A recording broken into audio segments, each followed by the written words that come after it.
Welcome all to the 2024 postseason Yukon River Panel meeting being held here in Anchorage, Alaska. We've had a productive couple of days, and I hope everyone's travel went safely getting here. We'll open today's proceedings with our invocation. I'll ask John Lamont to lead us in today's invocation for our meeting. Thank you.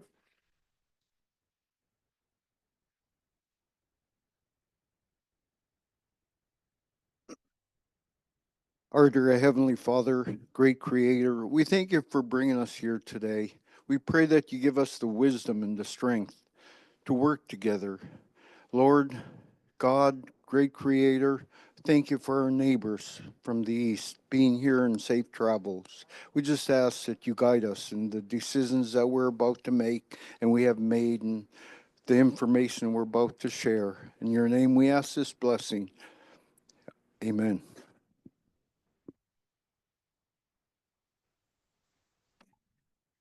Thank you, John. Much appreciated.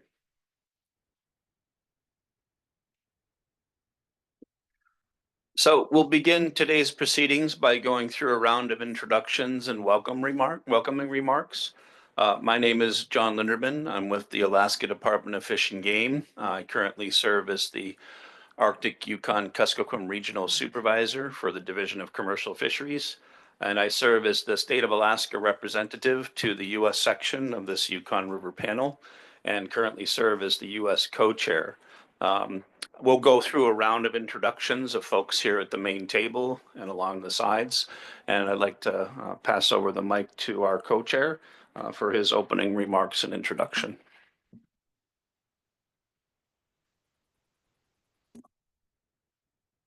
Good morning, everyone. My name is Steve Gotch, and I serve as the head of Canadian delegation and Canadian chair for the Yukon River Panel. I want to acknowledge that we are honored to be meeting here today on the lands of the Dena'ina Nanana Athabasca people in Anchorage, Alaska. We do appreciate the welcome and the hospitality that we've received here this week, and always enjoy returning to this beautiful part of the country. I'd like to welcome those and acknowledge those that are joining us both in the room as well as virtually for our public sessions over the next 2 days, where we will be receiving a series of presentations on the 2022 Yukon River salmon season, as well as information on various monitoring, research, and management activities. The panel will also be receiving updates on the Restoration and Enhancement Fund program investments, as well as its efforts to develop a rebuilding plan for Yukon River salmon stocks. So from the Canadian delegation perspective, we would like to acknowledge certainly the hardship and challenges experienced by people throughout the Yukon River watershed over the past season. We did see some extremely low returns of both Chinook and chum salmon in 2024. However, the continued efforts and hard work of this panel, as well as other processes, is a strong indication of the dedication and commitment of the people throughout the Yukon River watershed to supporting the rebuilding of these essential populations. So with that, Mr. Chair, I'd like to thank you for your welcome and look forward to the public session meetings over the next 2 days. Thank you, Mr. Chair. Much appreciated. We'll go ahead and start at the end of our table here with Kathy. Hi, everybody. I'm Kathy Merkel. I'm the manager of treaty implementation and Indigenous programming with Fisheries and Oceans Canada. I'm also a member of the JTC, advisor to the Communications Committee, and support the Traditional Knowledge Committee. Stan and Julie,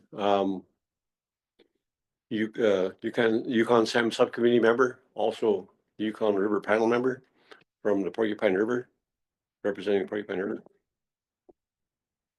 Hello, and thanks for having us in Anchorage. I'm Elizabeth McDonald, and I'm a Porcupine member along with Stan on the Salmon Subcommittee and cross-appointed to Yukon River Panel. And because Roger always made me say, my grandparents came from Pelly Crossing, and we've been in the Yukon drainage a couple generations now. Good morning, everyone, and welcome to Anchorage. I'm Rhonda Pitcamp, Chief of the Village of Beaver and Yukon River Panel member. Thank you all for coming.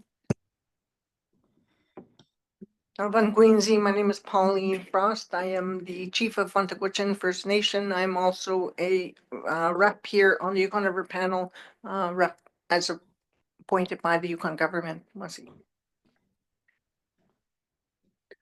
Shokitani, good morning. My name is Brandy Mays.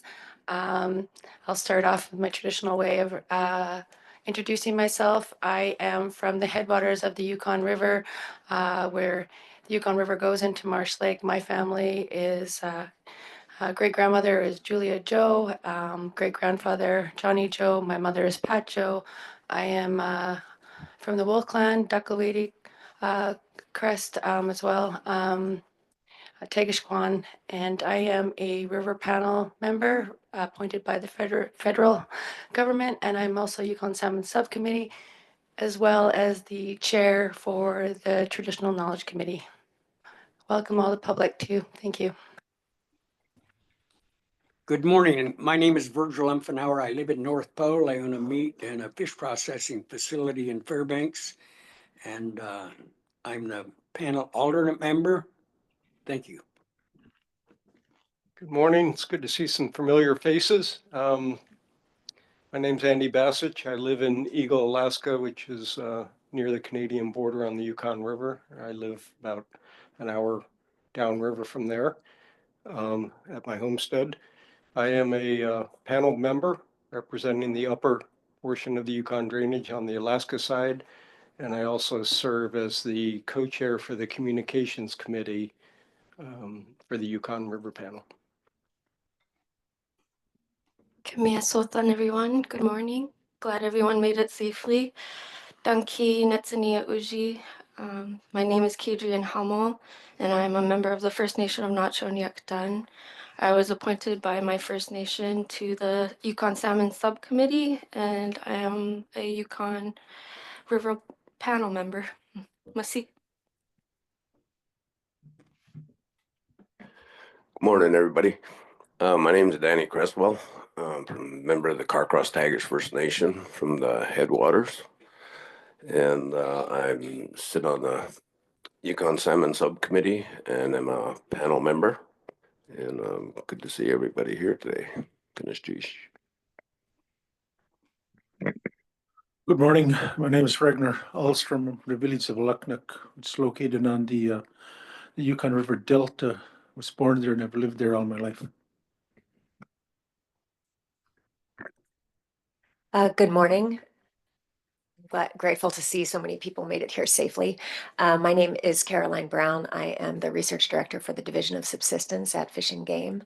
I am also the U.S. alternate co-chair and the one of the facilitators for the Traditional Knowledge Committee and an advisor to the Communications Committee. Thank you. We'll now go to the table at the end here. Good morning, everybody. My name is Zach Liller. I'm a research coordinator with Alaska Department of Fish and Game, Division of Commercial Fisheries. I live here in Anchorage, and I also serve as the U.S. co-chair for the Joint Technical Committee. Good morning, everyone. My name is Mark Ross. I work with Fisheries and Oceans Canada out of Whitehorse. I was previously the operations manager with the Yukon River. I'm taking on a new role within the Transboundary Rivers area, but I'm still the Joint Technical Committee Canadian chair at this time. Thank you. Drinozo, everybody. My name's Hugh Larry Bakey, and I'm the Salmon Stewardship Coordinator for Tronic-Wichin First Nations, and I live in Dawson City, Yukon, on the traditional territory of Tronic-Wichin. Here you are.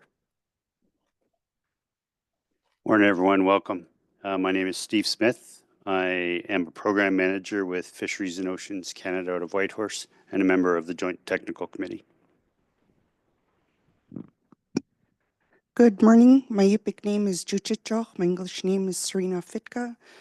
I am the Executive Director of the Yukon River Drainage Fisheries Association, and I serve on the Traditional Knowledge Committee and the Communication Committee. Good morning, everybody. My name is Charlie Wright. I'm from the Rampart on the Alaskan side of the border, right smack in the middle. I grew up between town and the Rampart. I am the chair of the Yukon River Intertribal Fish Commission and multiple other boards. I'm alternate to Rhonda Pitka here on the Yukon River Panel. Good morning to you all. Happy to see you all come. Thank you. Good morning, everybody. My name is Hannah Turner. I'm a citizen of the Teslin Tlingit Council and the First Nation advisor for Carcross-Tagish First Nation, as well as the Canadian co-chair of the Communications Committee. Good morning, everyone. My name is Emma Hoogland, and I am the First Nations advisor for Kwanlin First Nation. Good morning. My name is Aaron Tiernan. I work with the Alaska Department of Fish and Game. I'm the Regional Management Coordinator for the AYK area. I just recently took the job back in September, and I also sit as the management rep for the Department of Fish and Game on the JTC. So good morning. Hello, everyone, and welcome. My name is Alita Trainer. I'm originally from Eagle at the border, Canadian border on the Yukon. I am the regional supervisor for the Arctic Yukon and Kuskokwim areas in the Subsistence Division at Fish and Game. I'm also the social science representative on the Joint Technical Committee. Good morning, everyone. Cindy Layton. I work with Fisheries and Oceans Canada in Pacific Region Area Operations. Good morning, Bill Waugh. I'm with Fisheries and Oceans Canada, located in Whitehorse. I serve as the area director for Yukon and Northwestern British Columbia operations. Thank you. Good morning, everyone. My name is Adam Odell. I'm a senior fisheries biologist with Fisheries and Oceans Canada in Whitehorse, part of the Yukon River Operations Group, as well as a member of the Yukon River Panel Joint Technical Committee. Good morning, everyone. My name is Jacqueline Kendall. I am currently acting as the operations manager for the Yukon River with Department of Fisheries and Oceans, and I am also a member of the Joint Technical Committee. So good morning. Morning, everybody. My name is Cheyenne Bradley, and I am a senior stock rebuilding biologist with Fisheries and Oceans and a pretty newly member to the Joint Technical Committee. Thank you.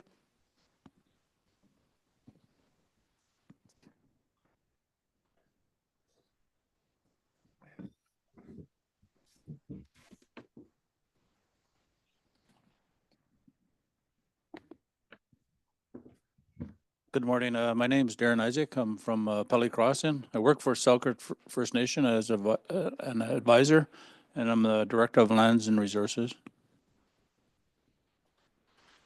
Morning, everyone.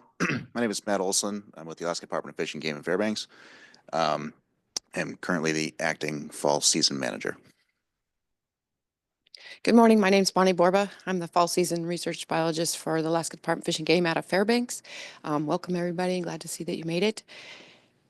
Thank you. Good morning, everyone. Thanks for making the drive to Anchorage and for coming to our meeting in person. It's nice to see you all today. I'm Christy Gleason. I was previously the Yukon River Fall Season Manager.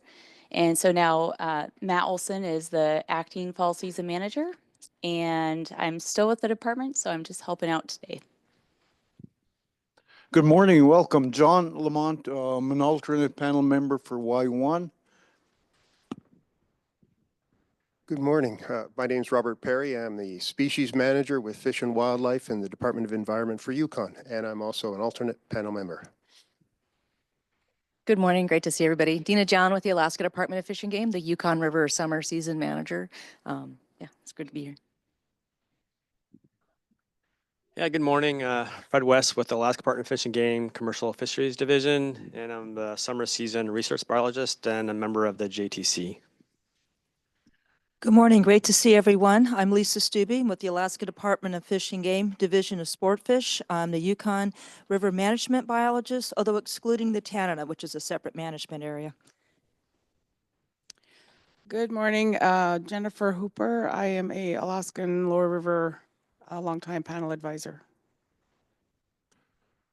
Good morning, everyone. I'm Odin Miller. I'm Lands and Resource Manager for White River First Nation. White River is based in Beaver Creek, but the lands office is based in Whitehorse. Good morning, everyone. I'm here from Vancouver, British Columbia, Canada. My name is Sasha Bent, and I'm the Grant Program Manager at the Pacific Salmon Commission, and I oversee the Yukon River Panel's Restoration and Enhancement Fund. Good morning, everyone. My name is Amy. I'm the Salmon Coordinator with the Pacific Salmon Commission Secretariat, also based in Vancouver, BC. Good morning. My name is Faris Sylvester. I work with Alaska Department of Fish and Game, the Division of Commercial Fisheries, as an information officer.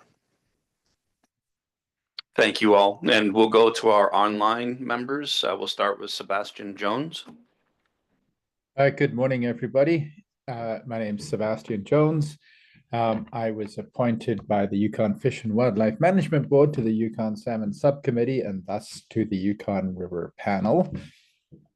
I am talking to you today from my home across the Yukon River from Dawson City, where I have been a salmon fisher for most of my life. And welcome to all the public this morning. Thank you, Sebastian. Next, we'll go to Ellen Yasamiishi.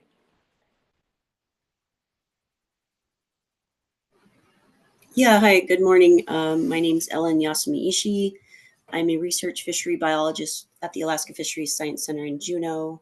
I'm the U.S. Federal Alternate Panel Member and sitting in for Fish and Wildlife this morning as the primary panel member. Welcome. Thank you, Ellen. Next, we'll go to Lars Jessup.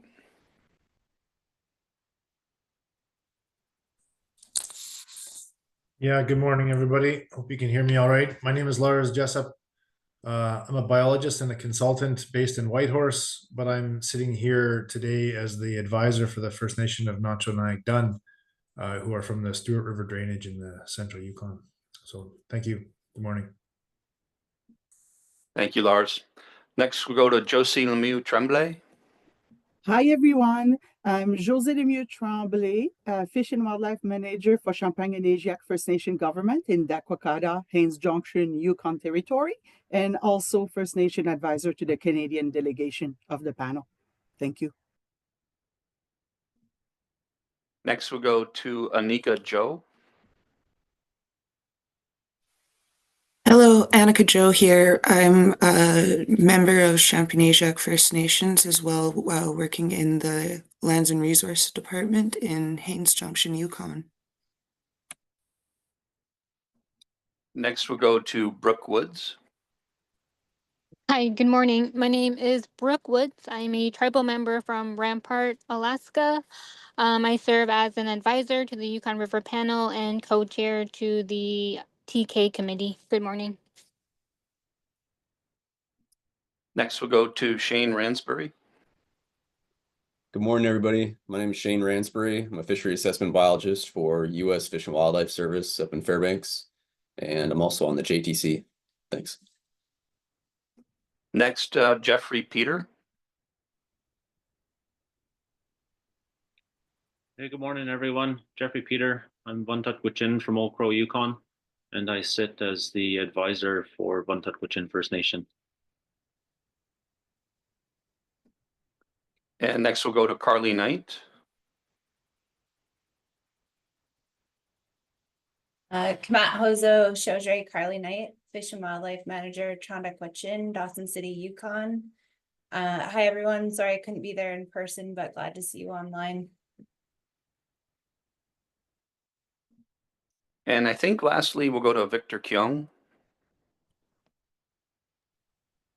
Good morning, everyone. I'm Victor Kiang. I work for the Pacific Salmon Commission, and I provide additional administrative support, and I'm a colleague of Sasha Bent, and I'm based here in Vancouver. Thank you. Well, thank you all. Clearly, we have a large group joining us both in person, online, as well as wonderful to see so many folks joining us for our public session today and observing our proceedings. Next, we'll go through a fairly brief review and approval of our meeting agenda for the next few days.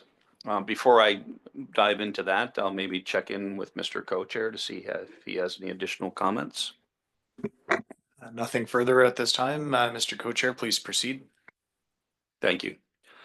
Through this morning's session, I guess before we talk about that, so that everybody both here in person and online is aware, we have changed up our agenda here slightly for today's meeting, largely in response to the very high level of interest and testimony that we heard at the April panel meeting. And in an effort to try and accommodate that level of interest, we have 2 opportunities for public testimony during our next 2 days of proceedings. The first opportunity for public testimony will be just before lunch. We'll break pretty promptly around 11:30 as soon as we can and provide at least a half an hour of opportunity for folks to provide their testimony to the panel through noon and breaking around noonish so that we can have enough time for everyone to get lunch, especially needing to walk some distances and icy sidewalks to get your meal in that regard.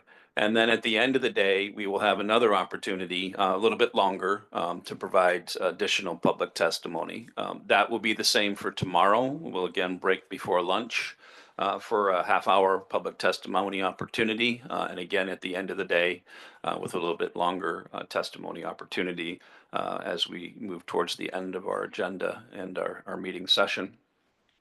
We are going to ask that folks try and keep their testimony to within 5 minutes in that regard to provide opportunity for all of the individuals that are joining us here, both in person and online, to provide their testimony, input, and comments to the panel. We'll have some more information when we start each public testimony session over the next few days. And for those that are looking to sign up that are here in person, we do have sign-up sheets on the back table where the coffee is. You're welcome to fill those out and then provide them to Sasha and Amy or Amy here at the table, and they will be able to get you signed up. The way that we're breaking out each one of those sessions is there's slots to fill in that regard. And once all the slots for each of the sessions has been filled with somebody signed up for testimony, then we'll see if we may need to extend things a little bit. But depending on the demand, we may need to close any additional signups at some point. So we'll just have to see how that proceeds going through tomorrow and see what the level of interest and demand is for testimony. And we'll try and adjust if necessary. So just wanted to give folks a heads up on that. And again, for today's public, lunch, just before lunch opportunity, please try and have your signups filled out and handed in either online by email to Pacific Salmon Commission staff or here in person by 11 a.m. So that we can prepare for that testimony opportunity just before lunch. For the afternoon testimony, there'll be please try and have your signups both online or in person completed and handed in by 3:15 p.m. So we'll have time to organize and prepare for folks this afternoon.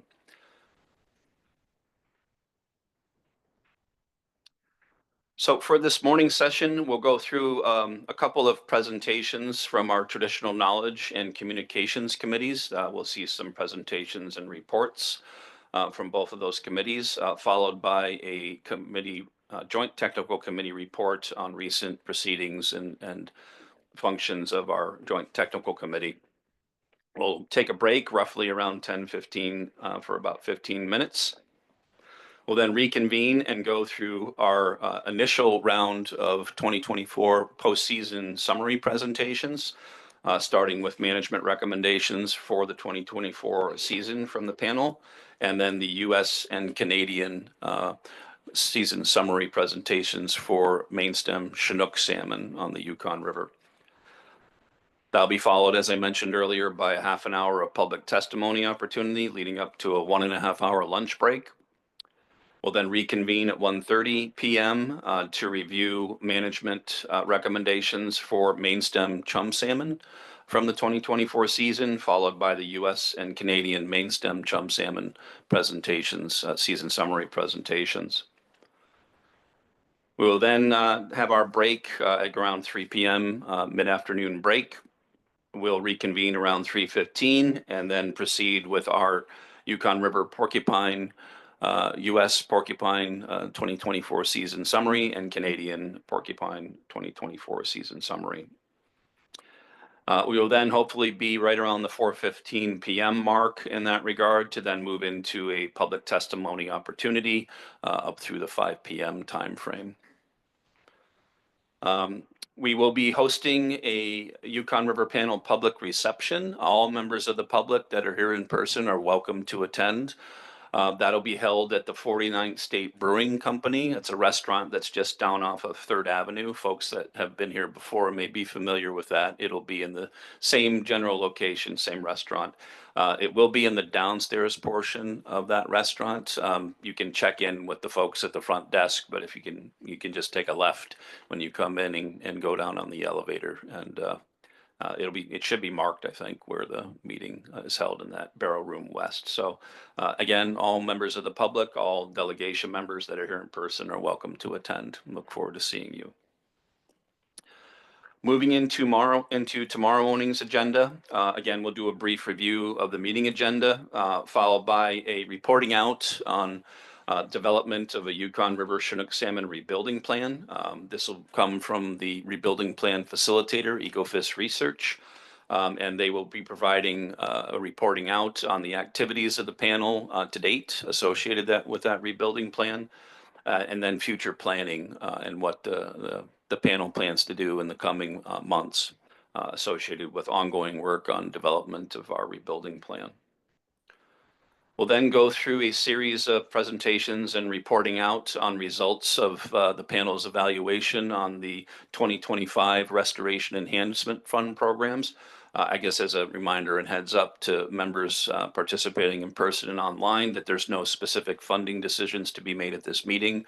At this stage that we're looking to get feedback and interaction with project proponents in preparation for final funding decisions at the April 2025 preseason meeting.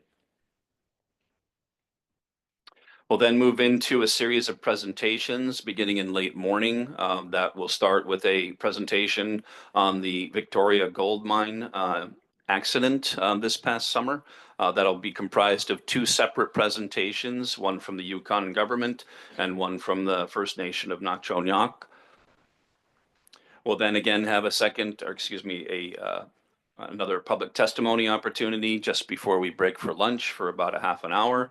Again, try and sign up for these opportunities by 11 a.m., followed by a lunch break from an hour and a half from noon to 1:30. We'll reconvene at 1:30 and go through another series of presentations, starting with a Yukon Salmon Marine Research update, followed by a subsistence and traditional ecological knowledge research presentation from Alaska. We will have about a mid-afternoon, 3 p.m., 15-minute break, and we'll reconvene for another presentation on the Mayo River Hydroelectric Facility regulatory review. Again, that's hopefully will take us to around the 4 p.m. mark, where we'll have another public testimony opportunity. Again, sign up for those afternoon testimony opportunities by 3:15 p.m. each day. Once we complete public testimony, then we will be reconvening to discuss the plans for our 2025 preseason meeting that will be held in the Yukon Territory in Dawson in April of 2025. Closing remarks, and then for members of the panel and our delegations, we hope to be able to do a follow-up and summary closed session once we convene our public session for the day. Mr. Chair, any additional comments or questions? Thank you, Mr. Chair. No, I concur with the agenda as you've described and would like to acknowledge that we do have participants, certainly linked in virtually, that are situated in 2 different time zones from the one that we're in currently. So 2 hours time difference in Yukon Territory, Canada, and for those joining from British Columbia, 1 hour time difference. So we will do our best to adhere to the times on our agenda, being respectful of our participants online, Mr. Chair. Thank you. Thank you, Mr. Chair. And with that, moving right along, we'll start with our Traditional Knowledge Committee report. Looks like our Traditional Knowledge chairs are ready to go, and the floor is yours. Thank you all. Can you hear me? Okay, welcome to the I can't hear. It's on. Hello? Yeah, just not loud, yeah. Let me just take it off. There we go. Thank you. Good morning. Can you all hear me well now? Thank you. Welcome to the Traditional Knowledge Committee presentation to Yukon River Panel, January. Start with the foundation here. This is an ethical space. Oh, next slide, please. I'm looking down. I got them right here in front of me. I'll slow down a little bit. Thank you. This is an ethical space. It may be known as two-eyed, seeing, or braiding two knowledge systems. Traditional knowledge is not just knowledge, but a way of life, something that must be lived in order to be understood. Appreciate and effective inclusion of TK requires recognition of the system that support it.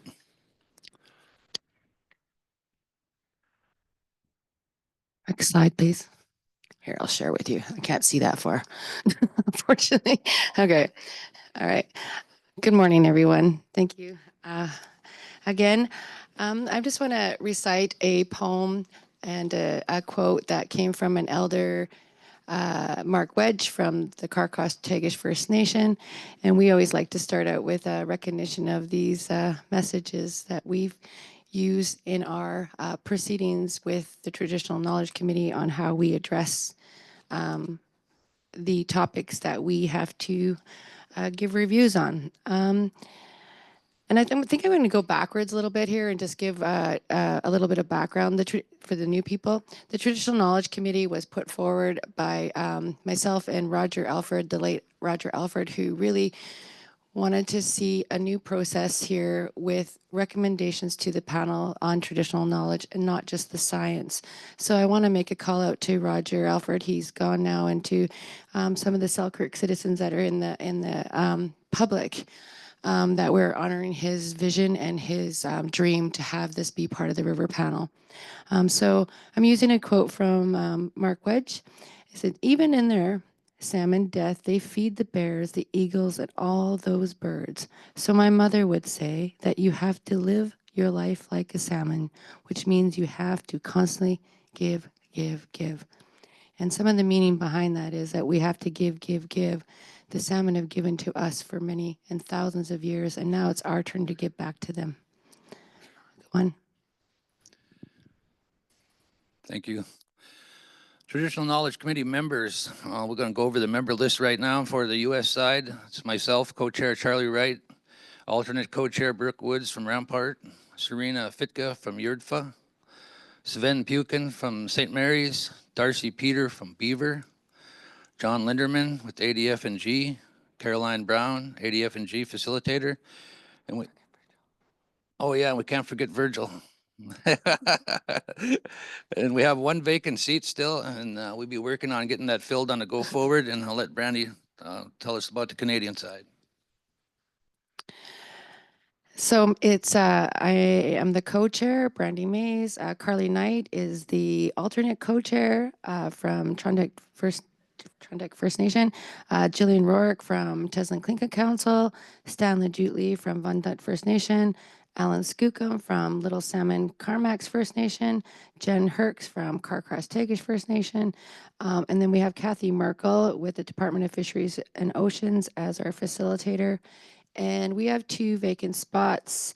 Brittany Au was previously with us from the Champagne-Anahuac First Nation. Her seat is looking to be filled again by herself, just it's a reappointment. And we have 1 vacant seat in, what we're looking at is the Middle River. So meaning Pelly, sorry, Selkirk First Nation, or Mayo, or in that area anyway. So we're looking at that, but I already pulled my auntie card on somebody to hopefully they'll come on. All right. Okay, and next map.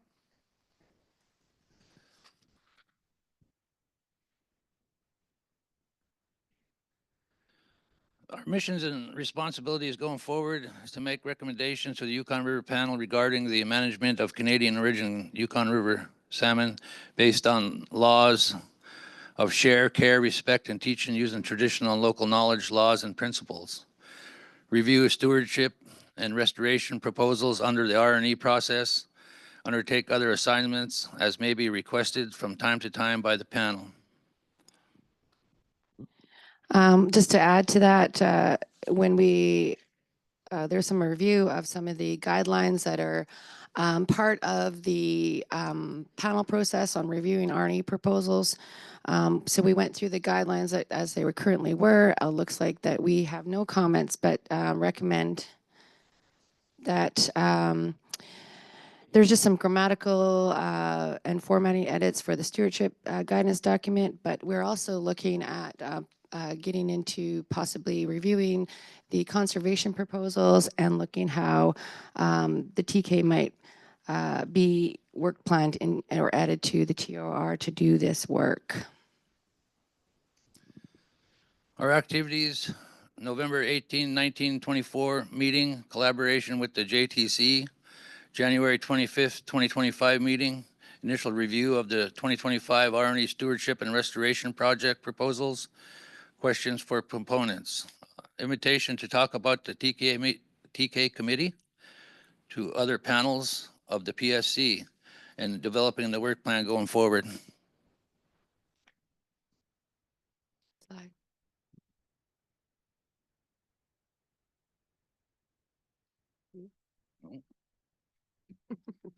Okay, I did already. Oh, another one. Okay, still going here. TOR refinement, membership vacancies, discussion of R&E proposals, assessment process, multiple presentations, Caroline Brown, Traditional Knowledge Research Division of Subsistence, Eva Burke, Bill in the Conservation Corridor, North Pacific Fisheries Management Council, Denali Hodgdon, Smokehouse Collective, Arctic Athabascan Council. These presentations were offered we had a 2-day workshop on meetings on November 18th and 19th. The first day was just the Traditional Knowledge Committee, inviting others such as Eva Burke and Denali Hudson. And we also had another presentation from Carolyn Brown on the Traditional Knowledge Research, which she will be presenting tomorrow, I believe it was on the agenda. Yes.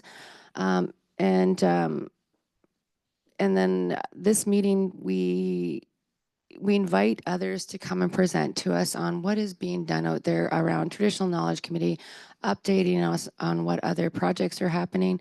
And this was a request to the panel to be able to bring these two, Eva Burke and Denali, sorry, to come and present at the preseason meeting in Dawson. So hopefully we'll have some discussion after that. And then the next meeting was a combined meeting with the Joint Technical Committee. And I'll let Charlie go through this. Pass the mic on. Yeah. Combined meeting with JTC November 19th, the review of key themes in upcoming JTC presentation, collaboration goals, collaboration strategies, and collaboration barriers. Next slide, please.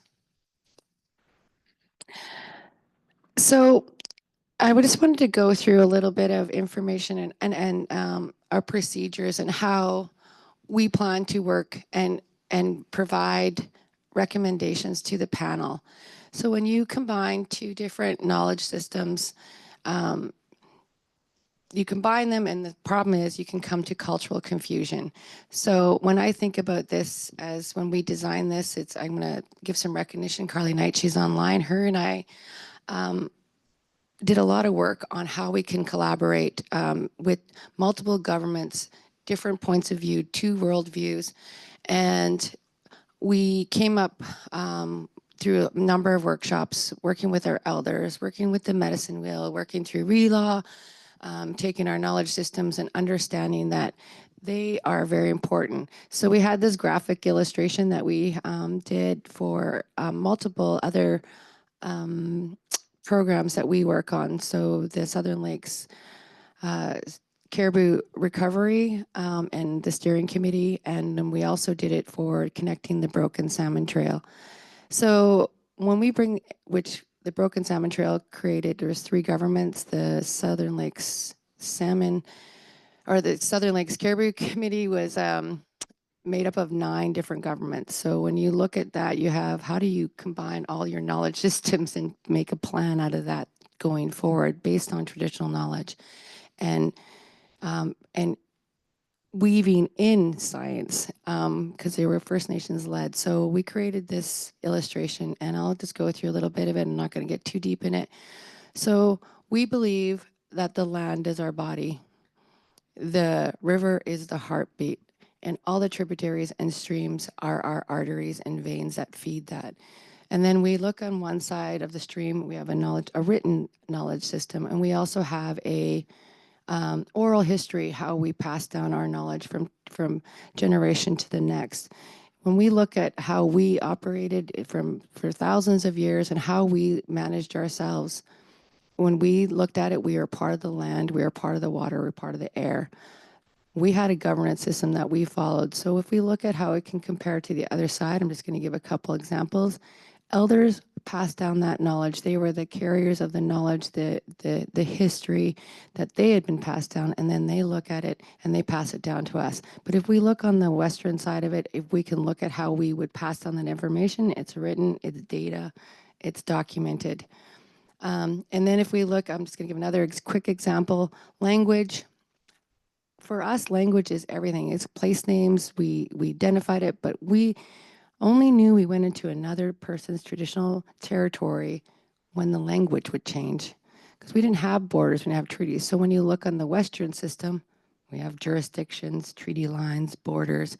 So just giving you a little bit of that. But when we bring those 2 knowledge systems to come together to be able to create sound advice to the panel or to our plans, we have to look at, we get taking those 2 knowledge systems, when we go back to the ethical space slide, that tells us how, and we can come together and remember that everything is connected.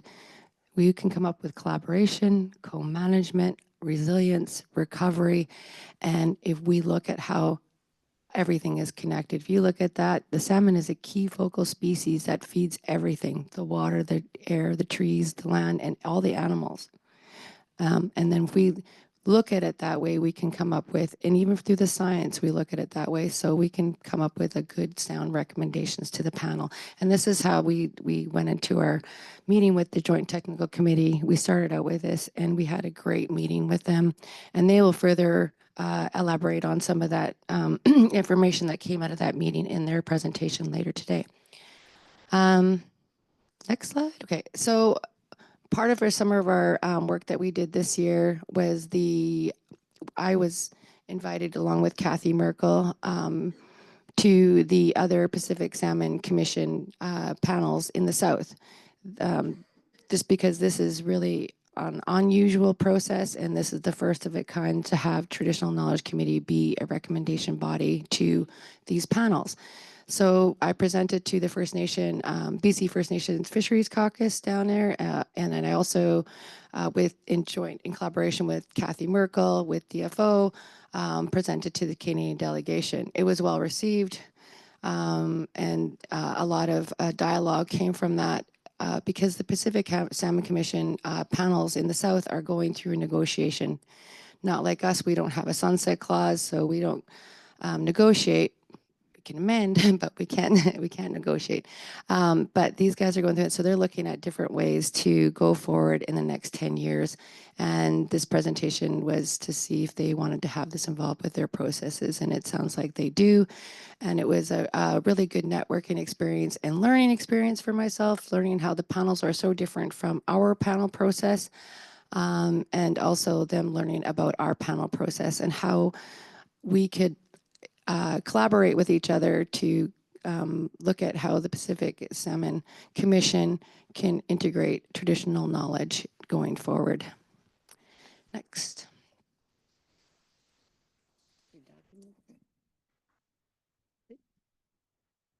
All right, so Charlie, do you want to just, okay, we'll work plan. That doesn't make, you lost your, what'd you do with it? You had it. As far as I had it. We're working on this. So looking at the next steps. This is our work plan. We follow the medicine wheel. So winter time is time for our winter meeting and working with the JTC on how we can collaborate with our recommendations, reviewing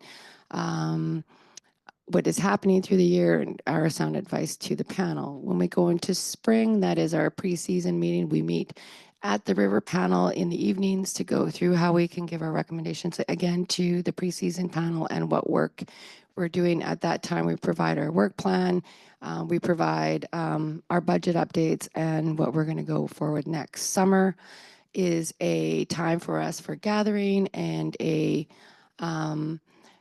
celebration of salmon and giving ceremony and having on the land pursuits to do that. And then fall is our preseason meeting. Did I go with the winter is also our time for the postseason meeting that we also sit down and review the RNE proposals. We also give our recommendations and questions that we have for the panel. And then the fall is more joint technical committee and collaboration projects. Okay, next so right now we're developing our work plan that we will have for the April preseason meeting in Dawson City, Yukon, Canada. Last year we were pre-approved for a $50,000, well, total of $48,000 for US travel and Canadian travel for and incidentals for the panel. So basically looking at how we could have our meeting space, places to do that. So far though, this year we've had we've only had access to $5,000 for meeting space and food and other incidentals. We're still working on all unresolved issues with using these funds to support travel for panel members to come to the meetings because there are some stipulations that we have within our government system to be able to pay honorarium. So we're working on that. So our ask is that we can carry this over and work through our process to see how we can get through these barriers and work with other panel members for travel for our Traditional Knowledge Committee business. And there is our update. Goodness jeez. Thank you, Charlie. Any questions? Thank you, Brandy. Thank you, Charlie, for your presentation and ongoing work with the Traditional Knowledge Committee. Member Ragnar Ahlstrom. Mr. Chairman, either Charlie or Brandy, river this length, we all grow up with different, maybe lead different lives. Is there a reach out from your committee to villages that you might have not, or you may have input from, like on the coast, Nunamekwa or Kotlik, St. Mary's? Is there, saying we need a little bit more input, is there a reach out to those villages that for one reason or another might not be represented on the TKC term?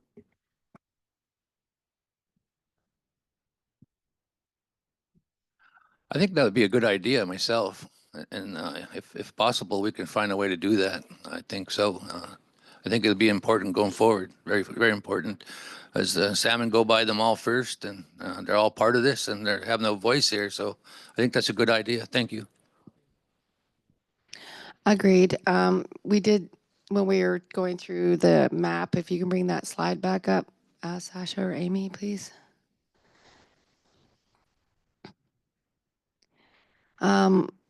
That's a good point. There's a big gap right there. There's no representation. And we also were the lower middle river is another area that we have a gap. And I know that Charlie's been trying to do his uncle duties and recruit people. So that's a really good point. And Ragnar, maybe we can talk about who you would like us to reach out, or maybe you have some contacts that we could collaborate on. Thank you. Pauline. Thank you. Thank you for the presentation. Appreciate the great work that you've put into this and those that participated.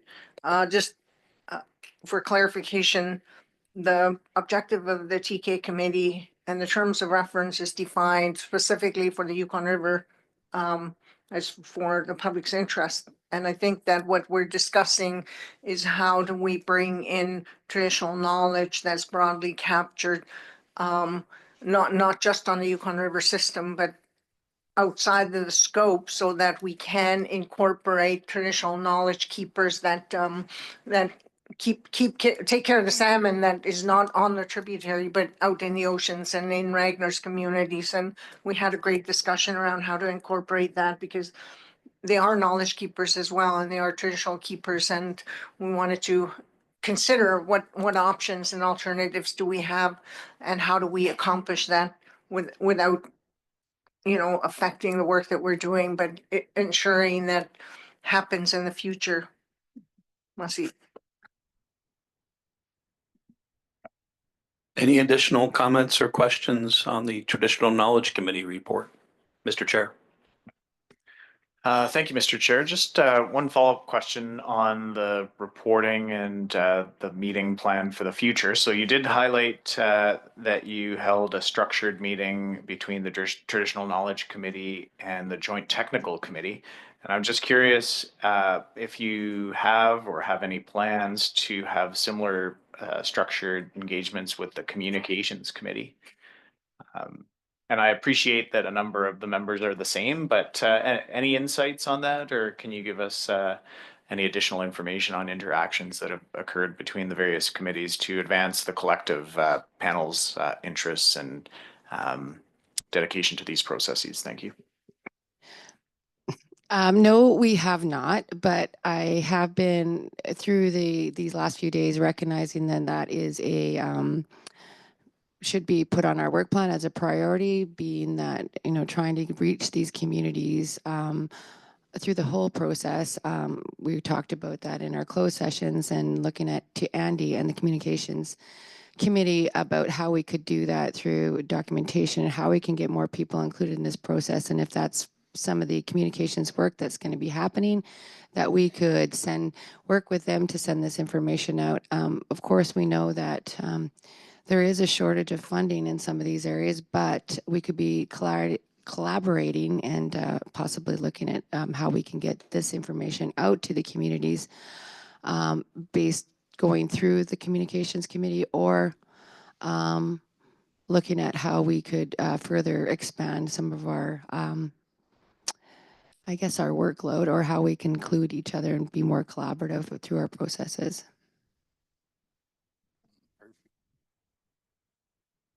Pauline, go ahead. Thank you. Appreciate the question, and I want to just maybe expand on that a bit. When I think about, customary approaches and contemporary practices or scientific practices in co-management and the regime that we're trying to resolve, there are a number of factors that affect our way of life and affect the salmon, and climate is one. And adaptation, food security. There are a number of factors that affect us as Dinjiju, right up from Ragner's village up to Old Crow. And so I guess I look at this to try to resolve efficiency. So how do we, given the budget restraints, how do we efficiently coordinate and merge and amalgamate?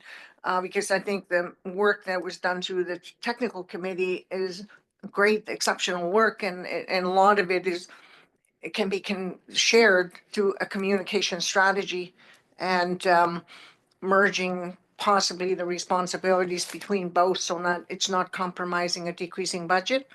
I'd like to also make note that the science isn't always the answer. Eyes and ears on the ground, and the knowledge keepers are the first ones to see the change that comes about due to impacts and effect of climate change and warming weathers. And so I think that is really great work, and but it's important to keep our eyes and our vision on that and not lose sight of how do we bring that knowledge into the discussions even further. Right now it's kind of superficial, and we'd like to consider incorporating it even deeper into the discussions that we're having with, we hear it through the testimonials, but that's somewhat limited. So those are my perspectives and my thoughts. Masi. I'd like to add a little bit really quick, if I may. Change hats really fast to the Fish Commission. I believe that every village should have a voice, because even 50 miles on a river changes how you fish, where you fish. It's really important to have those traditional knowledge PhDs in the room. That's what they are. They know everything in their area, and there's resources here. So we can just got to think about it and think outside the box a little bit and try to gather as best as we can. I thank you for bringing that up. Mr. Chair. Thank you, Mr. Chair. One additional question, if I may. So I can't recall the slide in the presentation, but it was the update that you'd provide on engagement with the Pacific Salmon Commission processes and other panel processes at the annual postseason meeting. It's coming up on the screen. Oh, there we go. Just curious, we've been talking a lot over the last number of sessions about building networks and sharing information and understanding and effective communications and collaboration.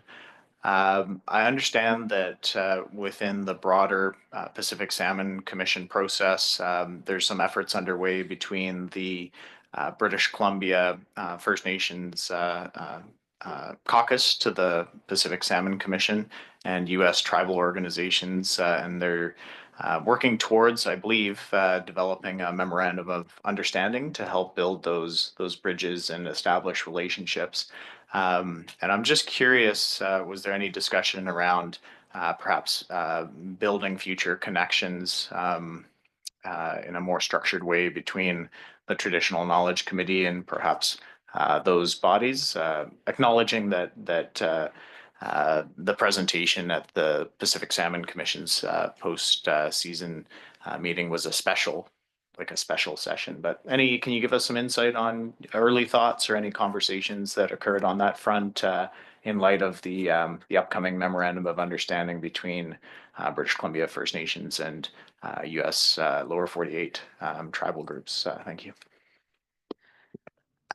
Okay, well, I can start. There was a lot. I got to say that I've had a lot of opportunities this year to make, well, especially since the salmon season, getting my feet out of the creek and into the meeting room again or on an airplane. Made a lot of networking connections, including going to Finland and to Norway and to the Pacific Salmon Foundation summit that they had in the beginning of December, and then also to the Pacific Salmon Commission.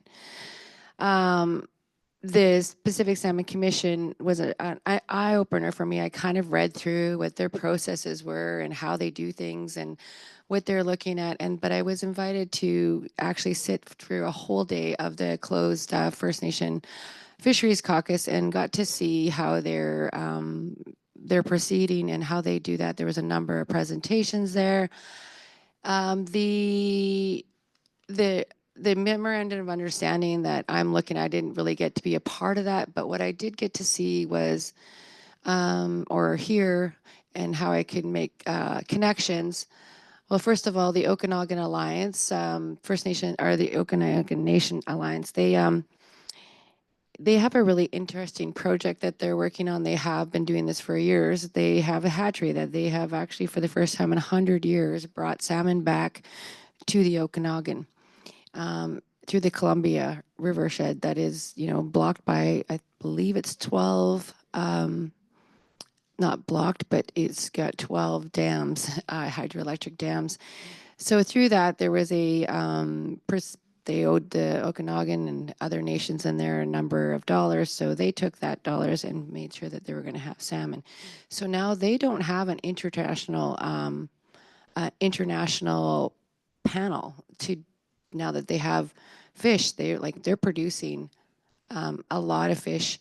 But what happens is the American side is catching this fish and they're still getting enough back to still keep moving along, but they need to come up with something in order to be able to similar to our panels, and they asked me if that was a good idea. And I said, well, it is a good idea because you guys can learn from all of our mistakes and what we missed in all of our panel processes.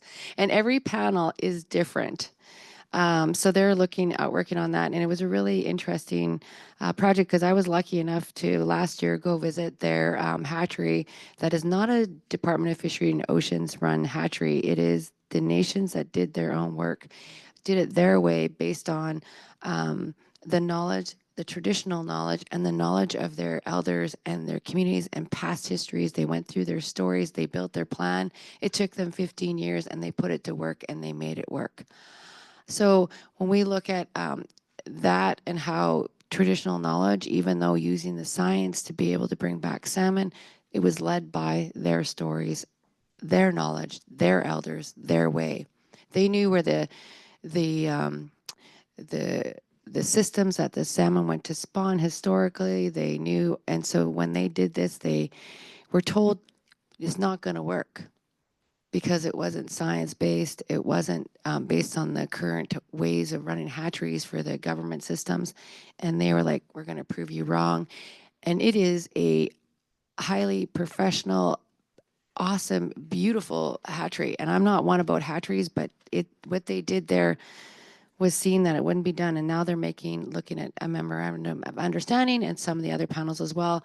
But they're also looking at starting with the tribes, connecting their nations with the tribes in the U.S. So it was a really interesting opportunity to be able to be a part of that. And knowing that I had a little bit of history going on and visiting before, it kind of was easier for me to follow along and understand what was going on. So yeah, it was interesting. I hope I answered your question because there's a number of things that went on down there. But there's one more thing that I found really interesting. I was privy to a presentation at the Pacific Salmon Foundation Summit in early December, where one of the nations, Sumac Nation, is looking at a salmon stewardship center and his vision of what he wants to bring to the mainland and how people can come together. Well, we in the Southern Lakes of the Yukon are in year 2 of a feasibility study for a salmon stewardship center in Whitehorse, Yukon. So I collaborated with them looking at how we could look at a satellite, be partners in some of our visions and how we could share our resources to, have a salmon stewardship center in southern BC and also one in the Yukon, which would connect the Pacific Salmon Commission through the Canadian lens anyway. Hopefully this might be something that the U.S. can consider as well, because I think it's really important that we have a place that we can gather our knowledge, train our people, build capacity, look at our research, interpretation of salmon, have our history, be a part of it, invite people to be a part of it, and bring us back to the river where we belong to beside our relatives. So that's kind of our vision. He had the same one, so it was a really good networking opportunity to be a part of that as well. Does that answer your question, Mr. Co-Chair? Thank you.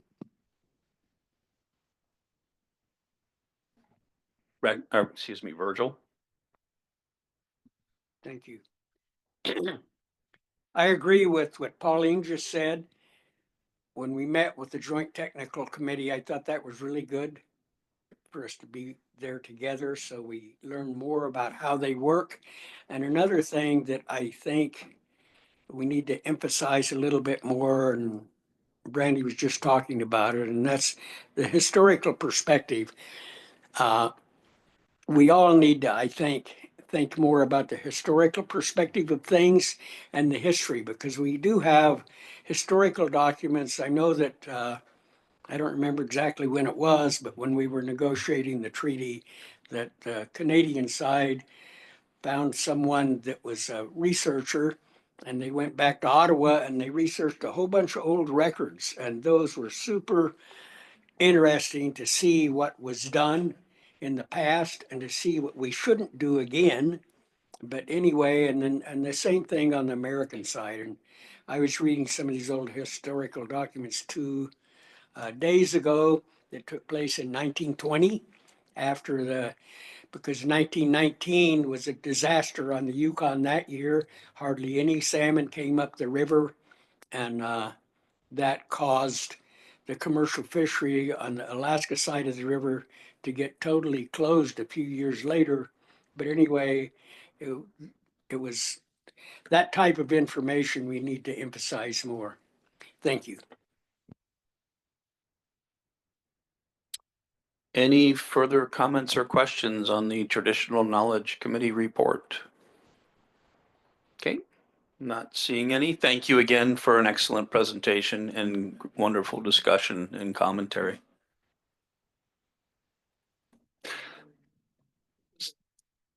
Yeah. Thank you, Brandy. So we're running a bit behind. We usually manage to catch up, but I don't want to jinx it. So we're at a little after 10 right now. Instead of moving into our Communications Committee report, I think maybe it'd be best to take a little bit early mid-morning break, Mr. Chair, and then we'll reconvene with the Communications Committee report. Thank you, Mr. Chair. So reconvene at quarter after, is that correct? Or It's quarter after, 20 after, yes. Then we'll continue with our Communications Committee report.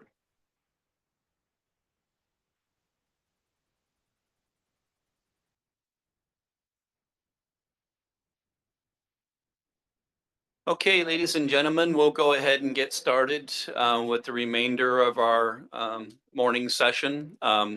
As I mentioned before the break, we're running a little bit behind. So for folks online in particular, participating from different time zones, I think it is likely that we will see our Chinook salmon postseason summary presentation shifted until the afternoon. We'll again continue to proceed with our morning agenda items, but making sure that we provide opportunity for public testimony promptly at 11:30.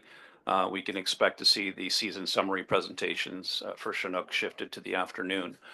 With that, Communications Committee members, if you're ready to proceed with your presentations, first I'll go to Mr. Co-Chair. Thank you, Mr. Chair, and just wanted to acknowledge that during our introductions and welcoming remarks, I did neglect to introduce one very important member at this session, and that is we have a salmon joining us at the head table. For those in the room, I'm not sure if those online can view it, but it's very important that as we proceed through these meeting sessions, we maintain that connection and our thoughts to the salmon and the salmon people connected to the Yukon River, Mr. Chair. Thank you, Mr. Chair, and thank you, Brandy. I think you brought our salmon to the table, correct? So thank you to Brandy as well. Let's go ahead and proceed with our Communications Committee report. Okay, thank you, Mr. Chair. My name's Andy Bassich. I'm not going to sit at the table because I don't like turning my back on people when I talk to them. So out of respect to all those that travel so hard to be here, I want to be able to stand up and give this presentation. So I'm Andy Bassich. I am the co-chair on the Alaska side, and I'll let you introduce yourself. But before that, I want to give our committee members a notice here. I'd like our committee members right now to stand up, because when we introduce you, I'd like people to see who you are. And I'd like people in the public to know who the Communications Committee is, and to feel free to reach out to us at any time on any topic or need that you have. Go ahead and take it away. Awesome. Thank you, Andy. My name is Hannah Turner. I'm the First Nation advisor to the panel for Carcross-Tagish First Nation, and the very newly appointed Canadian co-chair of the Communications Committee. We can go to the next slide. So we're going to talk to you today about our membership, our annual meeting plan. We're going to recap what we talked about at our meetings that we've had so far this year. We'll go through our financial report, and then we'll talk about the 2024 educational exchange a little bit. Just a high-level overview of the 2024 edX, because you'll get a presentation from Serena and Elizabeth to go into a little bit more detail about that after this. We'll talk about plans for the 2025 educational exchange, and then a little bit about the communication strategy that we've been working on. Next slide. So our current membership on the Canadian side, it's myself, Elizabeth McDonald. Stand again, Elizabeth, I guess. Taylor Bradley, she's not here today, but she's the executive director of the Yukon Salmon Subcommittee. Sebastian Jones is online in Dawson. You can see him in the corner up there. Maybe give a wave, Sebastian. Thank you. And then we've got Kathy Merkel as our advisor from DFO. And then Dennis Zimmerman is on leave. I am covering for him until he is back from his big trip around the world. On the United States side, we've got Andy, of course, the co-chair, John Lamont over here, Serena Fitka over there, Holly Carroll, I actually don't see her. Okay, she stepped out. And Caroline Brown is the advisor on the United States side. And we're very lucky to have support from the Pacific Salmon Commission, from Amy and Victor and Sasha. Next slide. So this slide just goes over our meeting plan. We meet 4 times a year, once at the preseason meeting, once at the postseason meeting, and then 2 times in between.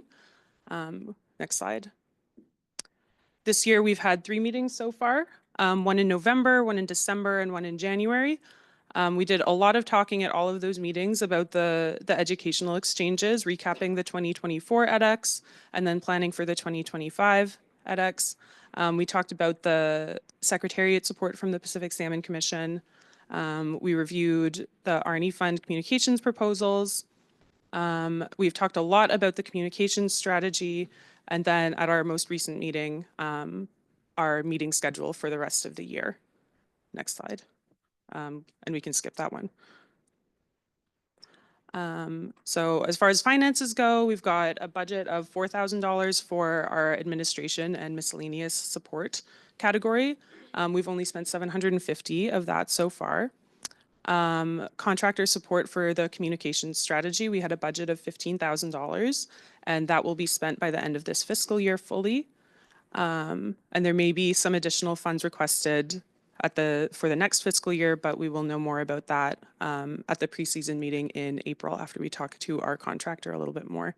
And then the 2024 educational exchange, we had a budget of, oh my God, I can't see that. $128,300, so maybe my contact fell out. And we spent about $89,600 of that. So there was a little bit left over there. And I will pass it over to Andy to talk about the rest of the slides. Okay, next slide. Oh, there we are. So I'm going to talk to you a little bit about the Ed Exchange. To give you a little bit of history, the Educational Exchange is one of our longest running R&E projects. It's been running since the early 2000s, and the idea behind this is to bring people together from both sides of the border to gain greater understanding of each other and build those connections between people. We're all connected with the salmon. We all use it a little bit differently, but we're all the solution to it. So we have to work together. And so we recognize very early on in the panel process that although oftentimes we speak the same language, sometimes our words mean different things to us. So it's important to make those connections. That's the basis of the educational exchange, and it's been very successful over the years. This past year, we had an educational exchange where Alaskans went to Canada, and basically they flew into Whitehorse. They then visited with people in Whitehorse at the DFO office. They talked a little bit about the rebuilding strategies, and then they toured the Whitehorse fisheries. Then on leg 2, there was more discussion about restoration with projects with Alphon Finster at Fox Creek, a tour of the Klondike River Sonar Project, which is in the Dawson region, and then they attended the Moosehide Gathering. Were there any people from the audience here in the Moosehide Gathering? Can you raise your hands? It looks like quite a few people here from the Moosehide Gathering. That's a pretty big event that happens there, and it's always very well received and very well put on. So a great event for Alaskans to be a part of. And then they got on an airplane and they flew to Old Crow. And I believe this is only the second time that we had an educational exchange that went to Old Crow. There was one back maybe 2010 or so, if I remember. So this was a really unique opportunity for people to go up into the upper headwaters of the Porcupine River and meet with the First Nations people up there. That was pretty exciting for people. They really liked that. They were very well received there. As always, all the communities are always very hospitable and very warm and welcoming. So they had a great experience there. Community lunch.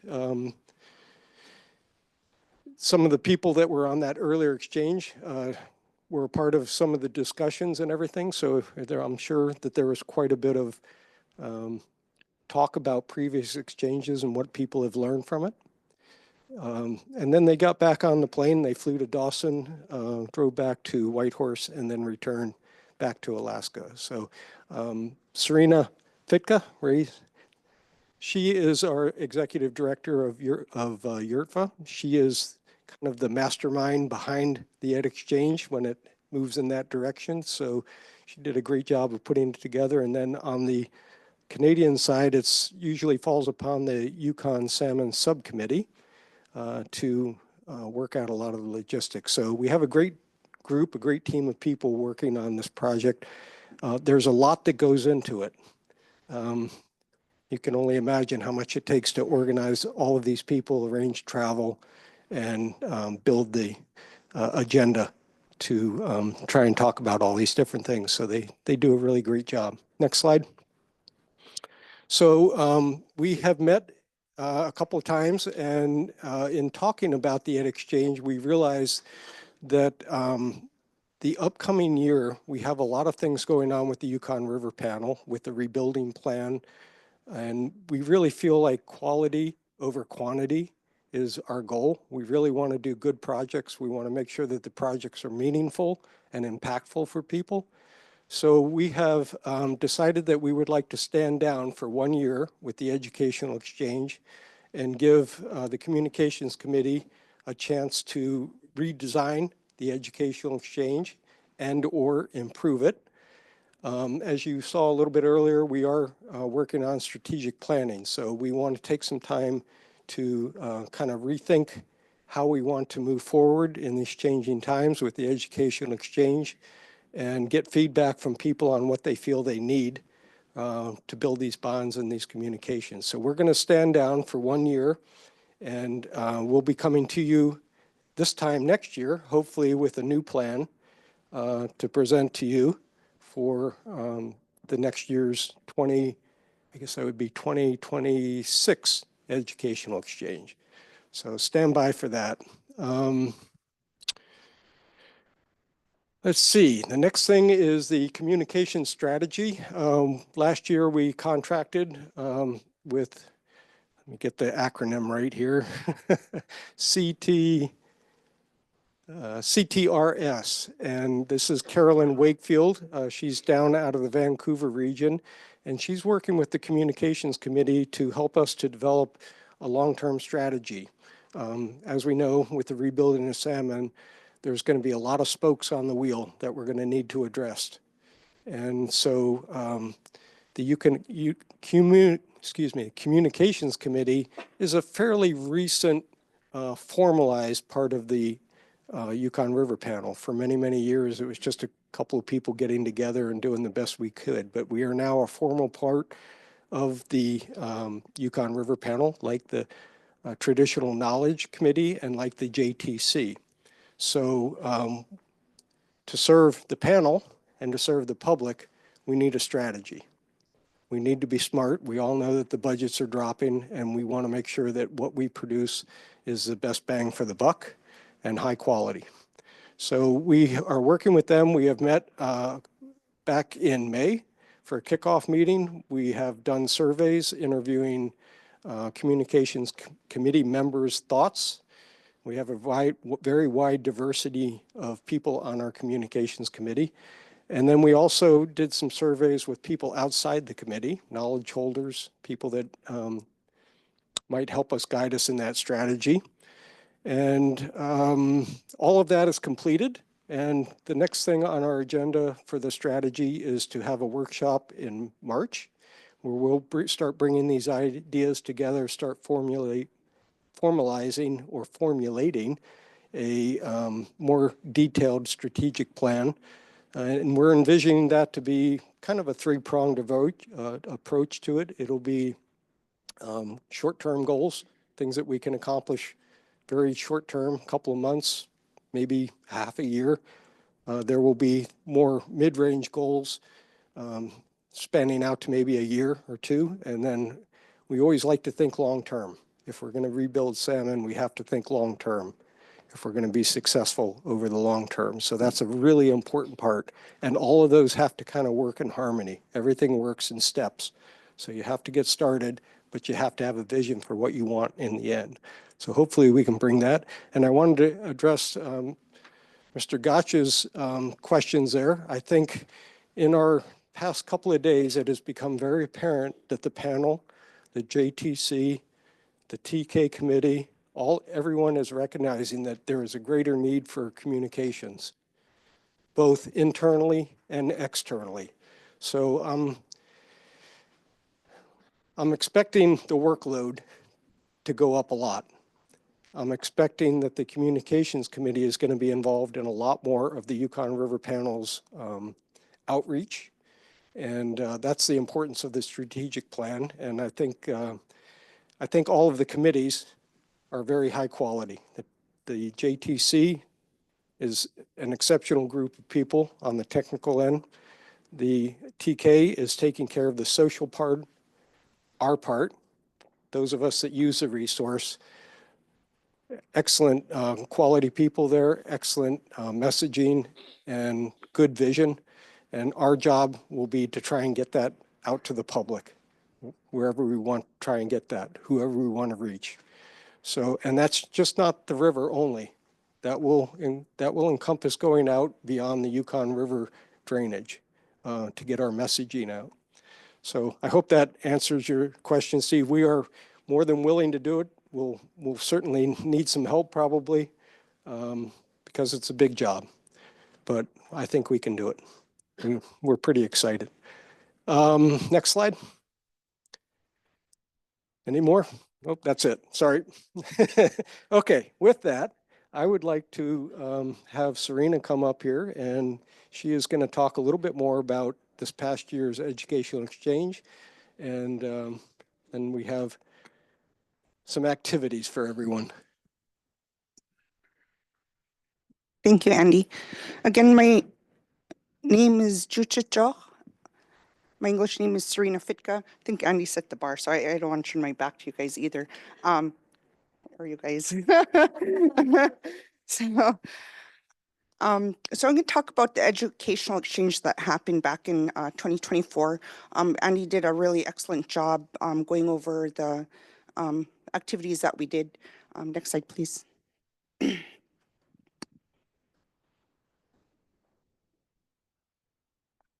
Oh. So we, myself, with the Yukon River Drainage Fisheries Association and the Yukon Salmon Subcommittee worked together to put on the educational exchange that's funded under the Yukon River Panel. Next slide, please.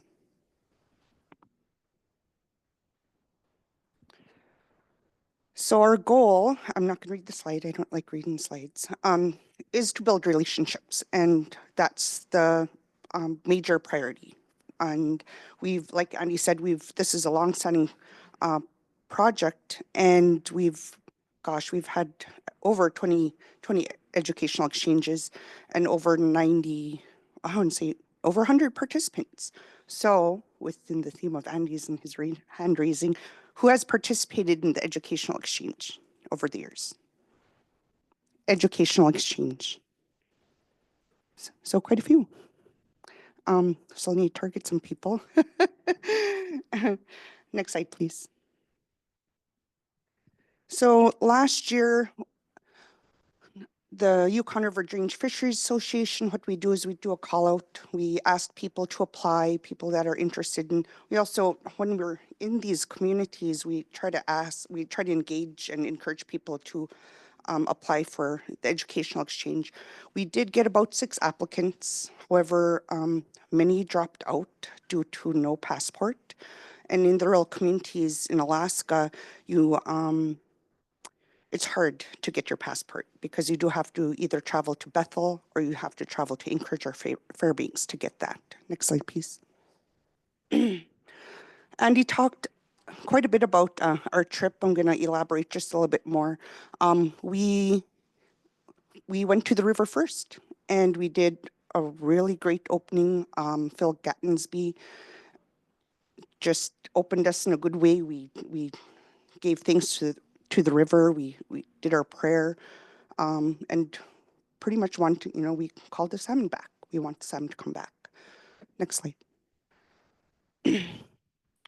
And then from Whitehorse, we went to Dawson, and then we stopped at Fox Creek and did a restoration project. Went to see what kind of restoration project that they did out there. So we did go walking in the woods, enjoyed nature, and Al von Finster was a very good guide, very knowledgeable, gave us a lot of historic information about the area, about his work. It was really great to connect with him. Next slide, please. And then when we were in Dawson, we did go to a sonar project. We learned about what they do, all the technology within the sonar. I think it was a really eye-opener for our participants and even myself. That was the first time I actually went to a sonar project and learned about it. So it was very engaging. I think it was Huey was our guide and taught us a lot about what he does at Klondike. Next slide, please. While we were in Dawson, we did go over to the Moose Hide Gathering, which was great. That's actually my second time going to the gathering. We made a lot of good connections with people. We went and had lunch with Roberta Joseph. And she went on the educational exchange. She knows my parents. She stayed at my house, at my parents' house. And so it was really good to connect. And those are the connections and the relationships that we're trying to build within the ed exchange. Next slide, please. So Old Crow was amazing. And I advocated that we need to go to Old Crow. And I'm so blessed that we had the opportunity to be the first educational exchange to go to Old Crow. One of the participants from the previous year was our host, and she showed us around. We had lunch with community elders, sat down and again, build relationships, learning about one another. We did go to another sonar project, and then we went to one of their campsites and just sat around the fire, ate, and again, learned about the porcupine, the tributaries, the fish that swim up the porcupine. And I think it was a little different from Moose Hide and Whitehorse because the participants got up and started talking and kind of reflected about their journey so far. And it was pretty eye-opening as well for them because this is their first time on the river in the communities, learning about the salmon. And we actually have our participants here from last year, with the exception of Howard. Howard's from Galena, and he wasn't able to either come here or be online today. So one of these days, I'll get him to the Yukon River Panel so he can participate. But I want to turn it over to the participants that joined us last year. If they could come up to the front of the table, we'll do some introductions, and I'll hand it off to Elizabeth for some questions. Thanks, Serena. And I didn't get to go, but Taylor was unfortunately not able to come today. So I'm putting on my salmon subcommittee hat and standing in for her. So maybe we are a little short on time, so maybe we'll just do short answers-ish, but meaningful. Don't cut yourself short. And maybe start with some intros. Hi, everyone. My name is Grace Kirky. I'm the Community-Based Monitoring Program Coordinator for YERDFA. This was a really special trip. I had started June 7th, and I think I was on the exchange June 21st. So it was a quick turnaround, but a great introduction to my role in YERDFA in the river. Good morning, everyone. My name is Jaden Nashonik. My dad's side is from Huslia, and my mom's side is from St. Mary's and Stebbins.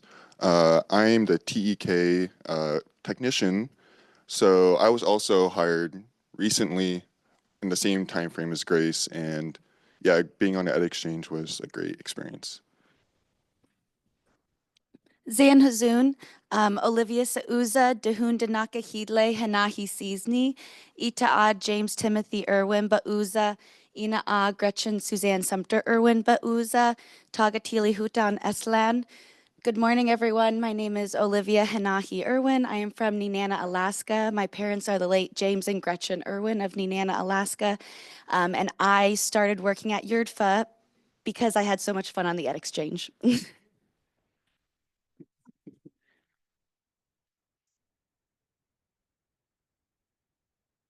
Well, that's a great endorsement for people who are thinking about going on the next Ed Exchange.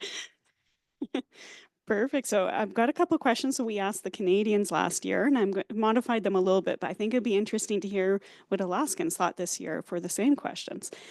So what were some of the preconceptions you had before going to Canada, and how did they change if you had some?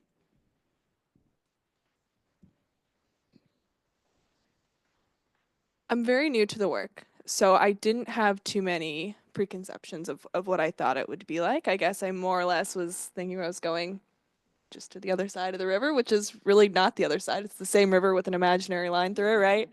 But it really seemed like Canada was unifying and healing, whereas again, new to this work, whereas what I've seen is the U.S. side still is holding on to some resentment and haven't started that state of healing.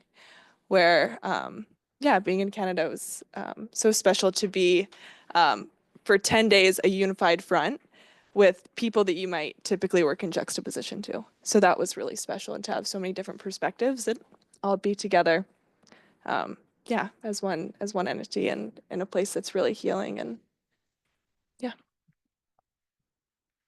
Yeah, same along with Grace. I'm also just getting into this type of field work, especially with fisheries. So my preconceptions, I was a blank slate, so I'm glad Canada was able to show me a great time and how things worked on your side of the border, or the imaginary line, as Grace said. But it was a, let's see, sorry. Yeah, it's just blank slate, but I'm glad Canada was set a great standard. I was aware of the state of our salmon runs. I work in policy and regulations, but I was not aware of how long our Canadian relatives had been voluntarily standing down to not fish. We have relatives on the other side who have been 10 plus years of not fishing, and that's on their own accord. That is not a government official telling them. And that is something that really shifted my mindset and gained an extraordinary appreciation for the work that's being done on the other side of our river. And it really ignited a fire within me that our state of Alaska needs to start managing for conservation the way that Canadians do, not for maximum sustained yield. And that was one of the biggest shockers for me coming from the policy and regulatory side, is that in the US, we manage our river based on maximum sustained yield. How much can we take without completely decimating the population? Well, we've already done that. And so we need to take a note from our Canadian relatives and start managing for conservation.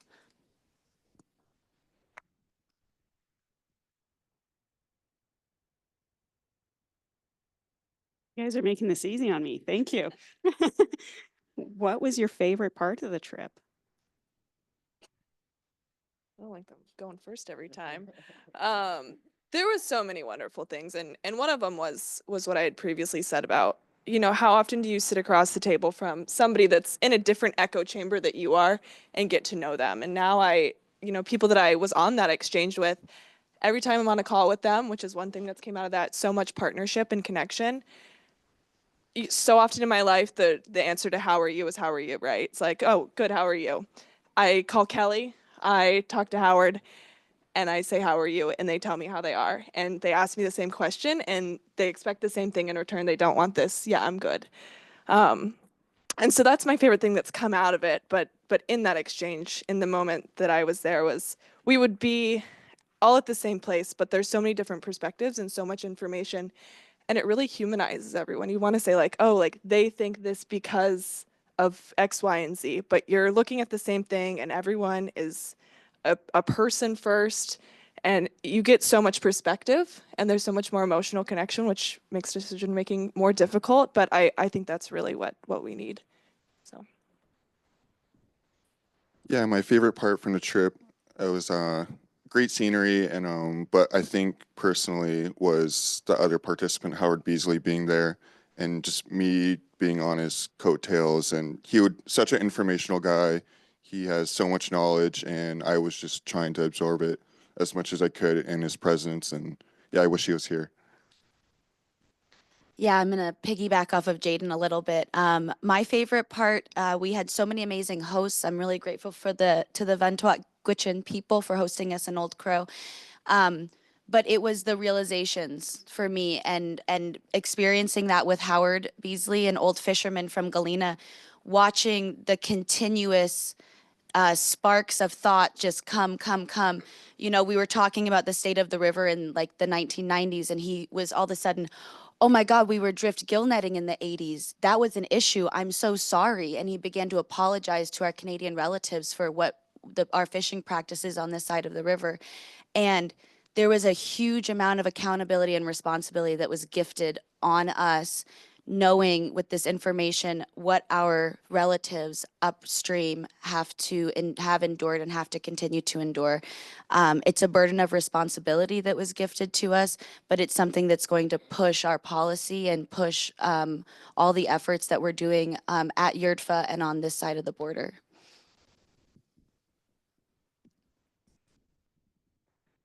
Thank you for that. And you guys have touched already a lot on the last question, but kind of combining them into what you might suggest for the future ed exchanges and how to build relationships across the border and those connections that you guys have.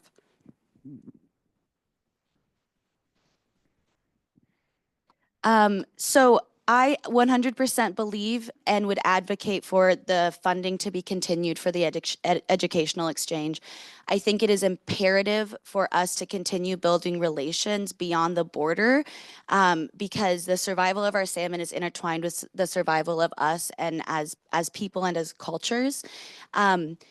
There needs to be an ed exchange upriver and downriver within the state of Alaska as well. That this is maybe not the body to be discussing that at because we do go beyond the border, but Howard Beasley's perspective versus somebody in Eagle's perspective is just as different of Eagle's perspective to Old Crow on the Porcupine River. They're two incredibly distinct experiences, viewpoints. They see different times of the run. I have no idea what it looks like for summer chum to come into the river, right? I'm only ever on the back end of that, hoping and praying that we get some. So I have no idea what the experience is of getting excited for the first summer chum to come in. That's something that I need to go to the mouth of the river and experience. And so I deeply believe that the educational exchange needs to continue going to Old Crow, or if other communities, if we're invited, those communities are so welcoming and you get the experience of what it means to be a fisher person from that area. Wow, I can't really follow up with something like that, but I think the ed exchange should continue for sure into the future. And if Canadians were come to Alaska, they could experience our side of the river and our cultures and share meals with them and share stories with their knowledgeable fishermen and people like that. I mean, what a special trip. Like, how often is the goal of something connection?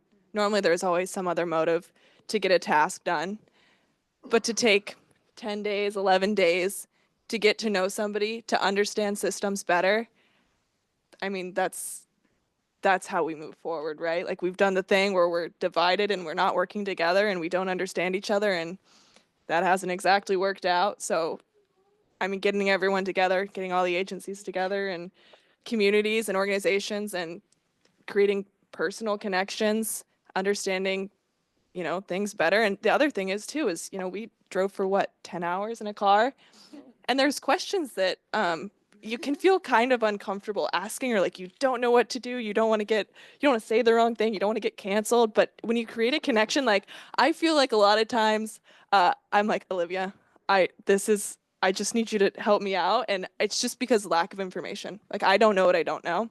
And so to have that space where I can call Olivia, I can call Jaden, and I can ask them like, what does this mean? Or like, can you explain this to me? Or why is this like this? I mean, there's not a better space to create connection than a trip that's about facilitating that. So. Awesome. Well, thank you so much. Don't get up and leave because I'm sure people are going to have questions for you, but I wanted to at least thank you for coming up here and being brave and speaking to the panel, but also taking the 10 week and a half out of your lives to participate because it's a big sacrifice as well, being away from home and everything that happens. So thank you for volunteering to come and do the trip. Well, thank you very much to the committee co-chairs and also to Grace, Jaden, and Olivia for your attendance, for your grace in providing us your time and speaking to your experiences with the 2024 Education Exchange. We do have a little bit of time for questions, so I'd open the floor to any comments. Pauline, go ahead. Thank you. Thank you all. Really, I feel, I guess I'm excited for you because you have a long future in this area or this arena. I think that you bring a lot of perspectives and as young people, your involvement will continue on into the future. And Sharina's father, Bill, was involved many years ago, and there she is involved. And so I think generationally, you see that once you commit, because it's a way of life, and you commit to sustainability, you commit to making sure as young people we have a future so that your children can have a future, because Bill would drag her around to meetings, and now look at where she's at. The dedication that you're displaying today, I think will carry us a long ways into the future. So I really appreciate your presentation, and you're wise. All of you already, you bring perspectives that we never thought about, right? So let's see. Thank you. Next we'll go to Kadrian. Thank you for sharing today. It was definitely a highlight. Bring this a little bit closer. Definitely a highlight of my time here. And my question would be, for your communities, what would you see a barrier being for more youth to be engaged in a process like this, other than the passport paperwork?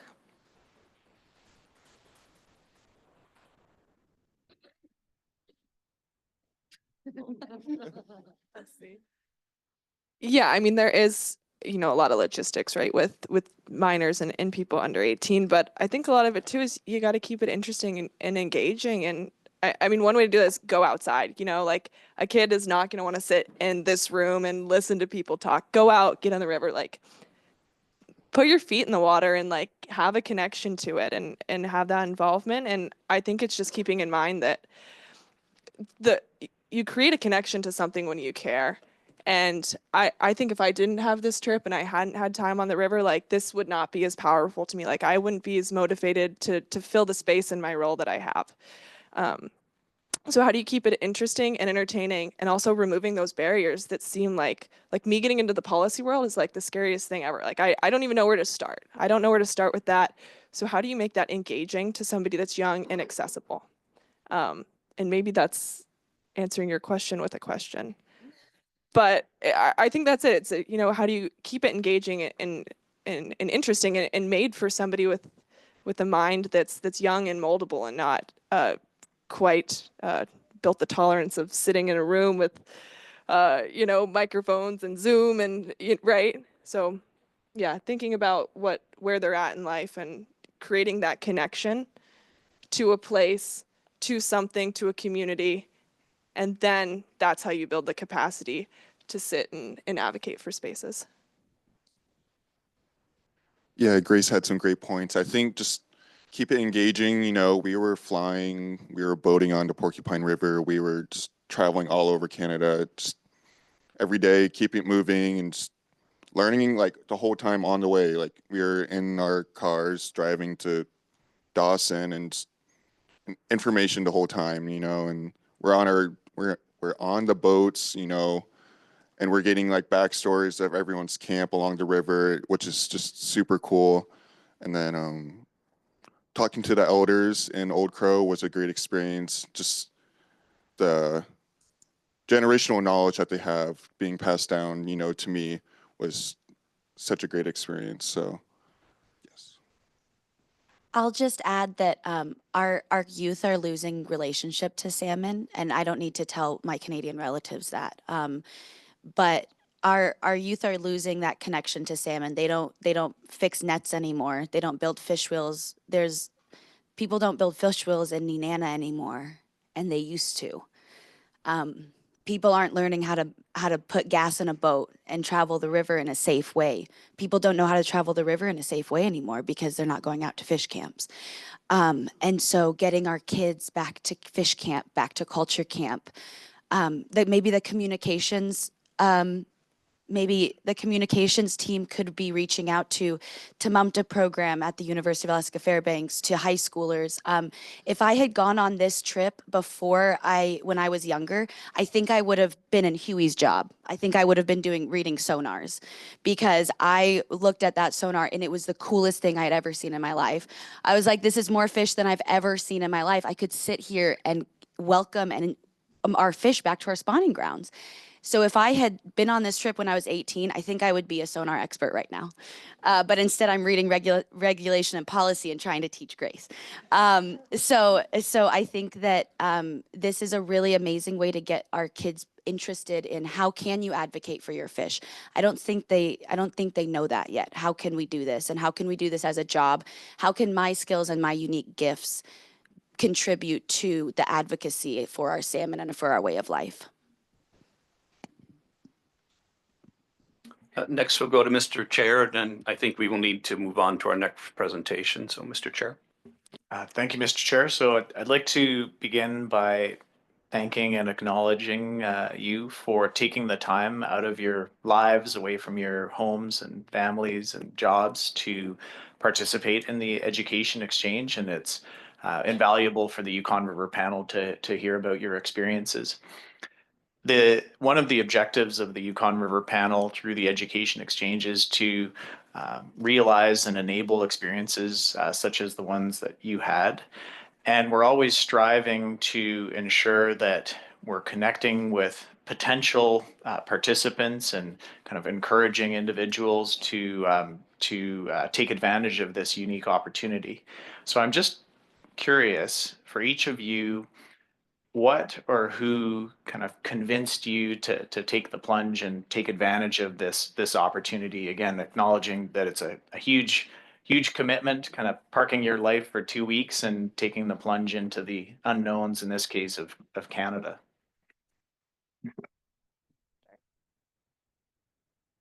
Well, I thought we were going to be boating to Canada. So that's why I signed up. I thought it was going to be a really long boat trip. But actually, for me, I saw a flyer on Facebook. I think Yurtfa had posted it. And I really wanted to do it, and I was really nervous about applying. I thought it would be a really grueling process. I was super anxious I wasn't going to get to go. But for me, it worked really well that it was in the summer. And taking that time was not hard for me, because it was building relations and for the work, for the advocacy. And so, yeah, that's all I have to say about it. Yeah, just being like a 1 month in employee and saw that this was happening, and in a staff meeting, hey, we still need like 1 or 2 staff members to go on this trip with us. And I'm like, being a new employee, like, why not?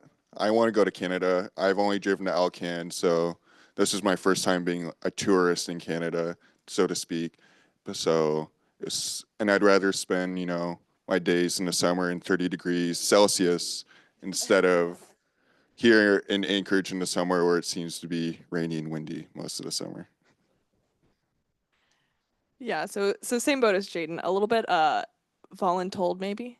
Yeah, very new, and Serena's like, what do you think about this? And I was like, well, and she's like, well, I think it's a good idea. So, yeah, I mean, it was like, never something I would have turned down, but Serena was definitely like, this is a great opportunity for something that's new to me and my work. And yeah, building that connection to have the desire to be good at my job and want to do the best I can and serve where I'm at. So yeah, big shout out to Serena. Well, again, Kadrian, very quickly, please. Thank you, Mr. Chair.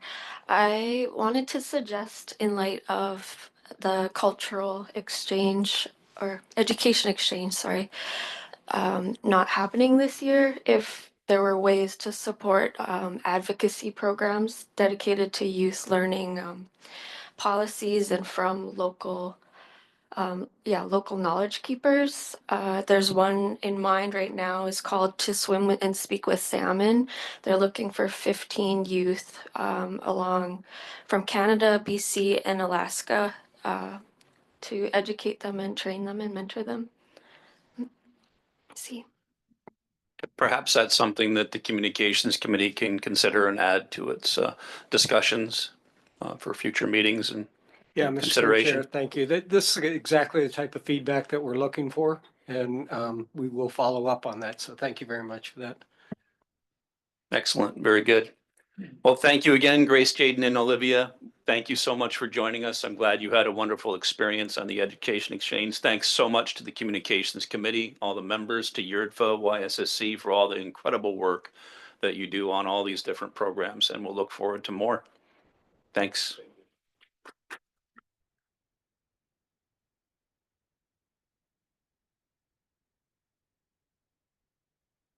Up next on our agenda, we'll have our JTC summary report of recent activities. And then again, as a reminder, if anybody, we're technically past the deadline, so we do have folks that are signed up for public testimony during our 11:30 to 12 p.m. slot. And as soon as we get through the JTC presentation, we will likely move into that. Great, thanks for that. Good morning, folks. I too would probably prefer to be in a position to kind of face everybody, but the way the tables are right now, what we thought we would do, if it's okay, was just stand up doing introductions so you can put a face to the voice, and then we'll sit down for the rest of our presentation. My name is Zach Liller. I did introduce myself a little bit earlier, but I serve as the U.S. JTC co-chair, and I'll be helping to give a presentation this morning on our progress updates. Thanks, Zach. And as Zach said, we're going to just introduce ourselves. Mark Ross. I'm with Fisheries and Oceans Canada. I was previously the operations manager for the Yukon River, and I'm still currently the Canadian co-chair for the JTC. And we'll be presenting our feedback to the panel here now. Thank you.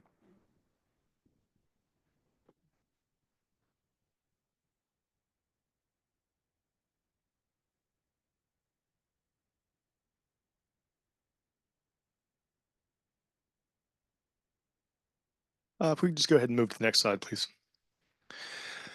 So our presentation this morning is a status update on the JTC's fall meeting and a few key tasks that we are taking on.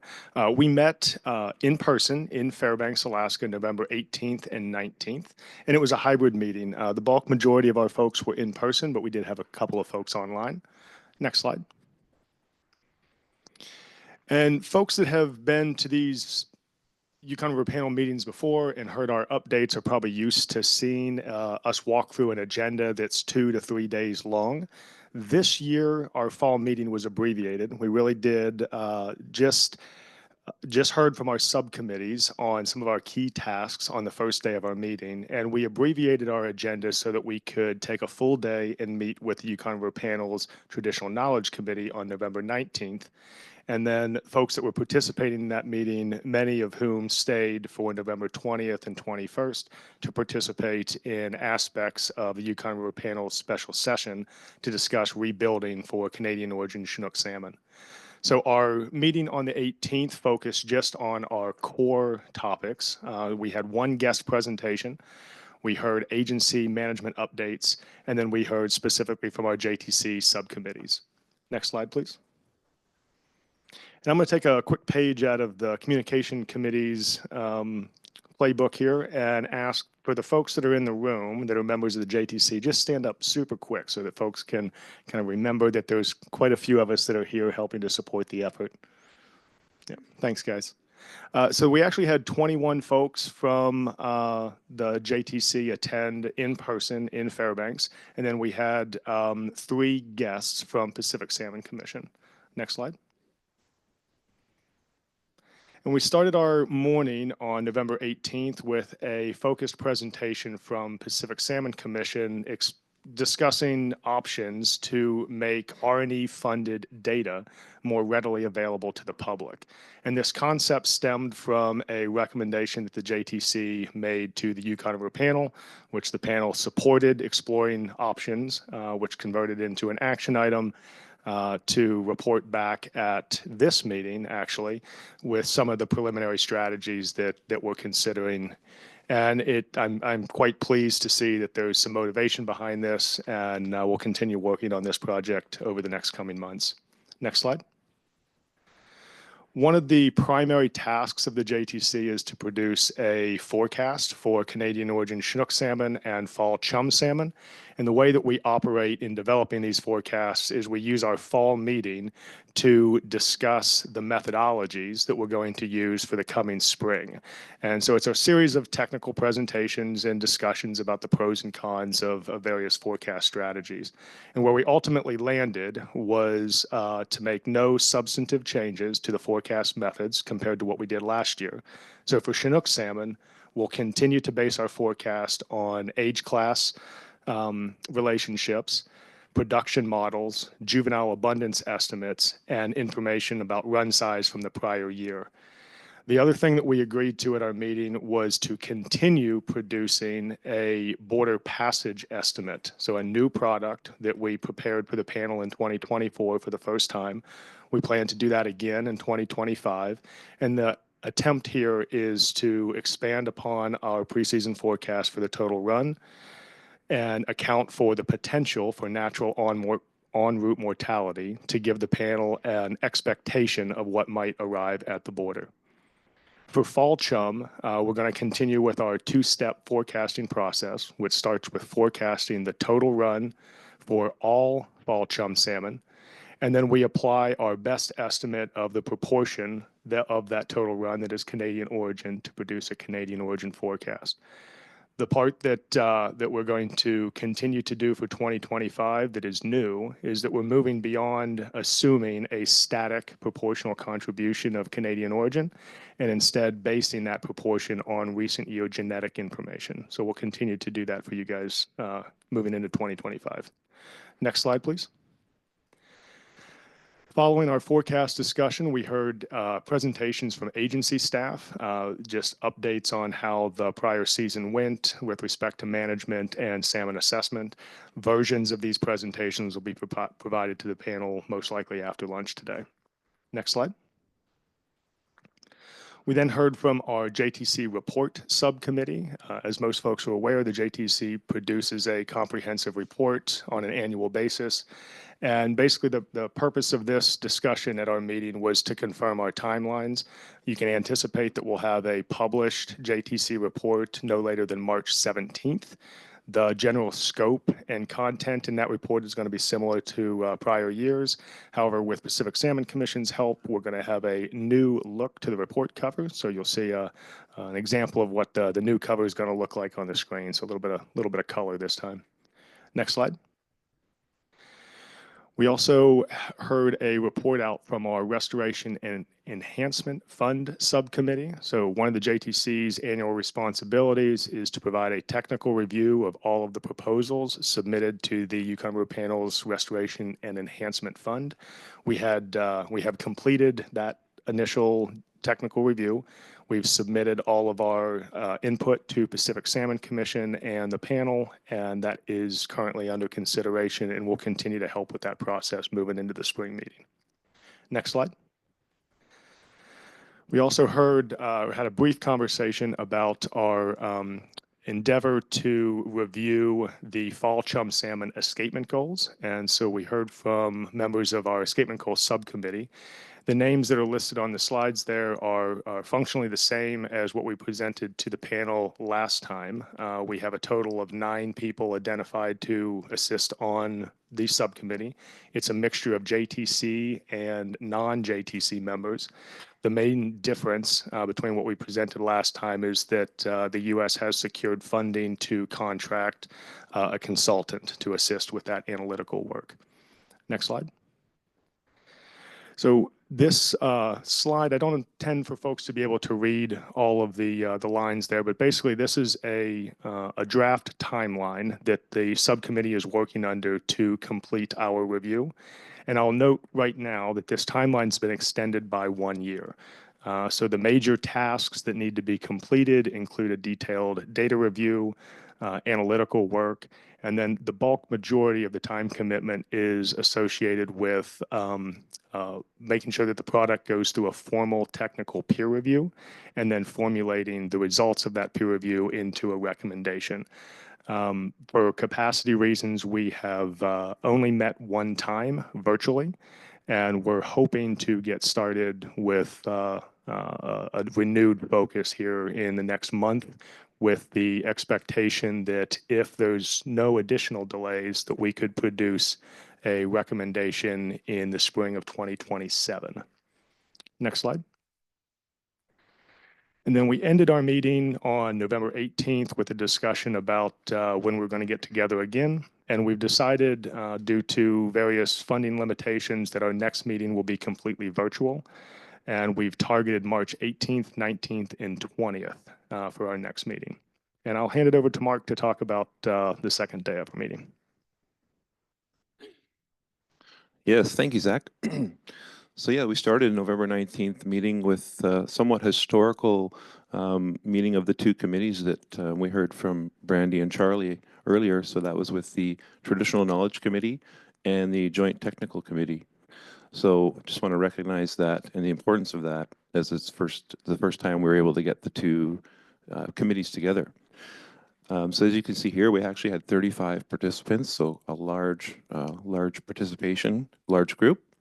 And we knew there would be a lot of discussions and brainstorming sessions, so we kept the meeting agenda fairly light from a high level. So we wanted to focus on committee introductions and then work on co-development of some collaboration strategies in order to improve the support that the 2 committees can provide to the panel. Next slide, please. So yes, with this slide, I'd like to start with just how the Traditional Knowledge Committee introduced a very important topic to us, was ethical space. So an ethical space is formed when 2 knowledge systems with differing worldviews come together in a good way to hold each other equally. So I thought I would start with that.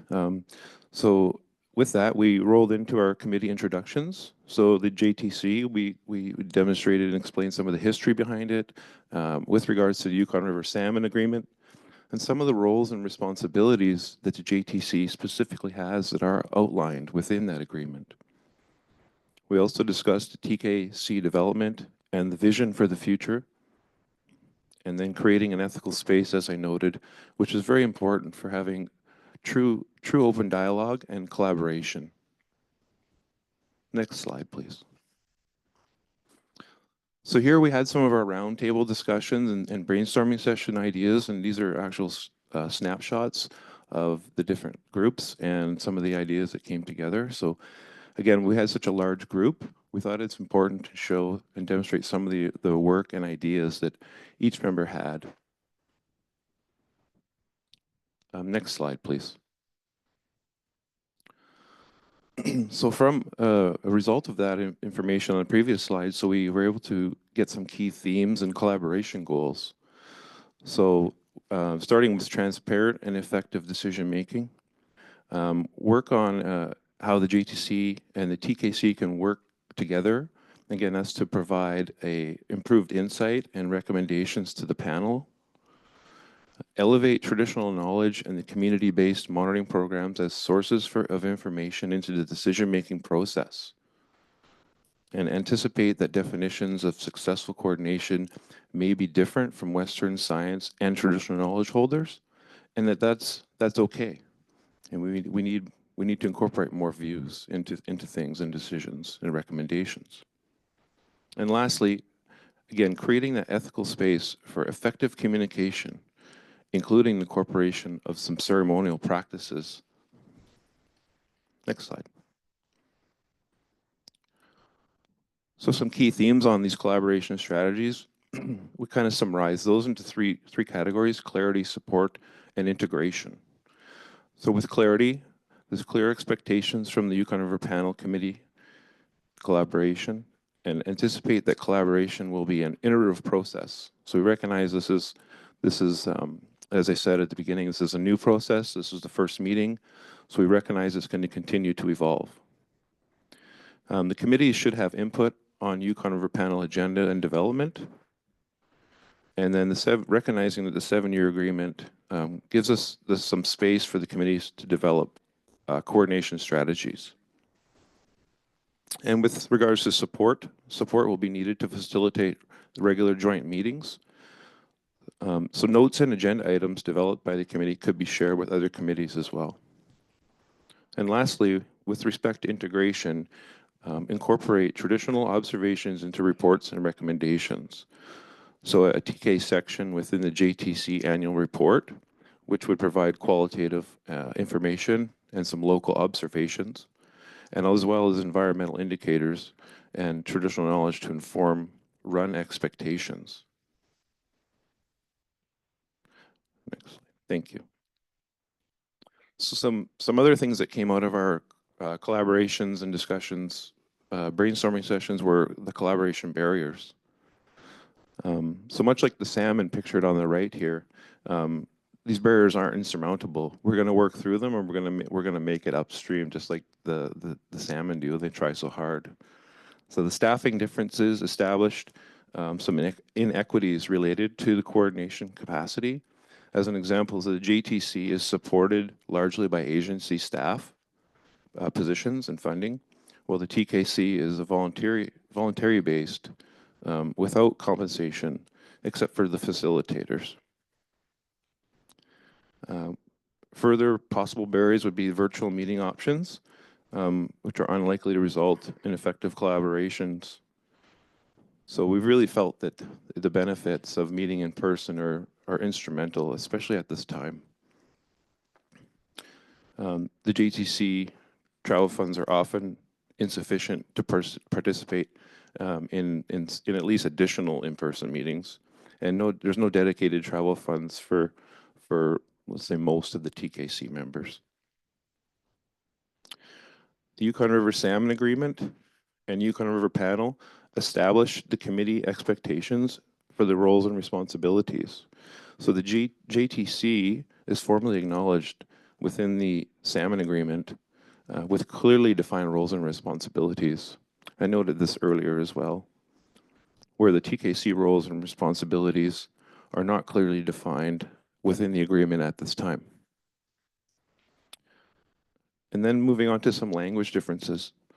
So there's different words and ways of describing common topics between the two groups, and it requires patience and time for iterative dialogue and effective blending of the knowledge systems. And again, that's okay. It's been interesting, and we've been learning a lot and sharing within each other's knowledge capacities and wording in groups. And then lastly, limited funding for co-developed collaboration initiatives. An example would be just future meetings and research projects. Next slide, please. Oh, that's the end. Thank you. We'll take any questions. Thank you, JTC co-chairs, for another excellent report. We do have about a little over 5 minutes now for questions and comments from panel members, ensuring that we start on time with our testimony. So any questions or comments, Andy, and then Mr. Chair. Yeah, thank you, Mr. Co-Chair. Yeah, following up on some of the discussion we had a little bit earlier this morning and your collaboration with the TEK, I was wondering if you have any insights for future needs from the Communications Committee, high level, or at least if you don't at this time, please consider that. And Communications Committee would be very happy to try and do any kind of outreach that the JTC feels would be beneficial to them and or the panel. So Just putting that offer out there. Yes, thanks for that, Andy. I think as we noted, this is an iterative process, and as it continues to evolve, we'll definitely take that into consideration and absolutely put it on the agenda for the next time that the two committees are meeting, and look forward to maybe presenting something to the Communications Committee on that regard. Thank you. Mr. Chair, and then Elizabeth. Thank you, Mr. Chair. A couple questions. Firstly, on slide 11, and the context in regards to this item for panel members' awareness is more of a procedural matter, and it has to do with ensuring that the panel is providing clear instructions to the Joint Technical Committee with respect to work that's being undertaken on the instruction of the panel. So on April 3rd, 2023, the Yukon River Panel passed a decision to task the Joint Technical Committee to complete a comprehensive stock status and escapement goal review of Canadian origin fall chum salmon, and that would be completed over a 2-year period identified as 2023 to 2025. So on slide 11, the Joint Technical Committee has brought forward an amended timeline to that assignment, that tasking from the Yukon River Panel.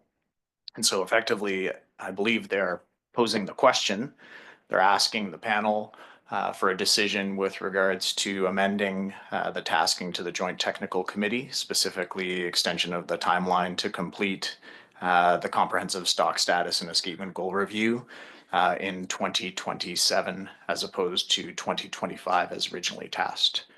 So that's my first question, comment, but I'm looking to the JTC co-chairs to confirm that that's what you're asking, an extension through 2027.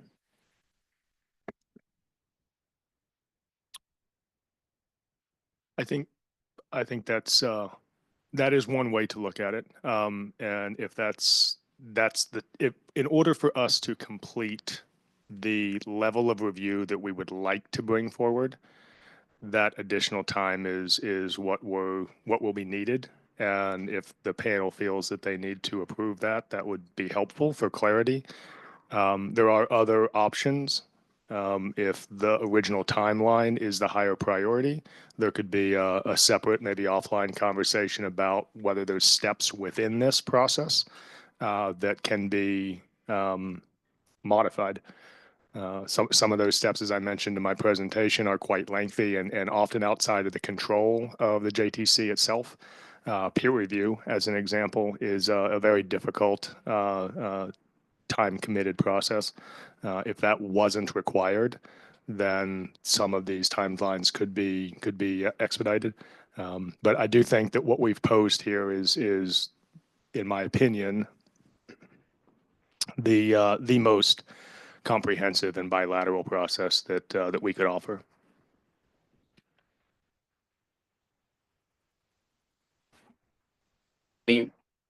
Any follow-up, Mr. Chair? Well, I think, again, it's a procedural question for the panel. So we need a decision from the panel, and the Joint Technical Committee co-chairs have presented what sounds like two options.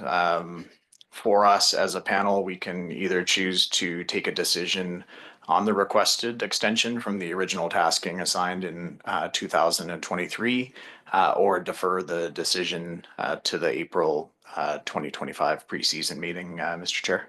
By way of time, Mr. Chair, I suggest that we try and incorporate maybe some additional discussion on that topic during our closed session period after the closing of our public session proceedings tomorrow. Thank you, Mr. Chair. Not seeing any objections.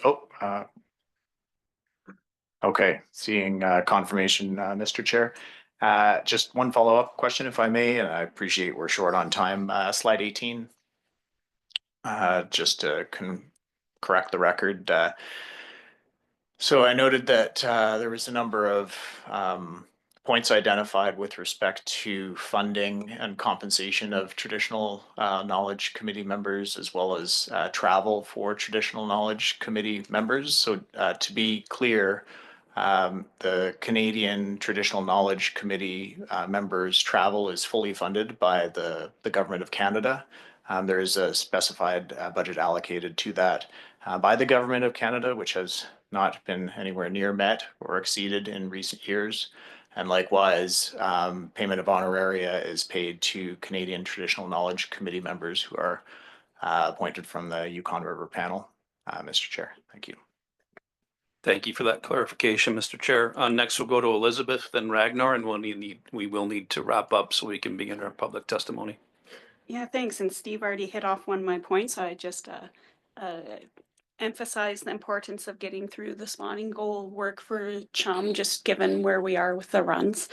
And then I also wanted to thank you guys, and I know it doesn't happen as often as I should say thank you, so I want to make sure I do it this round. But the new report is wonderful to see it coming from both sides and being a collaborative approach. And thanks to PSC for that as well. I'm sure there was a lot of work that had to be done from the report committee as well. And I am going to be nostalgic for the old ones, which makes me want to thank ADF&G too. For years, ADF&G took on that work, and it was a ton of work, particularly before the process was streamlined. So I just want to acknowledge that work as well that happened, that was taken on. So thank you.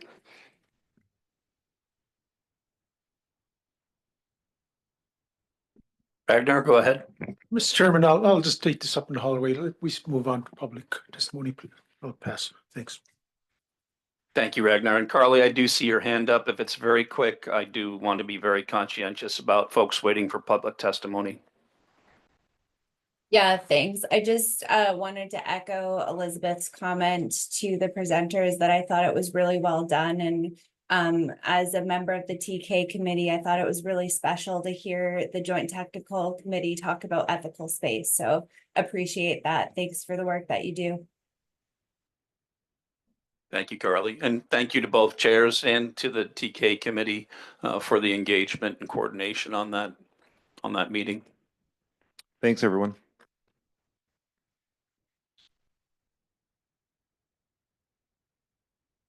So we will move to our first public testimony opportunity here this morning. Again, as I mentioned earlier, please be conscientious of time. We're going to have slots, essentially about 5 minutes per testifier in that regard. And as that time starts to approach, I'll try and politely signal to you to try and summarize or wrap up your testimony comments. I'd also note that for anyone that wants to sign up for the afternoon testimony opportunity after we complete our agenda items today, please do so by around 3:15, 3:30 at the latest. First up, we have Janet Woods in person from the Yukon River Intertribal Fish Commission.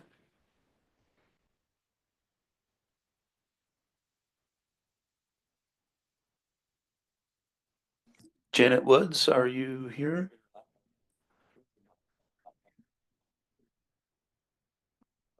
We'll give it a second.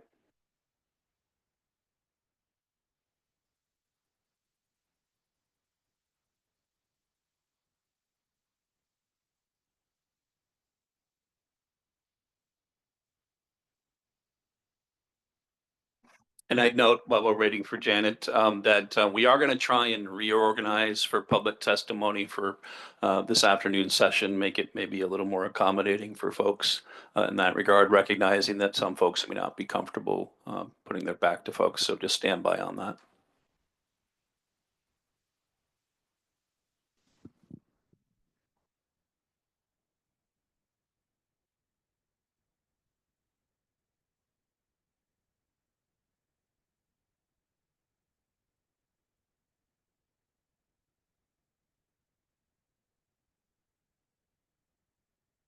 Good morning. I apologize. I was charging my laptop here.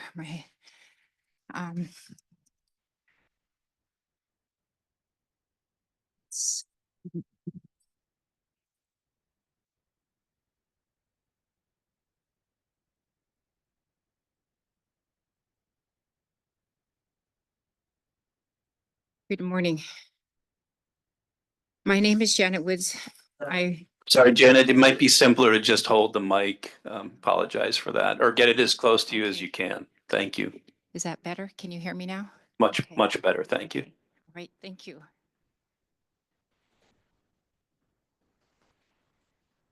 My name is Janet Woods. I represent Manly Tribe as Commissioner of the Yukon River Intertribal Fish Commission, which is made up of 43 tribal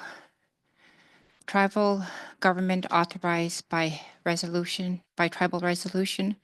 Our mission is to provide the health and well-being of our people, our future generations, and all Alaskan and Canadians who rely upon the health of our salmon.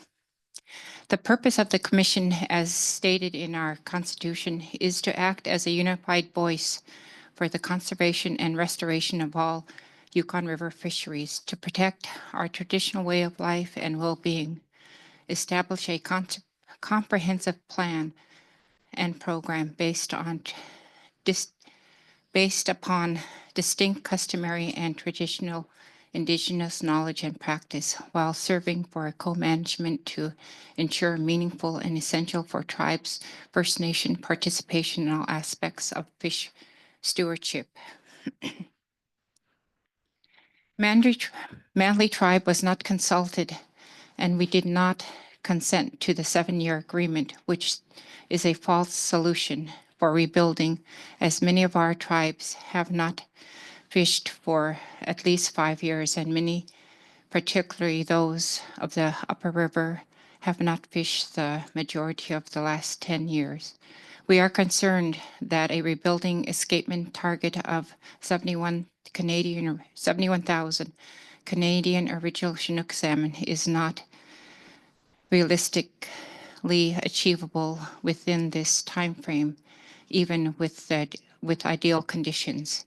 We support a rebuilding plan that centers tribes, provides clear language for prioritizing subsistence harvests, and does not promote a false solution of hatcheries.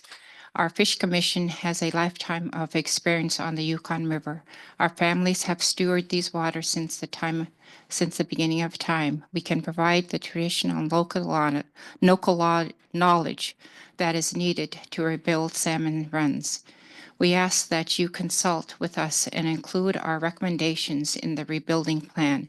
We also ask that the Fish Commission is granted a permanent seat on the Yukon River Panel.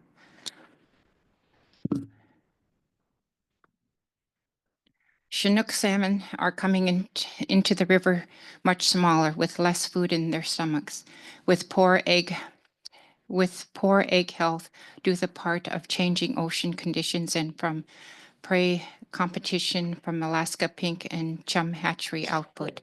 Several Alaska Department of Fish and Game Advisory Committees within the Yukon River watershed have submitted multiple proposals to Alaska Board of Fish, requesting select hatcheries reduced their output by 25%, but have not been successful. This body must directly endorse and advocate for limiting hatcheries' output into the North Pacific, including Gulf of Alaska, as part of the comprehensive rebuilding plan.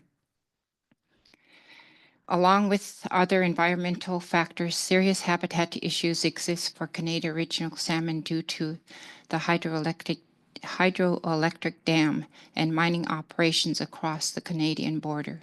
We ask that these factors be accounted for and addressed with Indigenous-led restoration efforts. This body must directly endorse and advocate for significant habitat restoration actions and protection within Canada as part of the comprehensive rebuilding plan.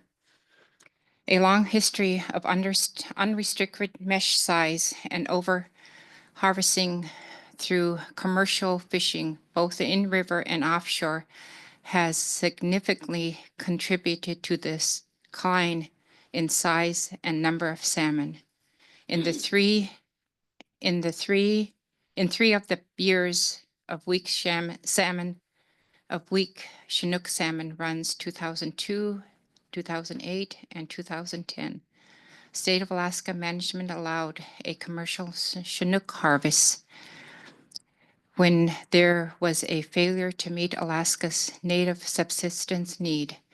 In 2008, 2010, state managers allowed a commercial Chinook harvest that failed to meet the Canadian escapement goal due to the severe mismanagement. Our fish commissioners and other organizations have sought federal management along with the Yukon River of all salmon species to ensure the federal subsistent priorities be upheld. We continue to pursue federal management in an effort to assert our sovereignty and co-management of the Yukon River.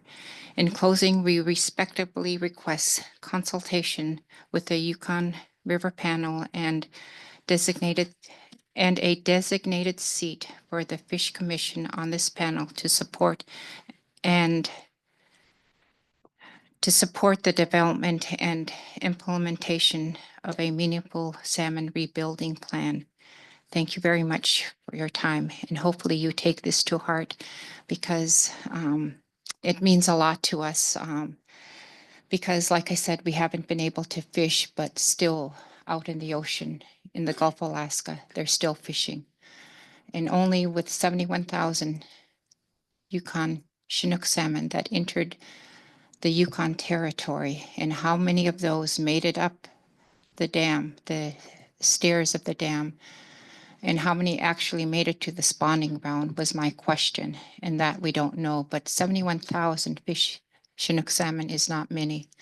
So I really hope that you take it to heart that, you know, we're limited. We're not able to fish, but yet out in the ocean, in the Gulf of Alaska, they are fishing and we're not. So thank you very much.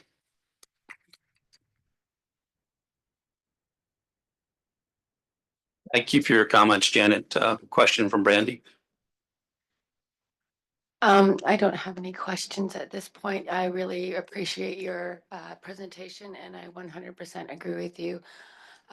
Through some of my other channels, I'm having building relationships with the Intertribal Fish Commission, and same with YURFTA, and like hoping to connect our tribes and our First Nations together. But on my seat at the panel, some of your recommendations, I highly do agree with the new seats coming up for renewal, that we do have a seat at the table. This is up to the U.S. completely, but as a panel member, I would make that recommendation to support that the Intertribal Fish Commission have a seat at this table, a permanent one, and a seat being held for that. In the Yukon, our process is that we have the Yukon Salmon Subcommittee, and a number of us are appointed on behalf of different organizations. There's a federally appointed seats, there's the Yukon government seats, there's a Council for Yukon First Nations seat, and then there's also, well, through direction is the Yukon Fish and Wildlife Management Board. So if we can have those seats at our side at these tables, these organizations that are being the stewards and the people along the river that actually live in these communities should have a seat at this table. I highly recommend that, and I will do my best in closing meetings to talk about that with the rest of the panel, but I'd like to hear from others what they think of that as well. Thank you again for your presentation. Thank you very much. I appreciate that, and sorry I was a little nervous, but I was running to get my iPad. Usually I just, you know, from the heart and be able to, but I just needed to. But anyway, thank you very much, and I appreciate that. Danny, go ahead. Thank you, Mr. Co-Chair. I'd really like to thank you for your presentation, and I think you should be at this table too. I'm from the headwaters. I'm from above the dam, and it's been 70 years, so we've got multiple generations that haven't fished salmon. I mean, we still get salmon. It's a good thing we got, you know, good neighbors. But yeah, I don't want to see anyone else have to go through that, and we're working on that dam, that dam. Yeah. Thank Once you. again, thank you very much. Yeah, thank you. I appreciate that because, like you said, we haven't been able to teach our kids, you know, my grandkids that are so willing to learn just because we can't fish. But what's really sad for me is so less salmon are going up the river, yet, you know, they're fishing, the trawlers, you know, they're taking the fish, and yet we are not able to fish.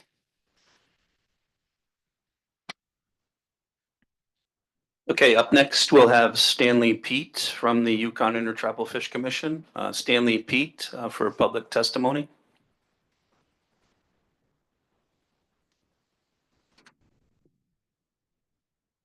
Stanley Pete, are you in the room?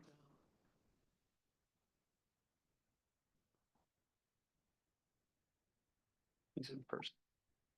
Okay, we'll come back to Stanley maybe for a subsequent public testimony session.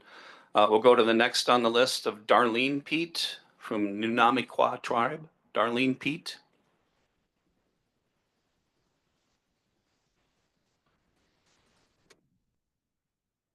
Good morning.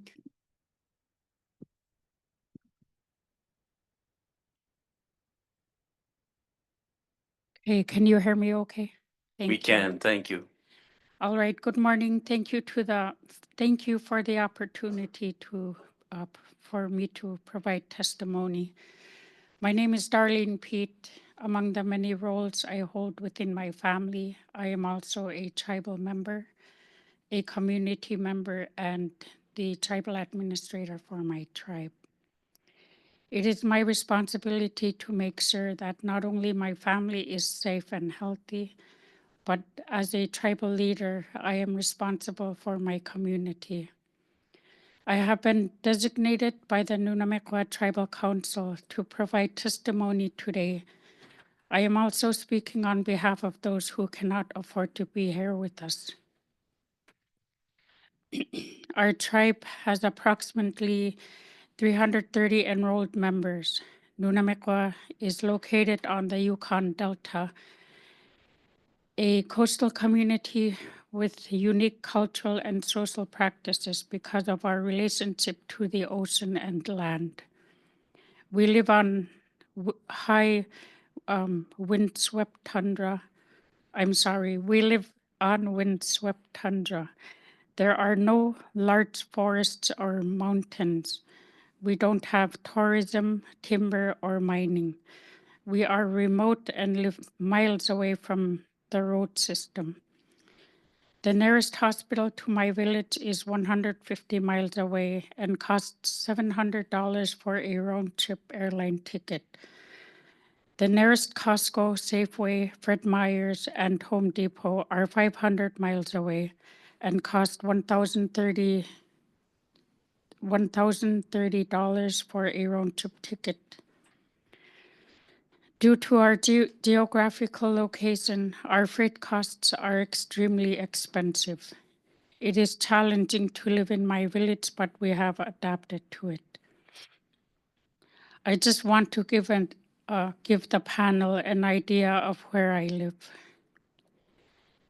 In the April 1, 2024 agreement between Fisheries and Oceans, Canada and the Alaska Department of Fish and Game, on item 10, it reads, in the absence of fisheries, the status of Chinook salmon has continued to be depressed and reflects the long-term cumulative effects of other factors, particularly habitat degradation resulting from resource and hydroelectric development, competition from hatchery production, cycle natural phenomena, and large-scale environmental variability affecting both marine and freshwater habitats. The parties shall work collaboratively on habitat and stock restoration activities and support research to better understand the declines on Chinook. The agreement doesn't state that subsistence was a reason for decline, absence of fisheries. How much more research is needed to recognize that both governments need to toughen environmental protection standards in mining development, sewage discharge, and increased enforcement. In the Yukon River Act of 1999, it specifies duties for the Yukon River Panel to advise the Secretary of State and advise the Secretary of Interior. Me and my tribe, we are asking the Yukon River Panel to utilize its duties for Chinook salmon rebuilding. The panel may make recommendations concerning salmon to the Department of the Interior, the Department of Commerce, and the Department of State, the North Pacific Fisheries Management Council, and other federal and state agencies. On another note to this international panel, we have noticed a huge increase in disease in our fish. The amount of sewage discharged by both countries into the Yukon River is extremely high.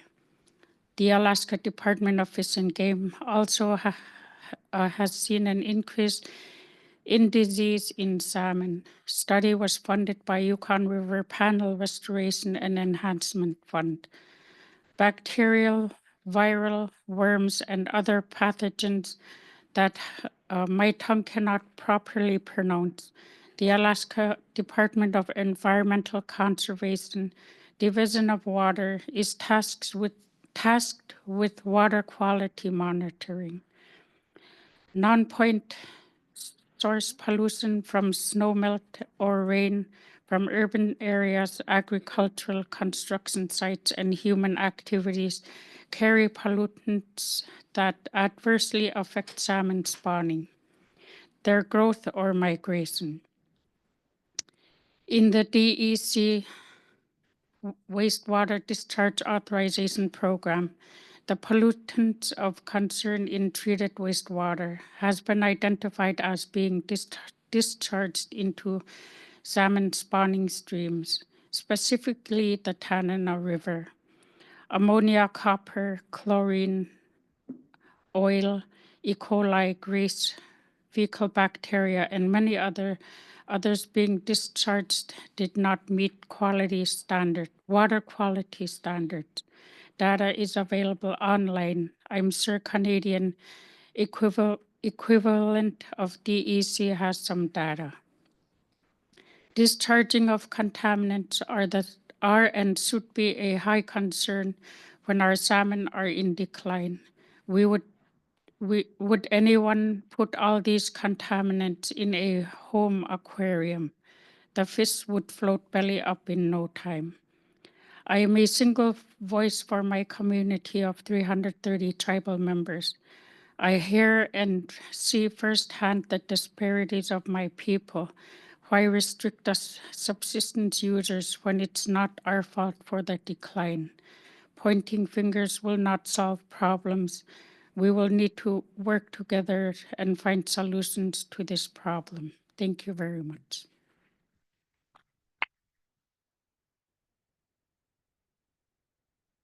Thank you very much, Darlene, and thank you for joining us for testimony today. We have a question or comment from Pauline.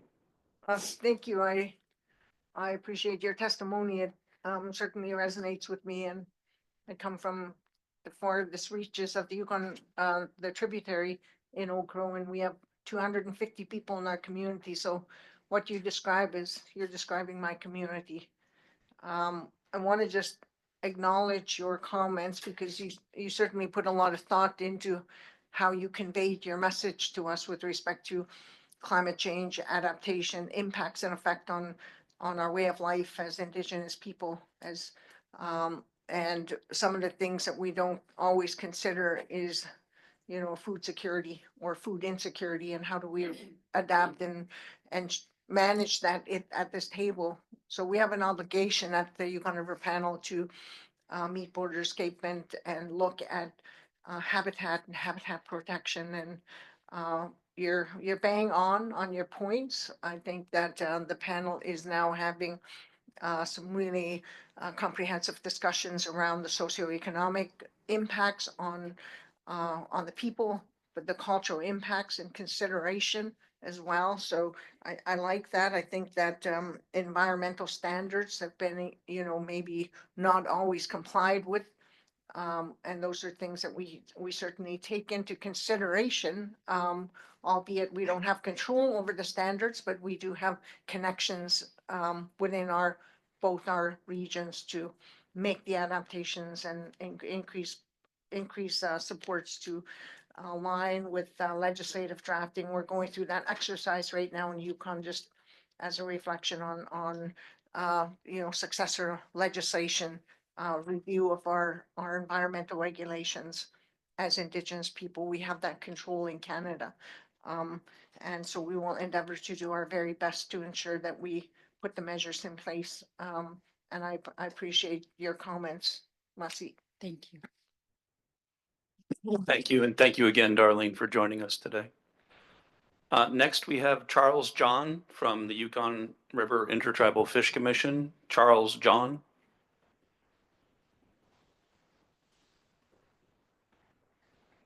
Okay, well, again, any folks that aren't here when their names are first called, we will provide an additional opportunity at the next session. So we'll do a second call. Up next, we'll have Sheila Minnock. Sheila Minnock.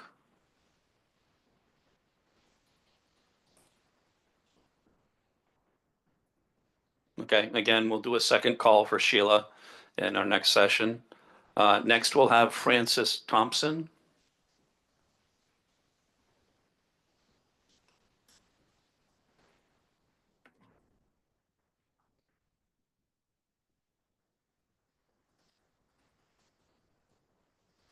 Welcome, Francis.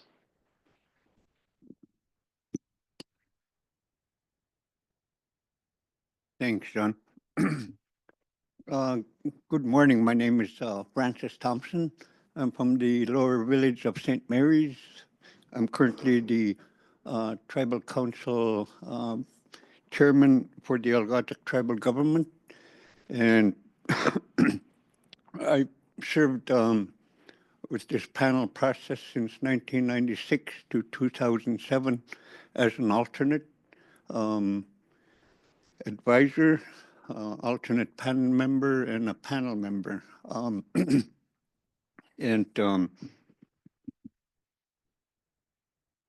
I closed my eyes listening to the agenda items being discussed this morning, and in hearing the discussions, I feel like 30 years younger.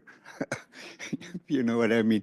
We've had these discussions you know, since the inception of trying to create the panel. And it's good to see folks that were in the initial start of the panel from the 1900s. And good to see new ones here. When the panel process was proceeding on, there was a lot of menfolk around the table talking about the salmon and everything about the salmon. And I come in here today and I look around the tables. You know, the women folk always told the man how much fish to catch because she knows how much she can handle in the day. So it's good to see, you know, those ones that were the boss of the men catching the fish sitting on the table. Maybe somebody will listen.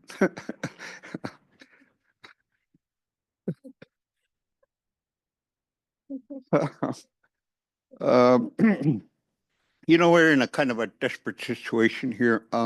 We haven't been fishing for the last 20 years. And for the last 5 years, you know, not being on the river and catching our needs to fulfill our subsistence needs up and down the river.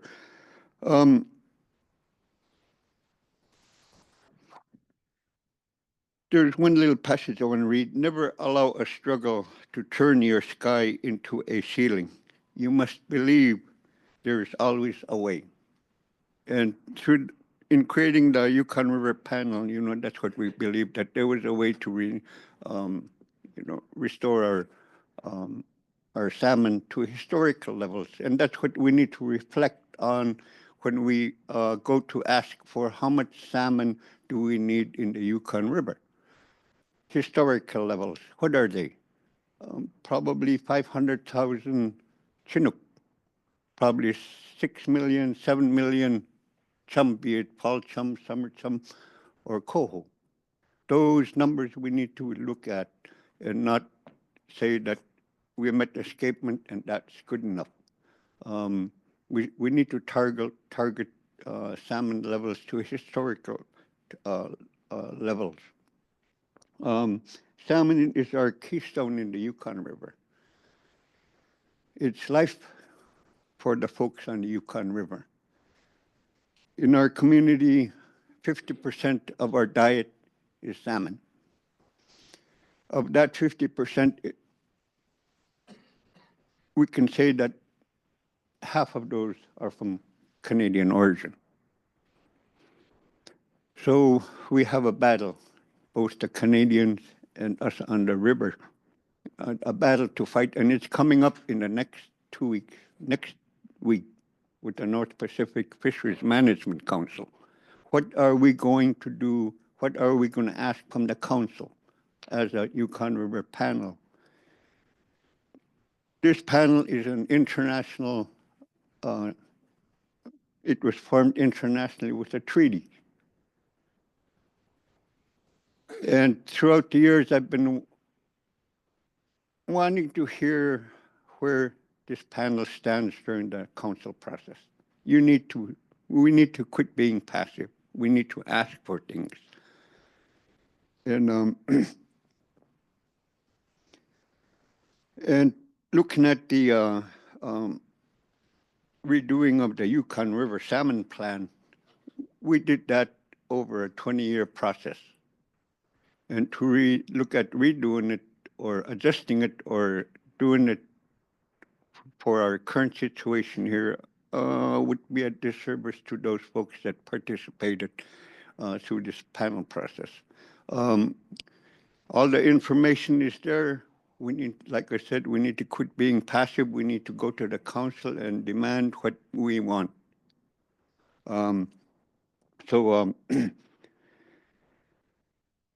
There's a couple of things maybe we could ask for is fighting for corridors, salmon corridors in the Bering Sea. And for the dam,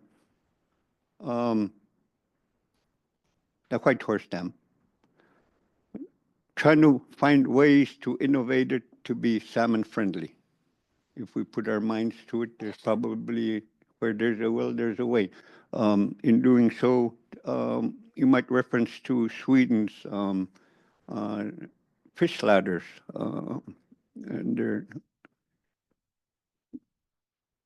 they're innovative fish ladders. So we should be looking at those.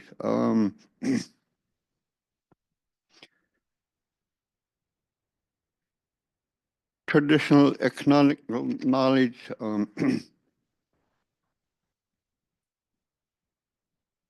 run size, we need to fight for the run size to our, what we know historically came into the Yukon. Our escapement goals need to be the maximum, and we need to go to the council and ask, let them know that that's our goal. This is my first stop of 5.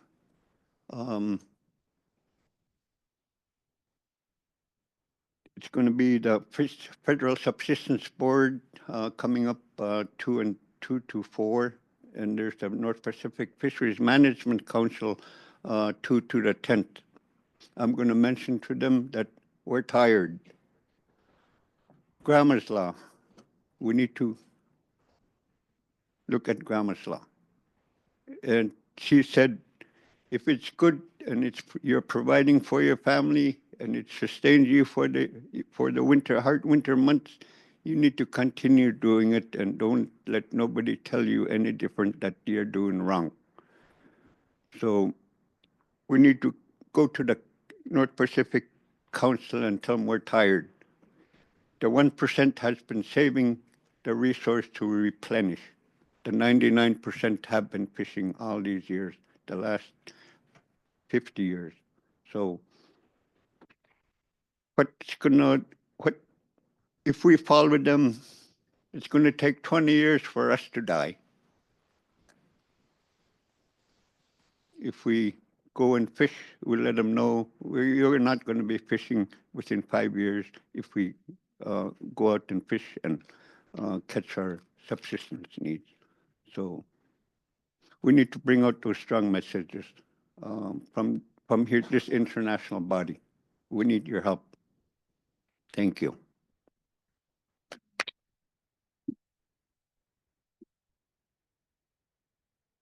Thank you, Francis, and always good to see you.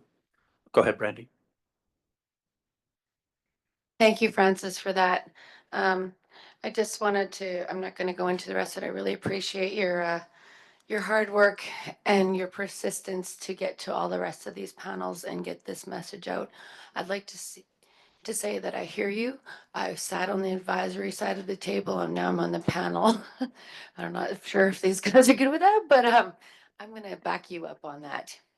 I'm going to back you up, and I think 100% we need to make change. We need to advocate from this table up to the other boards and say what you're saying and listen to what the people in this audience and the public and the people on the river are saying.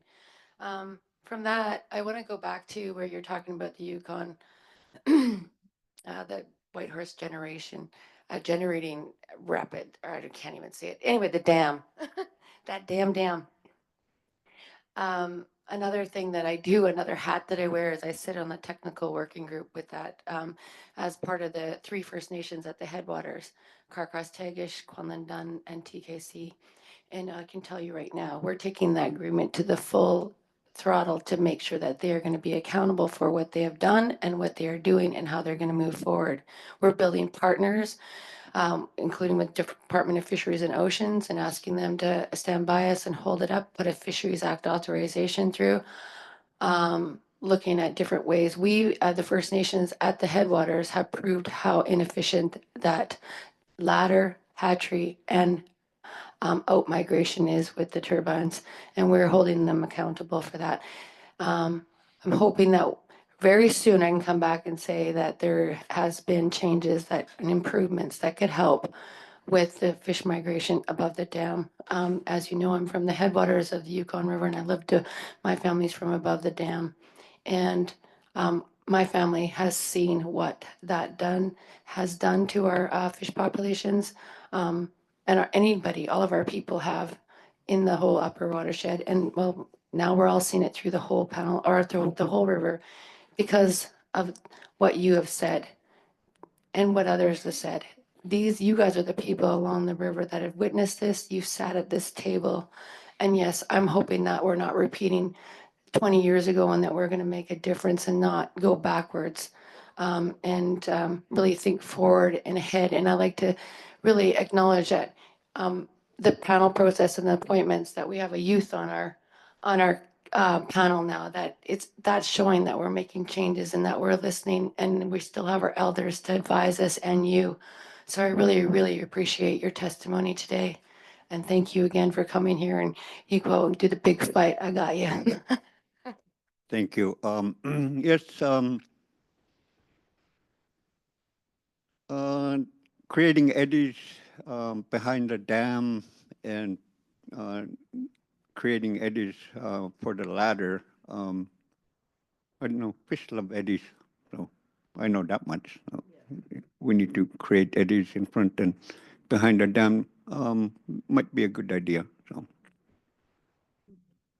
Stanley, go ahead. It's good to see you again, Francis. Like you say, in the 90s, we're sitting on a panel, and I didn't see you for a number of years after that. And when I went down Yukon River and many channels down the delta, down Mount Yukon, I landed in your fish camp. And and we were surprised to see each other. I was surprised to see Francis, Stan and Francis.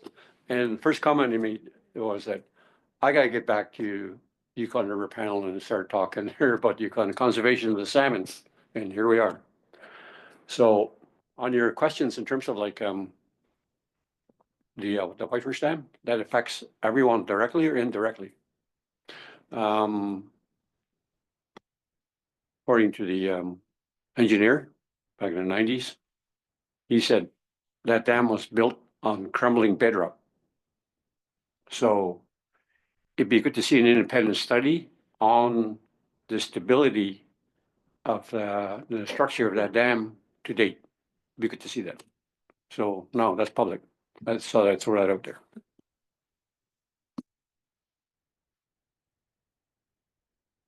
It was good to see you at our camp, Stan. I was surprised. I go, oh, Stan. He came, and yeah, we sat down and had our coffee, and there was no fish on the racks. Yeah.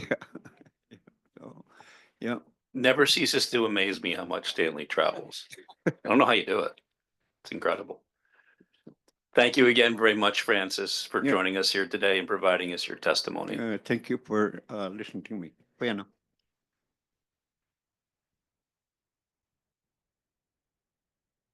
So that concludes our public testimony for the pre-lunch session. Again, those individuals that were called first for that session will be called again for the second session this afternoon. We will go ahead and break for lunch. We're only a little bit past noon here, so we'll stick with our 1:30 start time. So 1:30, we will get back on our agenda. We'll see you all then.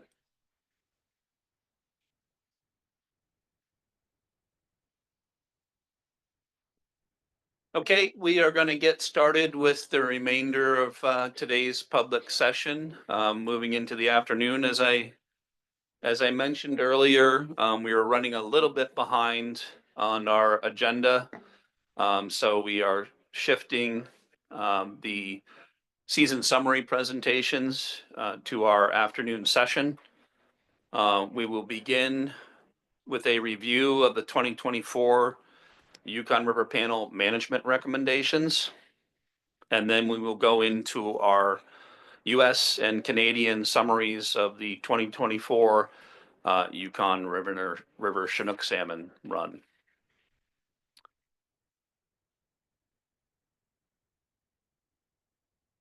So by way of management recommendations from the Yukon River Panel in 2024, the panel recommended the closure of the 2024 Chinook salmon fisheries in the United States and in Canada based on the agreement of April 1st of 2024 regarding the Canadian origin Yukon River Chinook salmon 7-year closure, and the poor run forecast and border passage prediction for the 2024 season.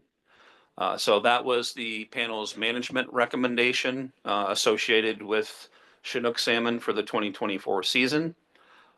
With that, any questions or comments from panel members on management recommendations? Not seeing any, so we will now go into our first Chinook salmon season summary, our summer season summary presentation from our U.S. managers and research biologist Dina Jallin and Fred West. And then after that presentation, we'll move into the Canadian season summary presentation. So Dina and Fred, whenever you're ready. All right, this should hopefully be on. Can everybody hear me? Okay, thank you. So, volume. Maybe a little closer to the mic if you can. Better? Better. Okay, great. We're gonna have to swap back and forth. Fred and I, so I'm Dina Jallin with the Alaska Department of Fish and Game, the Yukon River Summer Season Manager. Fred and I will be giving this presentation, and also want to note that in season, we also work very closely with Holly Carroll with the U.S. Fish and Wildlife Service and her team to go over all the in-season management information and work on our decisions as we get through the season. Next slide, please. So these are the outlooks that we had going into 2024. So for the drainage-wide Chinook salmon run, the outlook was for a run of 45,000 to 68,000 fish. And for Canadian origin Chinook salmon, the outlook was for a run of 19,000 to 28,000 fish. And recently we've started looking at a border passage outlook. This is based on recent trends of fish making it to the border. And that outlook was for a run of 9,000 to 19,000 fish. So the outlook for 2024 was for a slightly larger run than in 2023, but still well below average. And the Canadian origin run forecast was well below the border passage objective of 71,000 fish. And then for summer chum salmon, we did have a outlook of a run of 1.1 million with a range of 550 to 1.8 million fish. And that was within our drainage-wide escapement goal of 500,000 to 1.2 million fish for the most part. Next slide, please.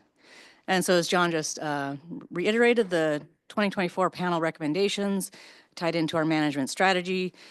So the panel recommended the closure of the 2024 Chinook salmon fisheries in US and Canada based on the agreement from 2024 up to 2030. And so our fisheries outlook and strategy were discussed in preseason meetings, and then we published and mailed those strategies and outlooks to as news releases and sent them to households in May. Next slide, please. And so this map just shows the assessment projects that took place in Alaska, or didn't take place in this case of some of them.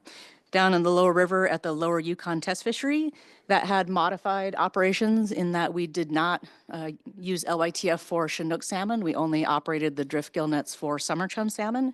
However, the Chinook salmon radio telemetry project did take place out of Emonic. And so they did catch Chinook salmon there and tag them to watch their migration as they went upriver. And then up at the Andreevsky River Weir, they had missed days due to high water or flooding. Pilot station sonar and the green circle there operated mostly as normal. Up on the Andvik River, that project did miss days due to high water. And the Gasasa and the Henshaw did not operate due to funding.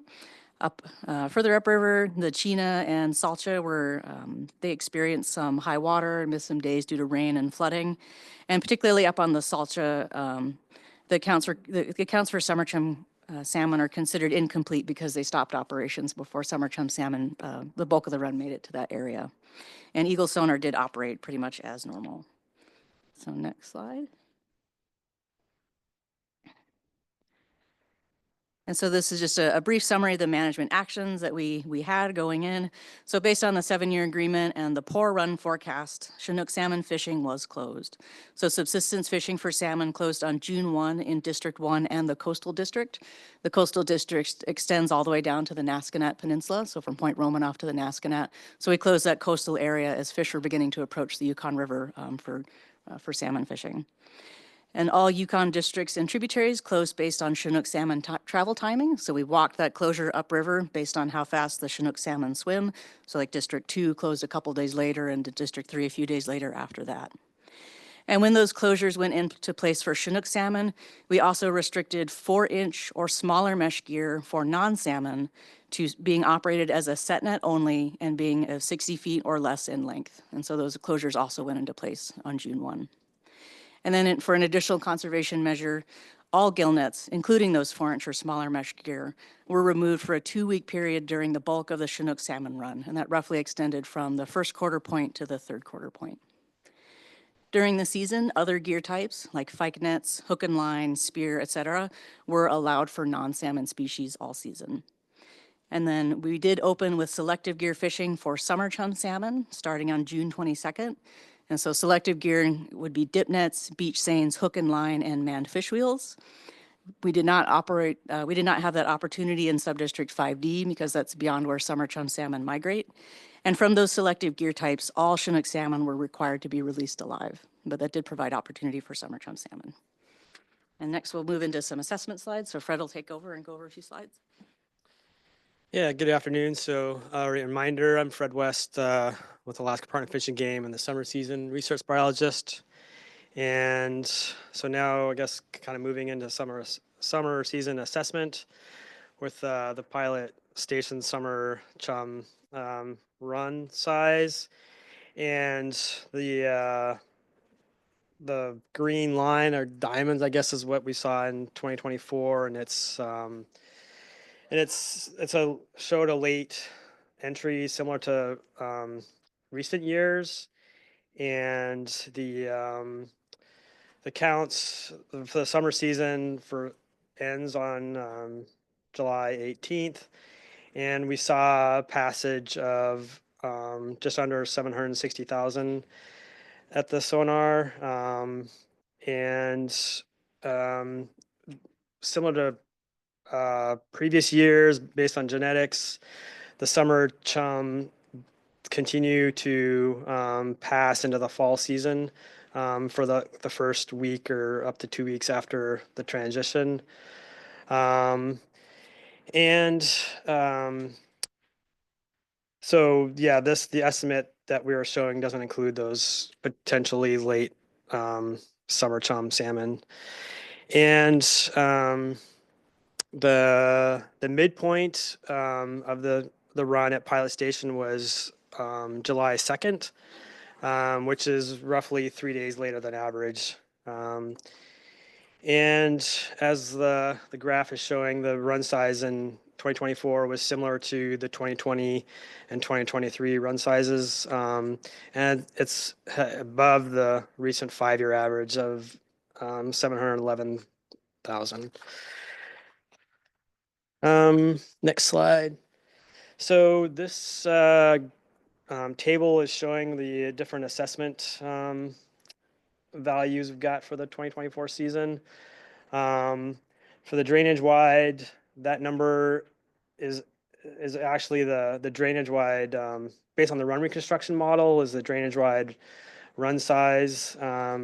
The escapement was estimated at around 776,000, but it's well below the median run size of 1.7 million, so definitely below average. And the other project that's not in the table, but we also have the Andrievsky Weir that operated, and as Dina mentioned, that we had some issues with high water, and the weir was missing some fish, so that estimate is not reliable.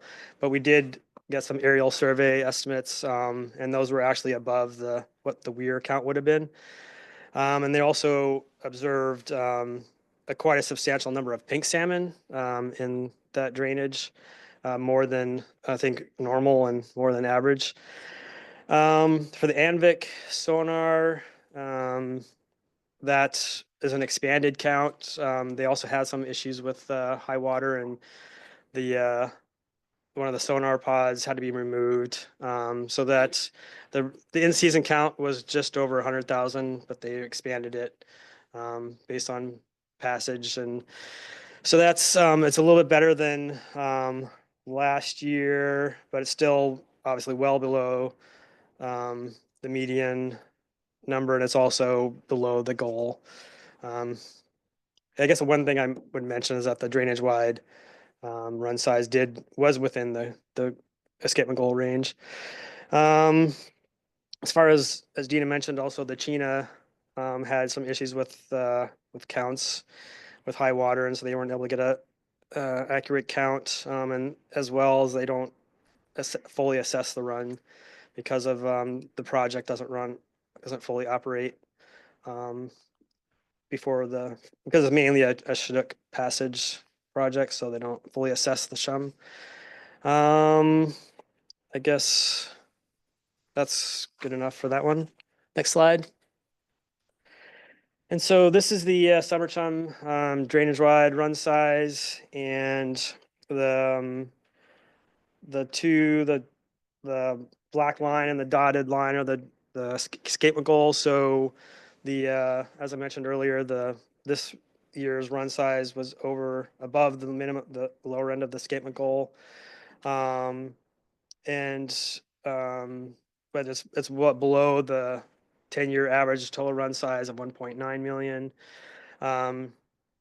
The parent years of age 4 and age 5 fish met at least the lower end of the gender-wide goal. And the escapements from 2019 to 2020 were 1.5 million and 725,000. And one thing to note is that 2019 had hot water, and it may have impacted spawning success. And yeah, I guess next slide. So this slide shows the preliminary subsistence summer chum salmon estimates. So in 2024, the estimated subsistence salmon harvest was a little bit over 32,000 fish. And this is definitely below the lower amount necessary for subsistence level for summer chum, which starts at 83,000. However, the harvest this year was above the recent 5-year average. These harvest totals do include fish from assessment and research projects. So this would be from the Lower Yukon Test Fishery and from Pilot Station Sonar. So of that 32,000, about 1,900 summer chum were distributed from those projects to communities. And as I mentioned before, these harvest opportunities were with selective gear types, which are much less efficient than gill nets. The dip nets that fishermen can use can only be about 4 feet wide, and that is a much smaller area of gear than a gill net.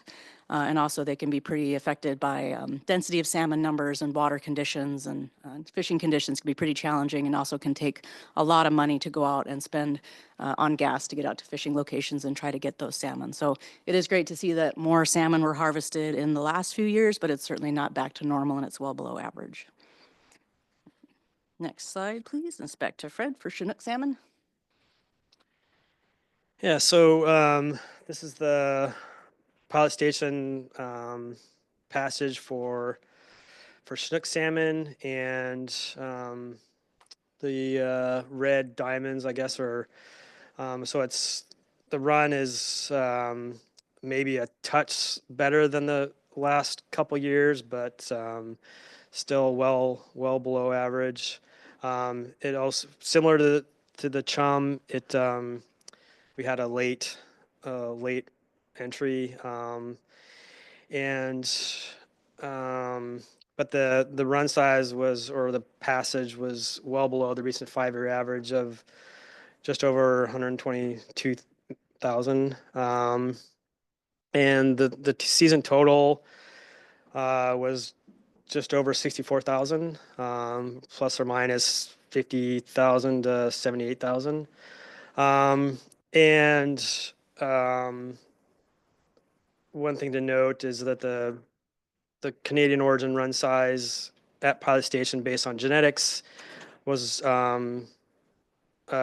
almost 29,000 fish, I guess. About 44% of the run were Canadian origin based on genetics. And the midpoint at the sonar was July 2nd, which is the latest on record and 7 days later than average. So it was a really late run for Chinook this year. Next slide. So this is the age composition we saw at the Pilot Station sonar. The proportion of 6-year-olds was larger than average, and we have this new ability to use. We have a genetic sex ID marker, and this location. Because the fish are so low in the river, it's really hard to determine sex by visual identification. So we have a new method of being able to identify them using genetics, and that proportion was about 48% females, and I guess another thing to note is that the size at age. Was smaller for each age class and overall, and the average length in 2024 was 725 millimeters, which is below the average of 759 millimeters. And let's see, next slide. So moving to the sonar, or the Eagle sonar. We had the season total count was just over 24,000, and the confidence interval was a lot smaller at this project. The lower end was just over 24,000, or just under 24,000, and the upper end was 24,407. The run size was within the preseason outlook of 19 to 28,000. And above the border passage prediction of 9,000 to 19,000. It's below the recent 5-year average of 27,500, and it's well below the 7-year agreement border passage objective of 71,000. We did this does account for more fish than we have seen in the last couple years, but still well below average. Next slide. And this is the age composition for Eagle sonar. And the one thing to note is the proportion of age 4 was above average, and all the other age classes were near or below average. The percent females was 34%, which is below average, but up 43%. And this location is high enough in the river that the visual accuracy is pretty good. So, and it's more accurate than pilot.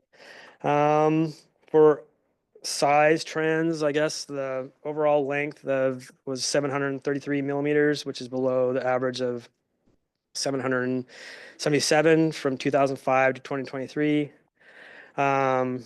And the overall length of 733 millimeters is the smallest observed. In 2006, the average length was 236 millimeters.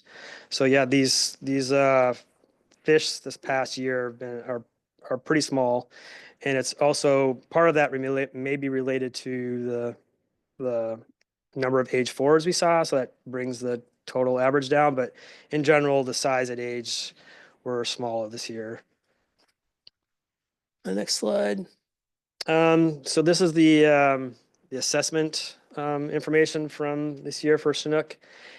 And similar to Cham for Andreevsky, that project wasn't able to accurately assess using the weir, but we did see a number of Chinook in an aerial survey, but essentially it's I guess the escapement to the Andreevsky was really low this year, even with all the issues of high water. So that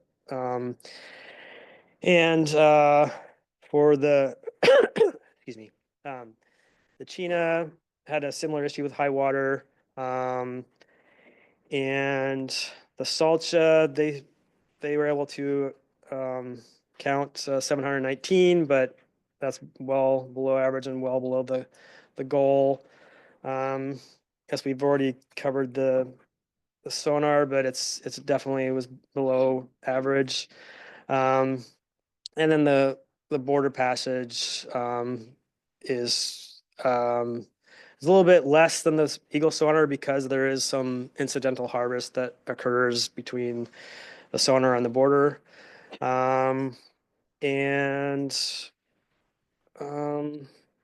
Yeah, I guess that's good enough. So this is the total run size for Canadian origin snook. And the preliminary total run size for 2024 is 25,390. And that's based on the run reconstruction model. But essentially it's the sonar plus the Eagle sonar plus any harvest of Canadian origin fish that occurs below the sonar. And this estimate is below the recent 5-year average of 34,000, but it was within the preseason forecast of 19,000 to 28,000. And next slide. All right, so the next couple of slides, I'll go through something that we've been talking about a lot in recent years, which is the Canadian origin run size difference between Pilot Station and Eagle. So up at the top row of the table here, we've got the Canadian origin Chinook salmon estimate at Pilot Station sonar. So that point estimate was 28,624, and we've got the confidence intervals off to the side there. The estimated harvest of Canadian origin Chinook above Pilot, so this is just between Pilot and Eagle, is 817 fish. And so we expected the number of fish at the border to be a little bit over 27,000. Our point estimate up at Eagle was 24,183, and it left us with a difference of 3,624. So it's essentially within expectations, especially when you look at the confidence intervals around those numbers. And so the number of Chinook salmon reaching the border was consistent with expectations based on Pilot Station sonar passage and the known harvest of fish between the two projects. Next slide. And so this chart just kind of shows this, why we've been looking at this information so closely recently. So since 2019, from 2019 to 2023, the number of Canadian origin Chinook making it to the Eagle sonar was substantially less than the number passing pilot station sonar, showing a new multi-year phenomenon suggestive of a large-scale natural en route mortality. So these bars on the chart here, pilot station is in red, and then next to that is Eagle sonar passage in white, and then the harvest portion in black. And so what we've seen is, previous to this, we would sometimes have years where, due to project operations or whatever happened throughout the season, we would maybe see more fish getting an Eagle than we expected based on genetics and the estimate at pilot. And so sometimes it was above and sometimes it was below, but typically kind of closer to the confidence intervals.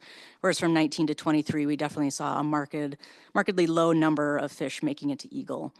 And it really triggered a lot of investigation.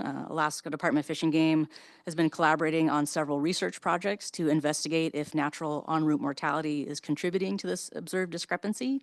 And so it was very encouraging to see that there was no statistical difference in 2024, hopefully indicating that large-scale natural mortality did not occur between these two projects. Next slide.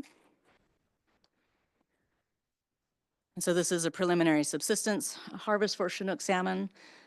So again, the last few years, 2021 through 2024, have been exceptionally low. The preliminary 2024 harvest of Chinook salmon was 1,875 fish, and that's very similar to the harvest from 2021 to 2023, years where we've taken similar fishery closure management actions. And this harvest estimate is from all stocks, so it does include Alaskan and Canadian stocks. An estimated 1,085 fish were of Canadian origin, and these harvest totals also include fish from assessment and research projects. So of those, about 521 were fish that were from projects and then distributed to communities for subsistence. And so these Chinook salmon that were harvested may have been caught very early or very late in the season. We do sometimes get phone calls even now or in December saying that Chinook salmon are still moving up under the ice. Or the salmon may have been incidentally caught in non-salmon gear, such as the 4-inch or smaller mesh gill nets. And next slide.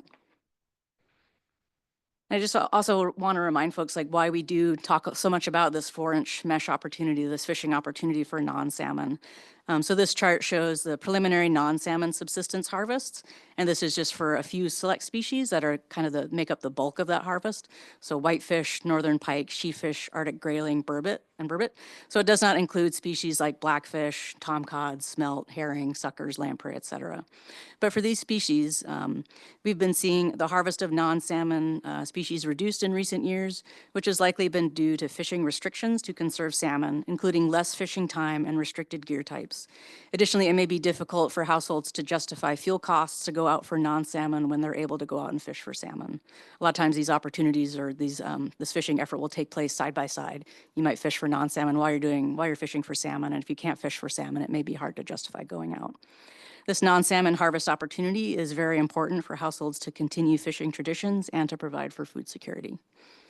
And so just as a note, so the harvest estimate this year was 57,877 of the species listed below. And that's similar to last year when the harvest was estimated to be 55,000, but below the 10-year average of 92,000 fish and below the 5-year average of 71,000 fish for these non-salmon species.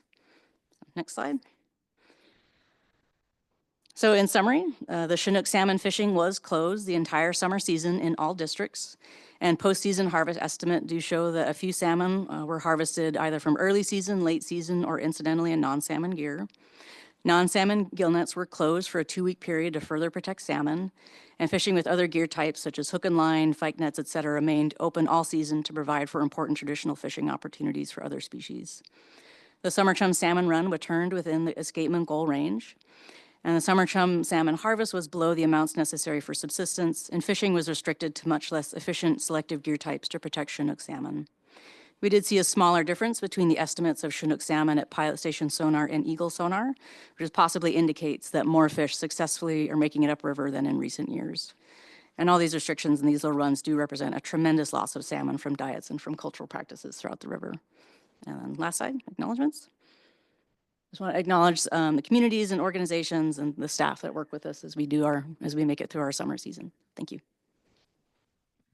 Thank you.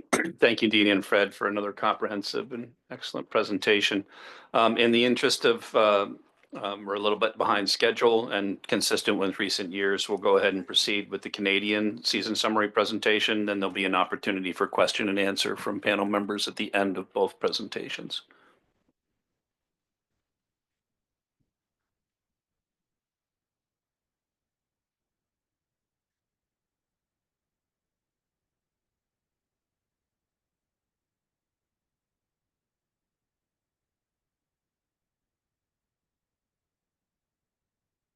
All right. Yeah, thank you. Brief introduction for those who may have forgotten. I'm Adam Odell. I'm a senior fisheries biologist with Fisheries and Oceans Canada and Whitehorse, and I'll be presenting this season recap along with Jacqueline Kendall, our acting operations manager. Next slide, please. Great. So the presentation, it'll begin with a review of this past season's assessment sites, followed by a brief recap of the preseason forecasts, and then we'll move to cover a postseason synopsis of the season assessment projects, followed by associated management actions that took place during the season, and then lastly provide some context towards environmental conditions that were experienced. Next slide, please. So here's a map of the drainage. I'm sure you can all understand. With each major assessment site of relevance to Canadian origin Chinook identified. So the preseason forecast for the number of Canadian origin Chinook entering the river is created while these fish are still in the ocean.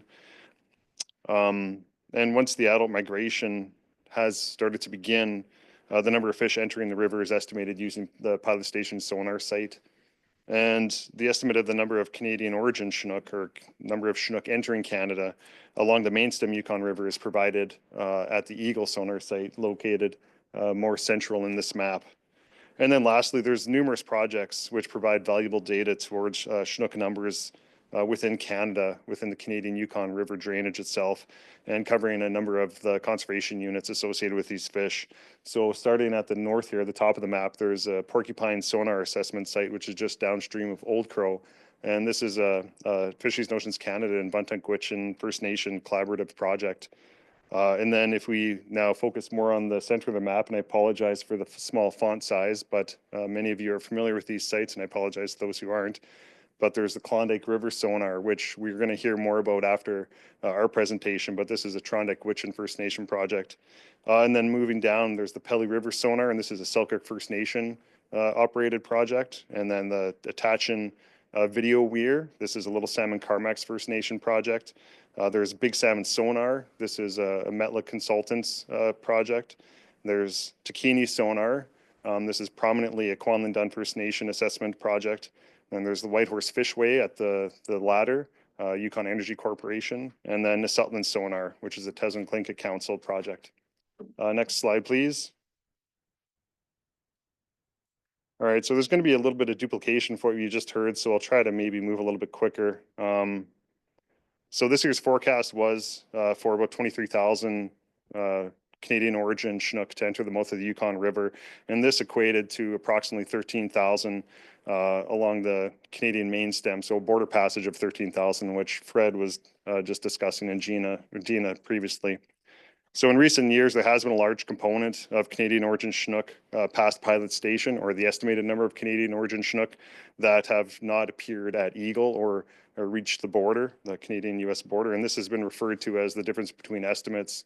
And so to provide preseason predictions for this in-river mortality, that's where this 13,000 estimate was created, to try to put a bit more context into what we're actually going to be seeing within Canada and the number of Chinook. So last year's Canadian origin forecast was for this year's forecast was for a below average return, lower than recent 10-year average of 50,000, and also well below the historic average of 150,000 that we saw in the 80s and 90s. Next slide, please. So this figure here is showing the daily passage of Chinook at pilot station sonar.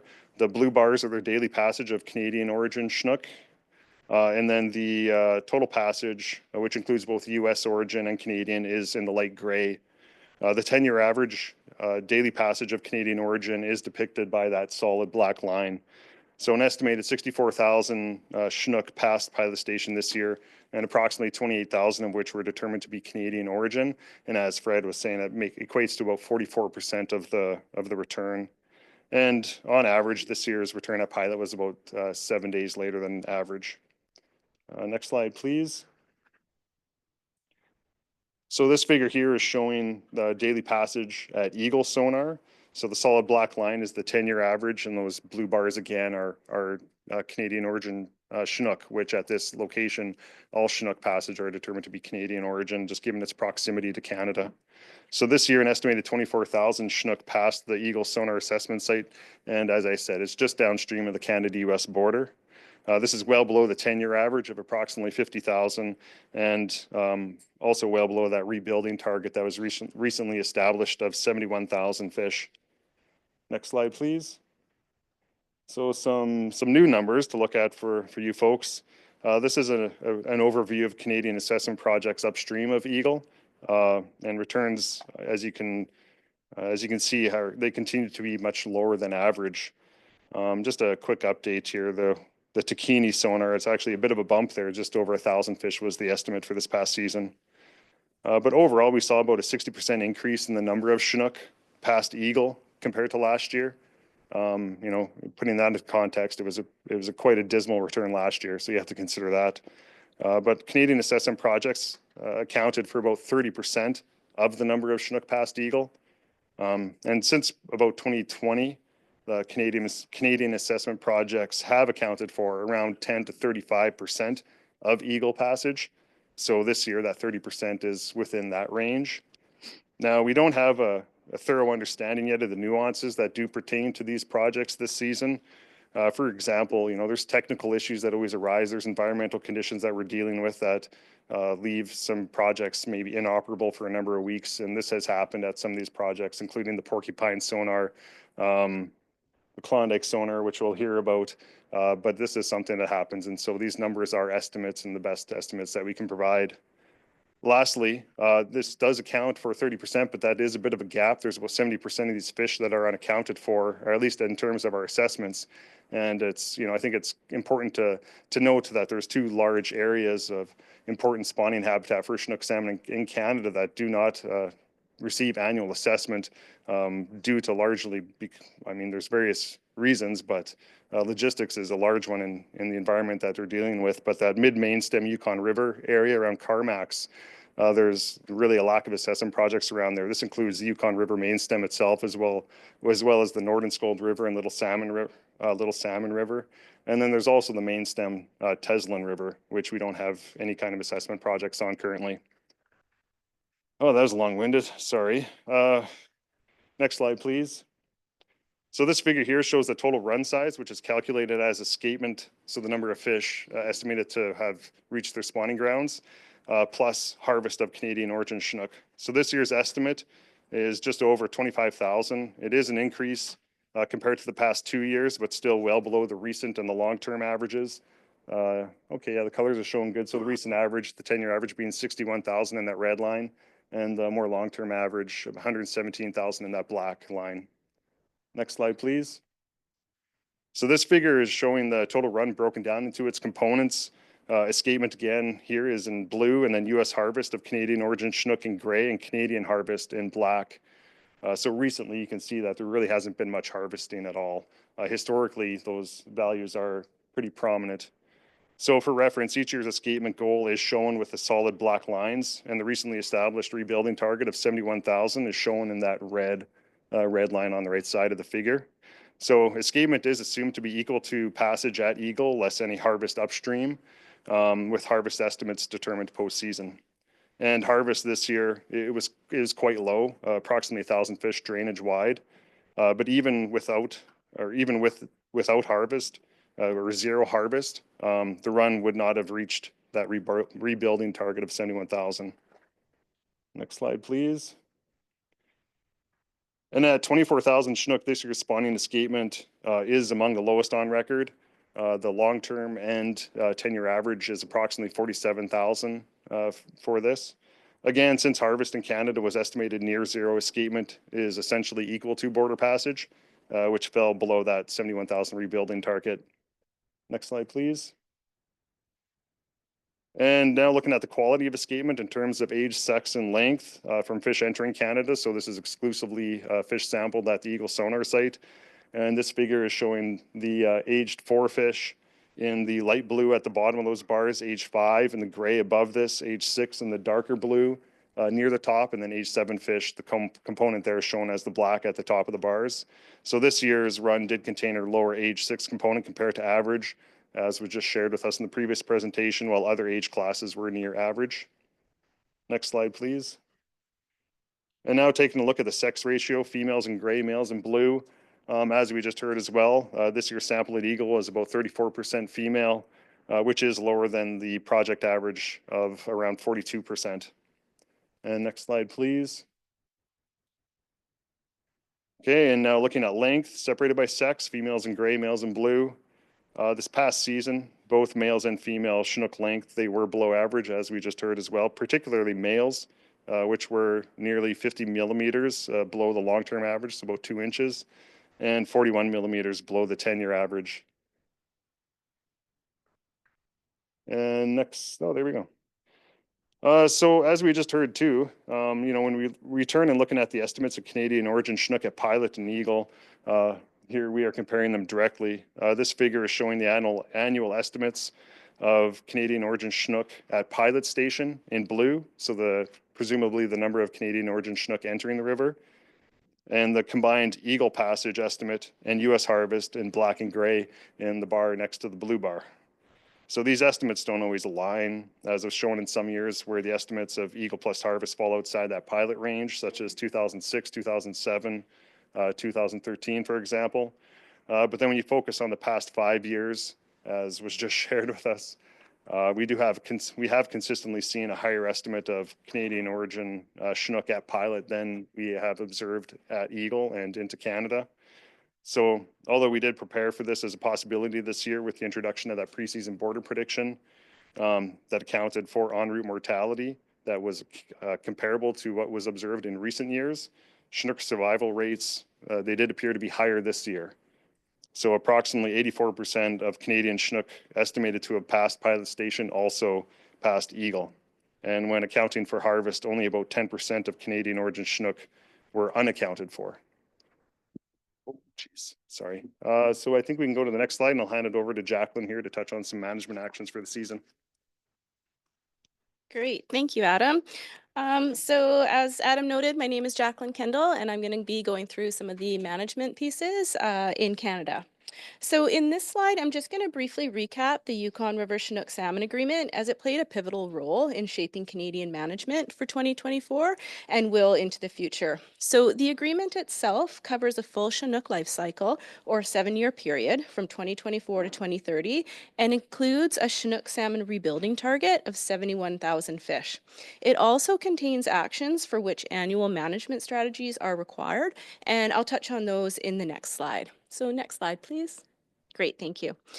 So this slide is a bit of a recap of some of the numbers introduced earlier by Adam, but it gives an idea of how that information feeds into management actions within the agreement.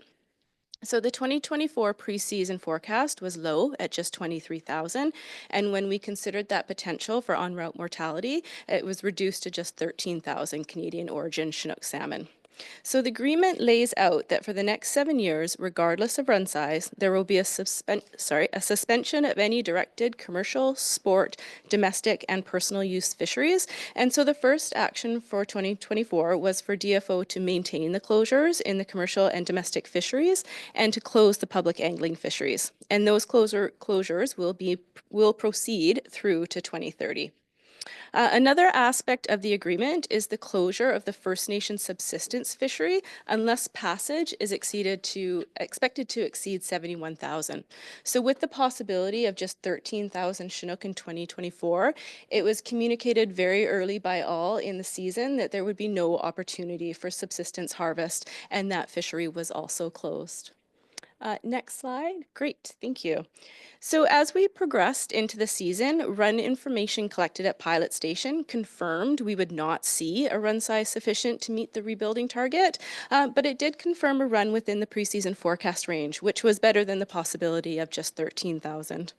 Many First Nation governments either requested their citizens not to harvest Chinook salmon, put resolutions in place, or close the subsistence fishery. The Yukon Salmon Subcommittee recommended no harvest of any Yukon River Chinook in 2024, and the Minister of Fisheries and Oceans accepted that recommendation, and it was implemented. Next slide, please. So the final slide here on management is just a brief summary on the various levels of communication that occurred throughout the 2024 season.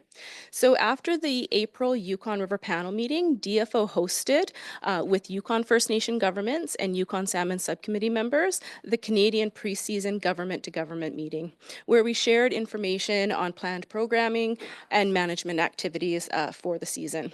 We follow that meeting with the same participants with in-season bi-weekly meetings, and those started in late June.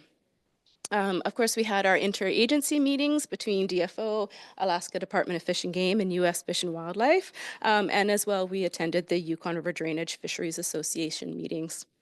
New for 2024 was a monthly Chinook salmon management and compliance monitoring meeting with DFO and Yukon government representatives. Those began in June and were a way to share information, communicate the objectives of the new agreement, the status of the run, and efforts to monitor any activities on the river. Implementing management aspects of the new agreement was a high priority in 2024 with the objective of working together to allow as many Chinook salmon to reach their spawning grounds as possible. And we're just going to go into the next slide here where Adam is going to finish us off with some environmental conditions.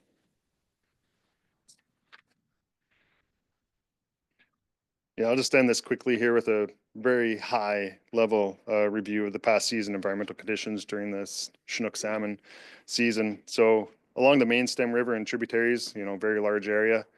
So that we did experience some warmer spring temperatures, which areas with pretty high snowpacks did reduce quite a bit. And this led to a bit of a buffering of water levels during the early Chinook salmon migration.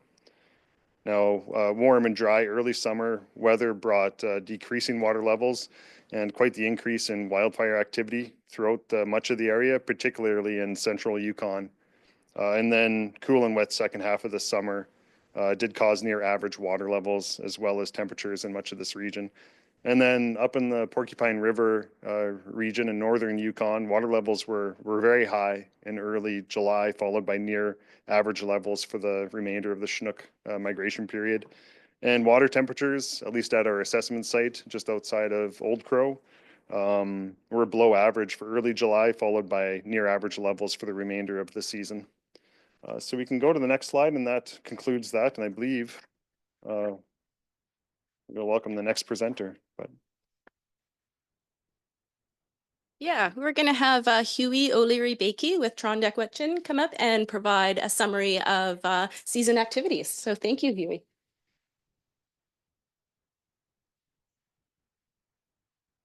Drinozo, everybody. Hello and good afternoon. My name's Huey O'Leary-Bakey. I'm from Dawson City and I work for Trondequitchin First Nation government. This presentation is an overview and I guess just a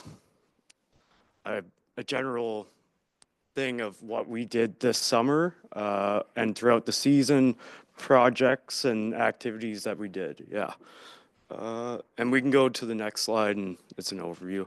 So I'd like to start with just introducing the Trondequitchin people and how the Trondequitchin citizens are culturally intertwined with salmon, and then go on to our sonar project that I was operating this year, and then other projects that we did throughout the year, such as aerial surveys, landslide monitoring, minnow trapping, and seine netting in a pretty remote creek, but a very important creek to us. And then Some other projects that were on the go, such as a telemetry tower project that you probably heard of, that is an initiative of ADF&G, DFO, and the YFN SSA. And then, yeah, just some of the challenges that we experienced this year, which, you know, might help out with other people who are looking to run sonar projects in the future or people running sonar projects right now. Yeah, we can go to the next slide. So Tronic-Witchin itself is, the name itself is intertwined with salmon and the harvesting of salmon. During the yearly round that the Tronic-Witchin people would do historically, they would meet at the confluence of the Klondike and Yukon rivers, where they would build these weirs to harvest salmon. They would use these rocks that you see in the photos to hammer in the stakes to create the weirs that they would then use to harvest salmon. Endek is river, and then Huichin were the people. So if we could go to the next slide, please. Yes. So the relationship between salmon and Tronic-Witchin citizens is deeply intertwined, physically, culturally, and spiritually. The TH worldview is that if we protect and steward the salmon, then they'll provide back to us. So I personally also really believe in that, that reciprocal nature of we protect them and they also protect us. If that's in food security, then yeah. The relationship between salmon and the TH citizens is immemorial. So they've, since time can remember, have always been integral to the TH citizens. Elders have always had stories of the salmon. One elder in particular, Angie Rear, has made a song that is to call the salmon back, and we're hoping to incorporate that at the river panel that will be held in Dawson in April. So for those of you who may not be aware of where Dawson is, so Dawson is the first community that the salmon will swim by after they pass through the border, and that's on the main stem of the Yukon River.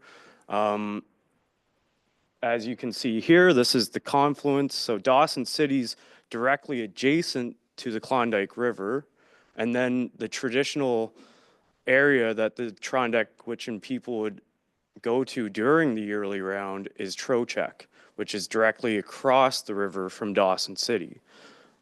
This is now a United Nations heritage site, which is very important to the Tronic people.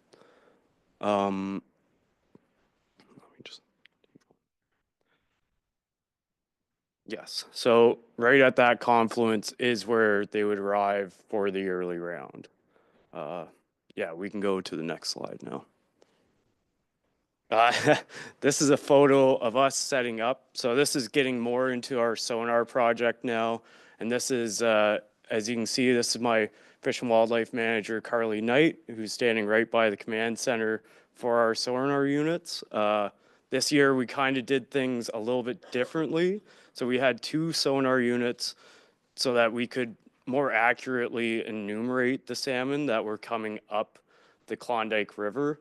So one sonar unit was used to measure or enumerate from 0 to 35 meters out. And then our second sonar unit was used to measure or enumerate from 35 to 70 meters out, which then gives us a better idea, because I'm not sure if many people have seen what the sonar looks like when you're looking at a computer screen, but if it's a really long one, then it's a lot harder to tell the size of salmon or fish that are going by, to differentiate between a grayling, a pike, or a salmon. And we have thresholds, as you can see to the left there. And yes, that's my beautiful artwork that you see as well. And yeah, so we have thresholds that we follow to accurately tell if it was a salmon or not, and behavioral like how the fish behave. So, you know, a freshwater fish might mill about a little bit more. But anyway, we can go to the next slide. We were operational from July 3rd to August 19th this year. We had enumerated an estimate of 285 Chinook salmon to have gone up and past the Klondike sonar project. That is over the last few years, it is around average. We didn't see a massive increase or decrease in the amount of salmon that went up the Klondike. Definitely not like the ones that the Takini River sonar saw or like what they saw at the fish ladder, unfortunately. And then those other numbers you've seen in the previous presentations. And here's just an overview of what we're looking for when we do aerial surveys. So an aerial survey, we'll hire out a helicopter, we'll choose a river system that we're going to do it on, such as the Shenandoah, the Rosebud Creek area. We have done it on the Klondike, obviously. But this is a good photo, and this was taken by my Fish and Wildlife Manager, Carly Knight. And I don't know if you can see it. I'm just going to stop this for a second. But actually, you can see a red right here. And in this red, there's actually a few salmon that you could spot, which is, it's quite remarkable. So you can actually see these reds from the air, which is really cool. And we can actually see live spawners as well swimming in the river. If at that time it's a clear enough day or like there's been no rain a couple days before. We're also looking for carcasses. So sometimes on the sandbars and islands that form in these rivers or creeks, you might see a carcass. And we're also looking for other species. So Tronic Witchin, although my job in specific is to do with salmon, we also are looking for, you know, how many moose are in our traditional territory. If there's eagles that we're seeing on these rivers that traditionally were an indicator that salmon are returning to these rivers, right? Bears, all types of species that we can name, we will record when we do these aerial surveys as well, which is always just good indicators to see how the ecosystem as a whole is doing. And, you know, with the lack of salmon, we want to make sure that the ecosystem is still functioning in a good way, in a healthy way. We can go to the next slide. So these are examples, or well, these are what we saw during the aerial surveys in regards to salmon. So we did 6 aerial surveys on the Shenandoah. Those aerial surveys, and I'll touch on this later, weren't only just to observe salmon or reds or other species. This was also to monitor a landslide that had occurred on the Shenandoah River. We did 2 of the Klondike. The Klondike, unfortunately, we had some days where we had to cancel due to rain and due to murkiness. It's a little bit more of a deep river.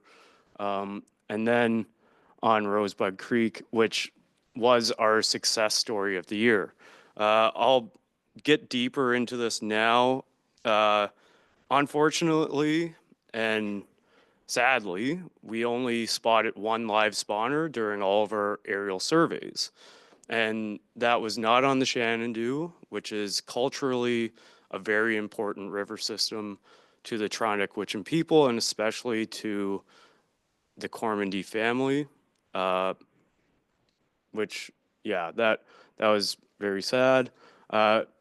We didn't see any on the Klondike River, although we did see 10 reds on the river, which is a good indicator that they are still creating reds and they are there.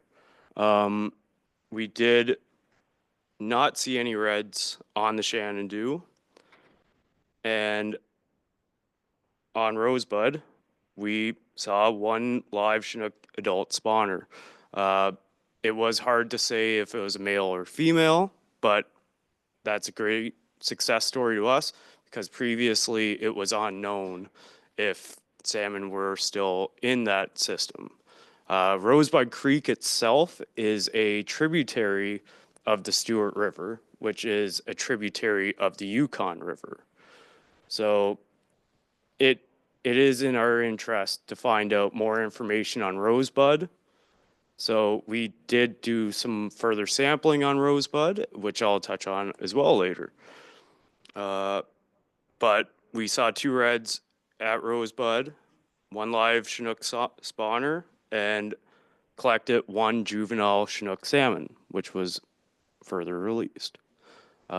Next slide, please. So here's the Shenandoah slide. This happened in late August, early September of 2023. In the Yukon in general, we've been experiencing a lot more slides, and we expect to experience more slides in these steep valley regions. As you can see, that is a very steep incline directly adjacent to the Shenandoah River. Like I said, culturally, this is a very important river to the Trondequitchin people. As you can see, this slide, when it happened, completely covered the Shenandoah, creating a massive barrier to go upstream of where it is.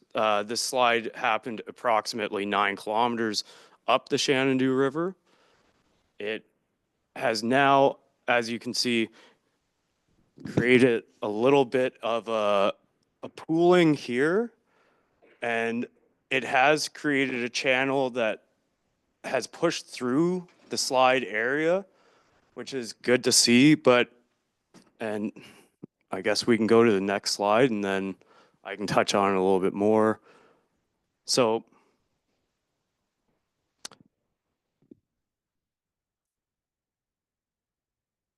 it's currently not known if salmon are able to get past that barrier. Since we did not see any live spawners pass there, and we did not see any reds in the Shenandoah River, it's, yeah, currently unknown if they're able to get past it. There was one fortunate thing that indicates that at least Chinook are still going into that river system, which was a pilot from Fireweed Helicopters with the geological survey team that were doing studies on the slide, landed right at the foot of where the slide happened, and they found a Chinook carcass. Now, he's not an expert, and he didn't know exactly what to do with it, so he collected a jaw and he brought it to us, and that is currently our only indication if Chinook are still going up that region, which is a very sad story for the Trondeck people, and especially the Cormody family. We plan on continuing monitoring of this landslide to see if it clears out more, if that big pooling area, becomes smaller. And yeah, we're going to continue monitoring it and continue aerial surveys on the Shenandoah to determine if Chinook are getting past that landslide. So here's us at Rosebud Creek. That is the EDI consultant, Andrew Bronson, and then our sonar project technician, Kevin Boone, both very lovely men. And on your left, you can see I believe it is our juvenile Chinook that we caught in the minnow trap. And that was our big success story of the year, which is, disheartening considering in previous years during our aerial surveys and minnow trapping, we would have much better results. If you go to the next slide, that'd be amazing. So it was previously unknown if salmon were in Rosebud Creek, which is a tributary of the Stewart River. On August 16th, 2024, we set out and we did an aerial survey, and during the aerial survey, we landed at 5 different locations on the creek, which we ended up deploying 20 minnow traps that were there for 24 hours. We did collect quite a few slimy sculpin. We got one juvenile grayling and one juvenile Chinook salmon. Slimy sculpin is an indicator that this creek may not freeze over winter, so that was interesting to see. And then we had a good idea that grayling were in there, but yeah. So there is other freshwater species in these rivers and creeks that may predate on Chinook salmon juveniles in general. This lone juvenile Chinook salmon, like I've said multiple times, does show that Rosebud Creek is still a salmon bearing creek, or indicates that at least, and not fully disappeared from that system. We can go to the next slide. So this is a initiative that was taken on by ADF&G, DFO, and YFN SSA, and I might be incorrect in saying that. I'm not sure. But of the 500 Chinook salmon that were set out, ADF&G were set out to tag. I believe 182 were actually tagged, and possibly 2 of those Chinook actually went past us in the Klondike River. But unfortunately, due to technical issues, our telemetry tower was not operational during the whole season. So it's a rough idea. This is just going off of other telemetry towers that were outside the Dawson region that indicated they probably would have gone up the Klondike River. So we're hoping on, getting through these technical issues and having a better knowledge of what is happening with that. And yeah, hopefully next year there's, completely successful and we get all the data we can from it. We'll go on to the next one, which is our challenges. So these sonar projects come with sometimes unforeseen challenges. So this project in general started in 2009 and ran to 2011 with Brian Mercer, and he did not experience anything like this. And from, as far as I know, from 2020 to 2024, we didn't see this. And then what do you know?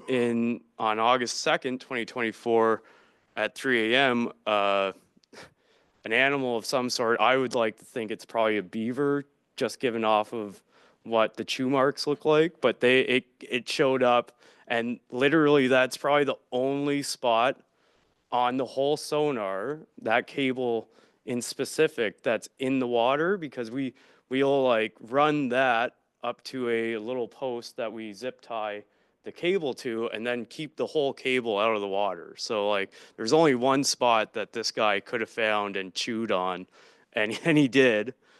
And luckily the First Nations in the Yukon are there to look out for each other. And we had Kwanlin Dunn First Nations, Brandy and Emma came to our rescue and provided us with a new cable. So those cables are very costly. They're about $5,000 Canadian, so about $3,000 American.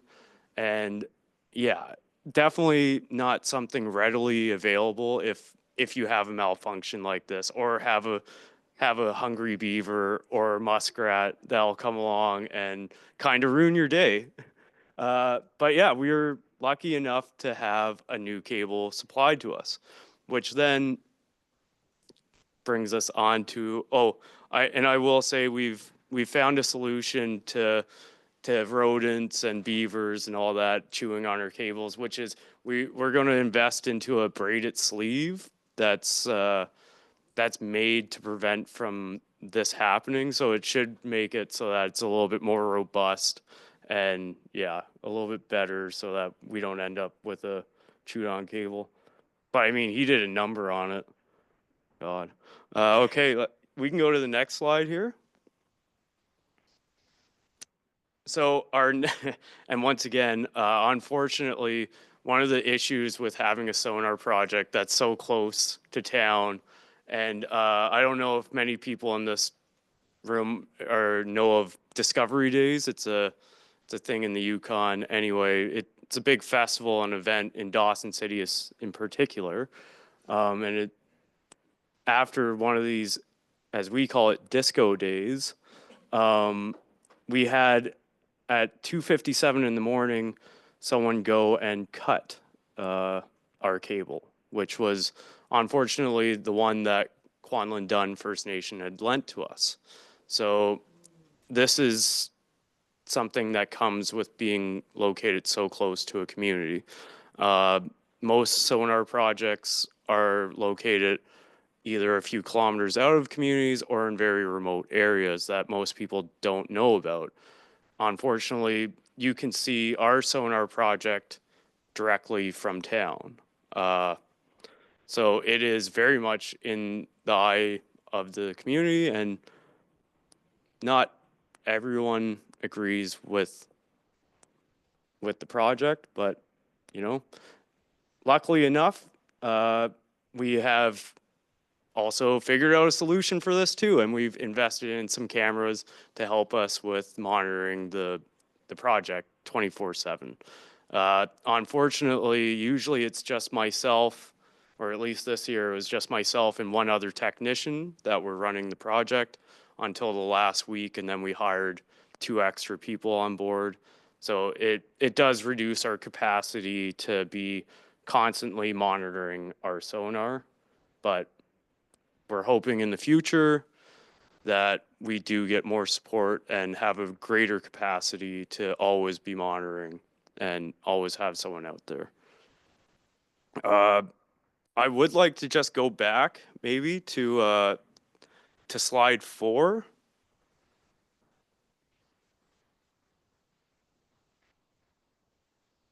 Yes, right here. So I just want to point out this 3-tier fish drying rack.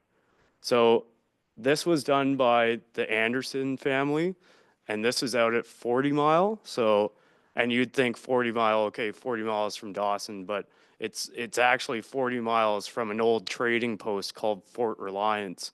But just look at that. That is, it's truly amazing. Like I couldn't even imagine how much salmon is on there, but as you can see, it's a very old photo, and you know, culturally, it would be amazing to get back to a point where we can continue to connect with our citizens like this and show the traditional ways of how we used to dry salmon or how salmon was harvested, and you know, really reconnect with it.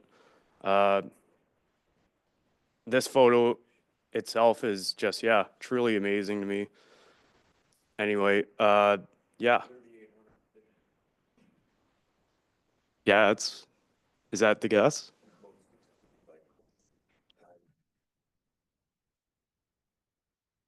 You got a little bit of a Rain Man going here. I love it. Uh, anyway, we can go to the last slide if you guys like. I would like to say Mossy Cho for everyone's time, and if anyone's got questions for me, I'd happily answer them right now. Robert? Or I don't know.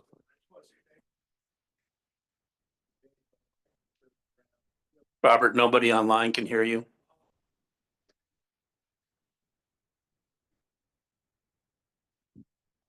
Thanks, Pauline.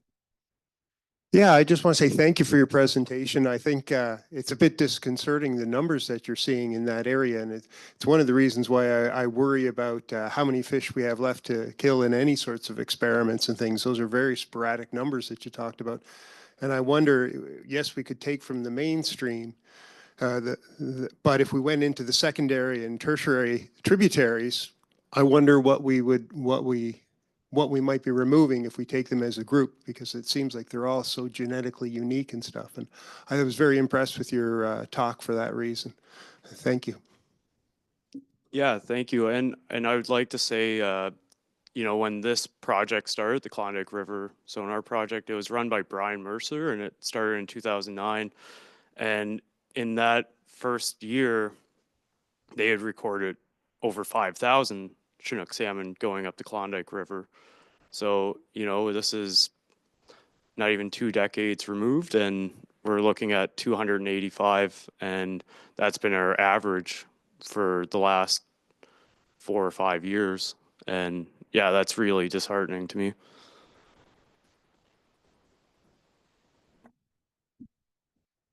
Thank you to all the presenters, US and Canadian, for very comprehensive and informative presentations. Much appreciated. We'll now entertain questions from any panel members. I think Brandy and then Andy. Thank you. I'm going to go back. I want to thank Huey and the Klondike First Nations for this really informative presentation. That was really great. And of course, we are always here for each other. And again, we might be in that situation ourselves. So thank you for that. I'm going to put one question to the Canadian presenters. I know that when you guys were doing your numeration projects, and I think we talked about this before, how to add other numeration projects that are not sonars. So adding Michi, even some of the aerial survey observations that were made from these other systems, Fox Creek, a number of them had given you enumeration. So we can just get an estimate. It's maybe to help like where we know possibly some of these salmon are going. Just a recommendation there. And then this one is going to the U.S. side. So I don't know if you guys can answer this, but or maybe I'm just making a comment on this. Is the new it's interesting to see that the natural mortality, en route mortality is down compared to previous years. What is it now? 84% of estimates had made it, and 10% for incidental bycatch. But I'm just like, do you have an explanation behind that? Because we were told that it was natural mortality due possibly to Incophonus, but now that they're in light that there is no fishing, and I'm just putting this out there, nobody really has to answer it, but if you do have an answer, that would be great, that the numbers are up. I mean, there's only 4,000 fish according to the estimate at pilot as per eagle, as compared to previous years where it was significantly more, and the percentage to get to eagle was substantially more that didn't make it. So I'm just kind of wondering if you have an answer for that. And if you don't, that's fine. And I think Brenda wants to follow up with it. No, I was just gonna say it was cold this summer. Like it was way colder this summer. What they said about it being hot and dry at first and then cooling off considerably, it stayed cold and rainy for the rest of the season. So that has a lot to do with how fast fish die from ick and other diseases too. So Yeah, I can provide a brief answer. Yeah, as the water temperatures were cooler this year than previous years, and also we didn't see the same amount of discharge, so the water levels were more average, I guess, this year. So that played a part, and also we don't have full results of the Ichthyophonus project, but there are indications that the level or the prevalence of Ichthyophonus is maybe about the same or a little bit less than it has been in previous years, but the intensity or the level of infection is less this year, so that may play a part. Yeah, those are just some preliminary observations what might be explained part of it. Andy, go ahead, then we'll have Ragnar and then Kadria. Okay, thank you. First of all, thank you, Fred, for including some multi-year estimates. I really like seeing averages at 5-year and then 10-year and then going back even farther, I think is really important as we move into rebuilding so we can look at where we were a long time ago and then hopefully as we're making progress. So thank you for including that in. And please, any presenters, please continue to do those longer data sets. I think those are really important. 5-year averages really don't show us that much. Question for the co-chairs. Last year I mentioned at our panel meeting that I would really like to see the panel ask for projects to collect age, sex, length, girth, and weight because we are seeing a decline in salmon size. We have done and funded projects in the past. And I think it would just be a really good check to get another data point on the health of salmon at this point in time. Size, girth may indicate fecundity issues, and weight certainly would for size. So I think it would just be really a good check at this point in time to include that where possible. Adding girth and weight, I don't think it takes very long to do it, and I think the insights we might gather from that would be useful.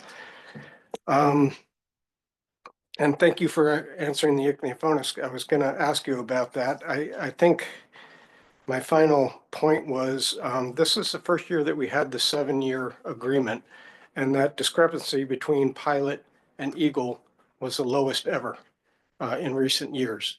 And I think that's, in my feelings, that's a good measure of success and good management. And I want to say that I think the fact that there was less pressure on fish, that 4-inch mesh was addressed as far as a potential for incidental harvest may play in a factor of it. But I think a lot of what we're seeing with that reduction in that discrepancy, if ichthyophonus is staying approximately the same, maybe a little bit less, might be the less pressure of harvest on the salmon and the opportunity for incidental harvest. I think that's all I had, Mr. Co-Chair. I just wanted to mention also in that Shenandoah, on that presentation from Huey, the Shenandoah in the past, I believe had a weir on it. And you don't have to give the information now, but I think it'd be really interesting to know what the escapements were up the Shenandoah in the past years when they were running those weirs. That's all I had. Thank you very much. More comments and questions, but thank you for the report. Really good. Next, we'll go to Ragnar. Then we'll have Kadrian, Virgil, and Elizabeth. So, Mr. Chairman, I had a question for Fred. We had an administrative cutoff date of July 18 for come from summer chum at Pilot Station. And about 90% of the run through the 28th at Pilot was summer chum. Summer chum, in my mind, it is like the 4th or 5th yards hit the low and is slowly coming back. Seems like summer chum is going to be the species that will provide that subsistence needed for the lower river. As you monitor this, and the problem I have with genetics, it's look back. So yeah, I don't know how long it is, 5 days or whatever it is, you send the samples in. It's 10 days there. If this monitoring this late return of summer chum, because I believe it's going to be the most important piece in subsistence, are you at some point, if it's runs late for, I don't know, 5 years, whatever the amount is, looking at extending that administrative date beyond the 18th, Mr. Chairman?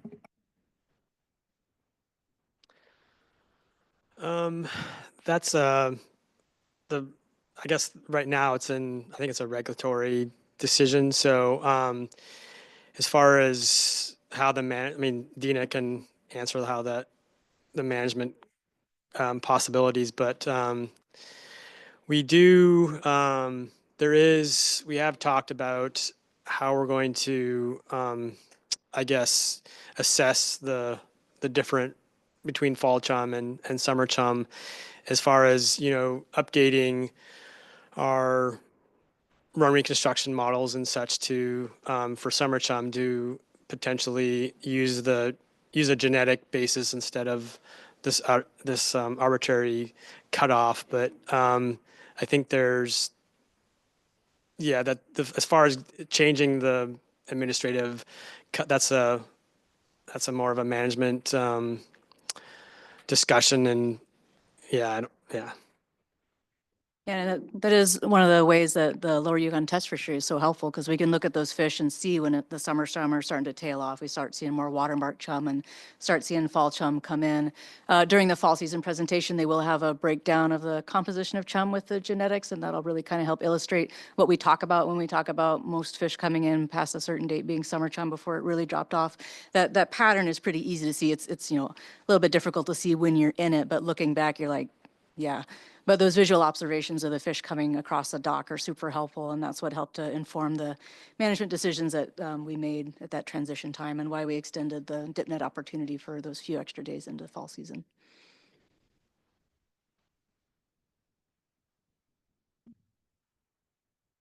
Any follow-up, Ragnar? Okay. Kadrian, then Virgil, and then Elizabeth. Thank you, Mr. Chair. I'm looking at the U.S. management presentation, slide 18, preliminary subsistence Chinook salmon harvest. And my question is that in the 7-year agreement, number 4 is recognizing the importance of Chinook salmon for ceremonial use and transmission of cultural knowledge. The parties may, at their discretion, provide limited harvest opportunity for these purposes. I wonder if any applications were put in for communities, just reflecting that the 7-year agreement, it does need to reflect the people that are in these remote communities that do rely on this as liveliness. I don't know if there's been any proposals that are coming into the next Board of Fish cycle. Those proposals are due on April 10th.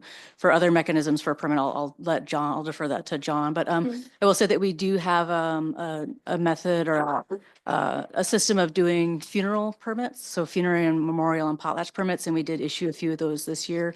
It's a small number of permits and a super limited harvest. Sometimes, unfortunately, families will apply for the permit and we'll issue it.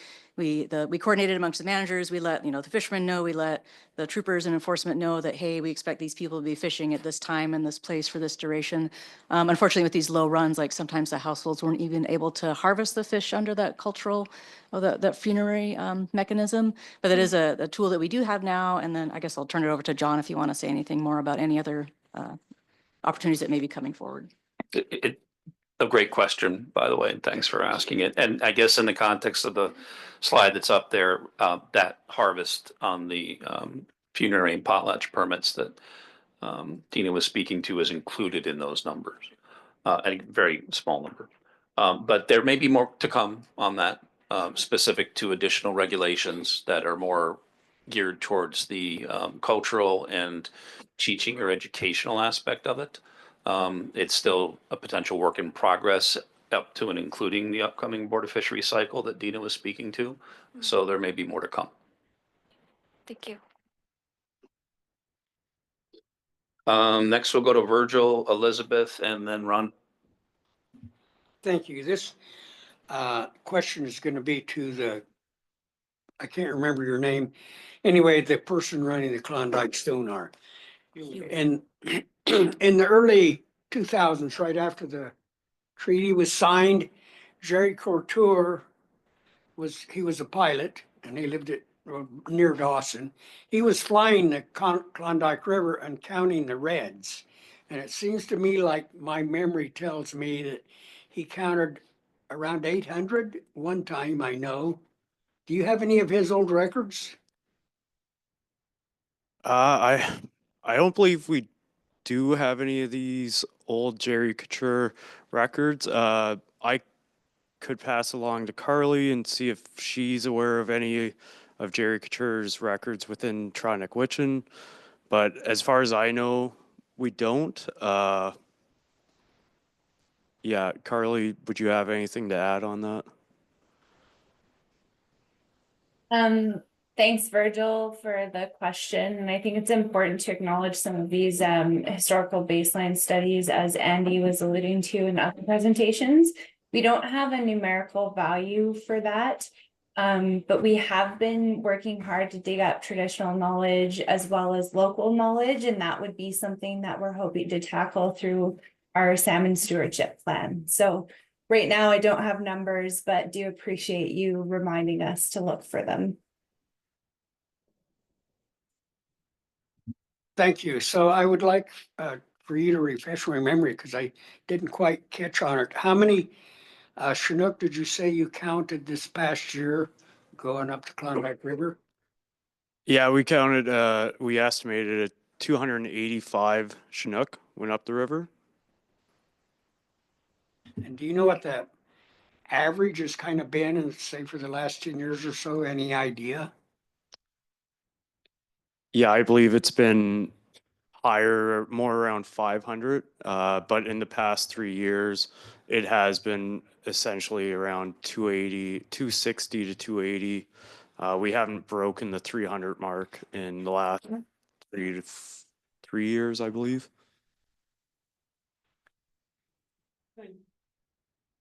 Thank you. Okay, now this is kind of me just showing information to demonstrate something. If you look at page 14 of the preliminary Chinook salmon escapement estimates, it shows the places that fish are counted on the United States side. And if you look at the Salcha sonar / counter, the average, and the Salcha and the Chena have been counted more than any other systems because they're so close to Fairbanks. And we have a fish and game office in Fairbanks. And the manager used to be in Fairbanks for the upper Yukon because the United States has changed. We used to have a lower Yukon biologist and an upper Yukon biologist, not a summer and a fall or manager. And so anyway, if you look at that, the average for the Salcha sonar / tower is over, say, is 77,528. This past year, it was 719. That's roughly 10% of what it used to be, long-term average. When I say long-term, that's more than a 30-year average. And so, and then if you flip back over to page 7 of that same report, you can look at Salcha River Tower and look at summer chum salmon. The summer chum salmon medium is 22,185. This past year it was 997. That's a little over 4% of the long-term average. So I don't know where these fish are going, that roughly 800,000 that went past the sonar. But if you look at that page, it says Anvik River, medium 450,000 something. And what they extrapolated was 134,000. But I watch these things every day when they come out. And they counted on those, what they count what they've counted, but then it goes by the date for the long-term average, what it was the current year. And so that only got up to about 70-something thousand is all it got up to. And I think they were only rained out at the most 5 days on Anvik. And the Chena is the same thing, but the Chena also has a Didson sonar, and they look at the fish, and they do it right at the dam that's above Fairbanks. And there they've got a star there. But I can tell you right now what it was, just from memory. It was about 9% of the average is what it was they counted. And there was only 2 or 3 days they couldn't visually count the fish on the Chena, because I'm really paying close attention to this. And so it's grim for both species, but I'm just pointing that out so people understand how grim the situation is. And the only something that was different this year is that the Koyukuk River is a big producer of summer chums especially, but it produces all the, the cohos and the Chinooks as well. And I've been guiding there since 1992. every year. I spend at least a month over there.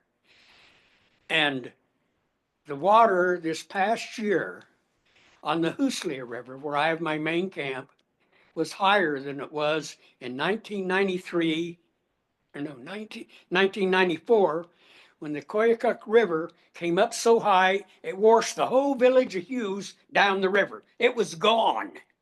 All the houses, everyone. The Koyukuk wasn't quite as high. It was still super high though, because they had to rebuild a new village there is what they did and moved it on higher ground. But the Hooslia River is where I had to move my camp that year because where my camp would have been on the Koyukuk River was underwater. But the place that I camped this year was a dry, high and dry in 94. This past year, the water got halfway across my kitchen. It's been in the same place every year, and I had to turn my stove around in my kitchen. And this is, and when I say my kitchen, it's just a framework that I put a tarp over the top of. But I'm just pointing out that something really was different this year, and that's probably because when it's high water, the water's cooler than it is when it's low water.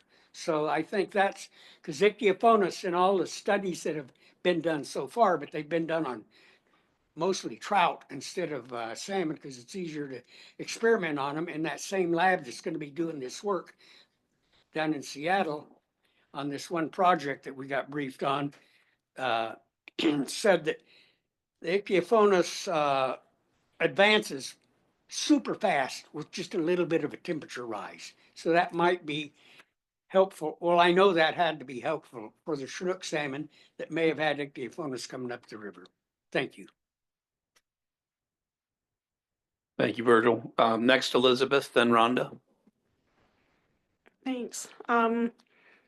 One just going through all of them, starting with the US, I see wanted to say thanks for not having the 4-inch nets in for the 2 weeks. It did make a big difference.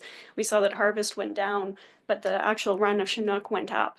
And then I did want to maybe as a suggestion for future one is I know in season it didn't end up being the 1/4 to 3/4 point of the run.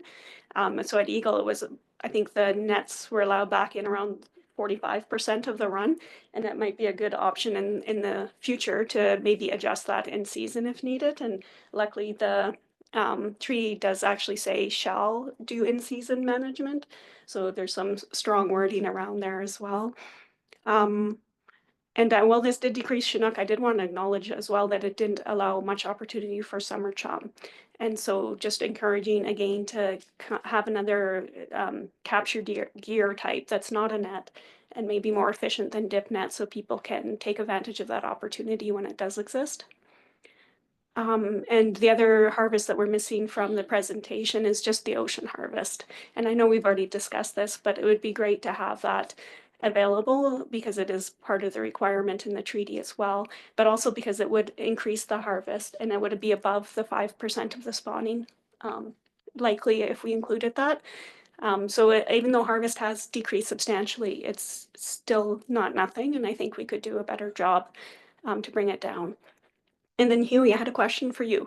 Did you attend First Fish while you lived in Dawson?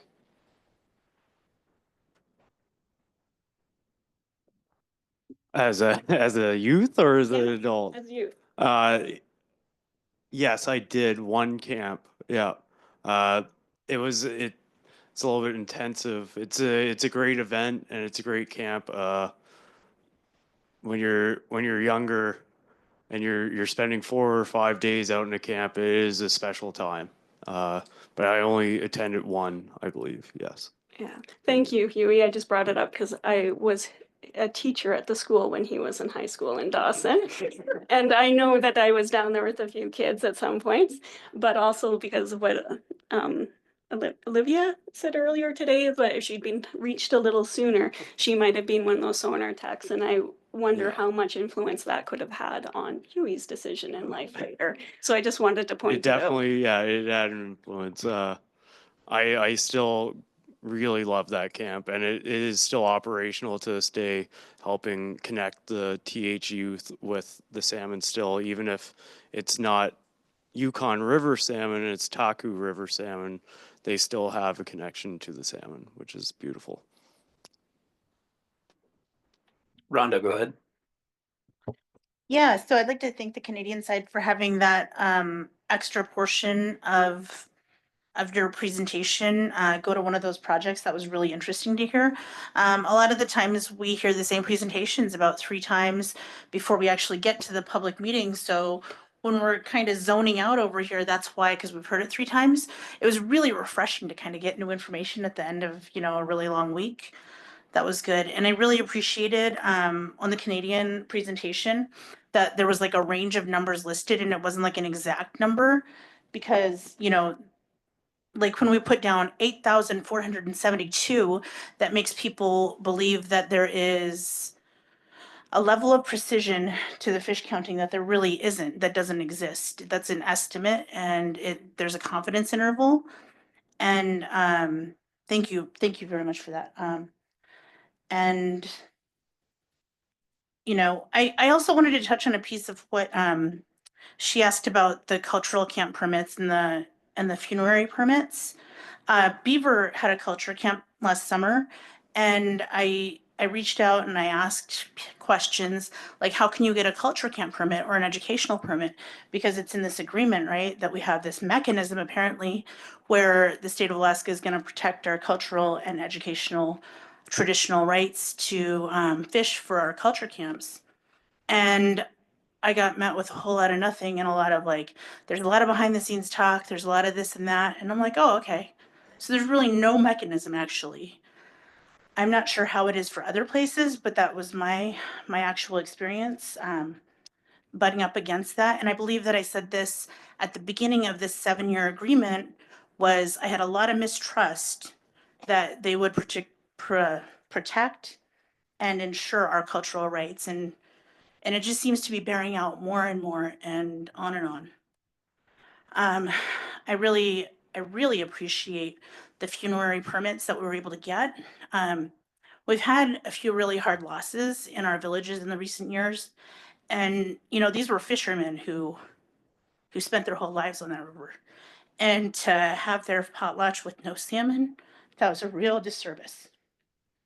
And when we talk about these things, like there are things that really affect everybody. Like not just the people in this room and not people who have a spreadsheet and things like that. It's everyday people. So I really appreciate that. Thank you.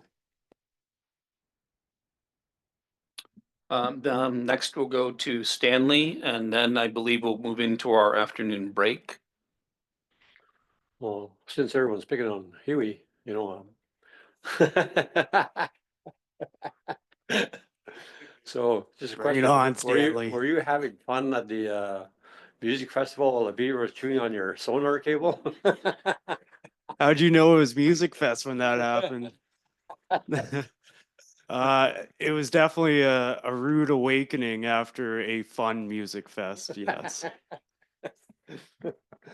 That happens when you're having fun, you know, sometimes. Yeah, I just comment, I think on, I was gonna raise it earlier, but it's a good time. Virgil talked about the salmon and issues on South Shore River. I think the reds on there, the further upstream on South Shore, like the I met a guy going down the highway, had an airboat, spent $100,000 on his airboat. He went right up South Shore till he ran out of water, and there's salmon spawning up there. So that's a heavy duty airboat when you have a $100,000 airboat that he built. So he was from the lower 48. He went moose hunting up there. That has to affect the reds up there. If it's affecting the reds, then you got to prove that it's affecting it. But then it's what kind of effect does it have on the reds on South Shore River where the salmon are spawning? Definitely, he went up there. So what can be done about that is the question.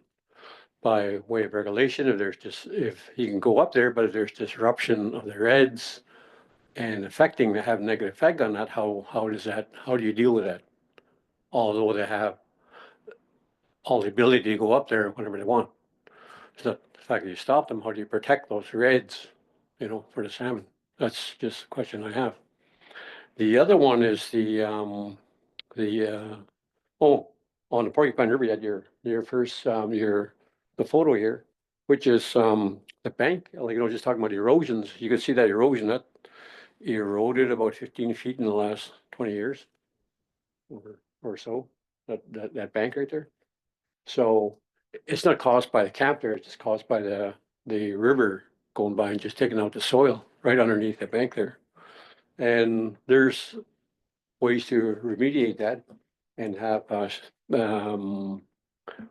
stabilizing riparian zone on the river system. It's just an option to look at, but can help out with that. That's what I'm saying. So yeah, it affects the river system that the salmon spawn in. It just shows that, and I just want to make that statement. Thank you. Thanks very much, Stanley. So that concludes our postseason summary presentations from U.S. and Canadian on the 2024 Chinook salmon runs. Thank you to all presenters for the time, effort, and energy you put into those presentations. Very informative. And thank you to members for their questions and comments. We'll go ahead and start our afternoon break here, returning to proceed through our chum salmon season summary presentations at 3:30.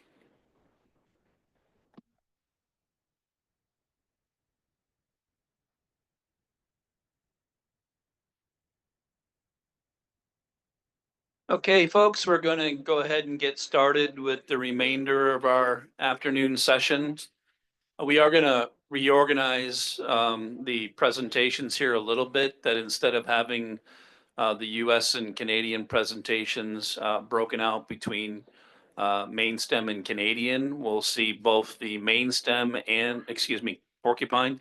We'll see both the US main stem and porcupine presentation, one after the other, followed by the Canadian main stem and porcupine presentations, one after the other. So I'd also like to quickly reference that we don't have too many folks signed up for our public testimony session this afternoon. So we may end up going a little bit later at the start of our public testimony session. We'll just see how things go with question and answer on the chum salmon presentations. Mr. Chair, did you have any additional comments or questions? Nothing at this time, Mr. Chair. We'll proceed as you've described. Thank you. Thank you, Mr. Chair. So we'll start with the U.S. Main stem and porcupine season summary presentations. Please proceed.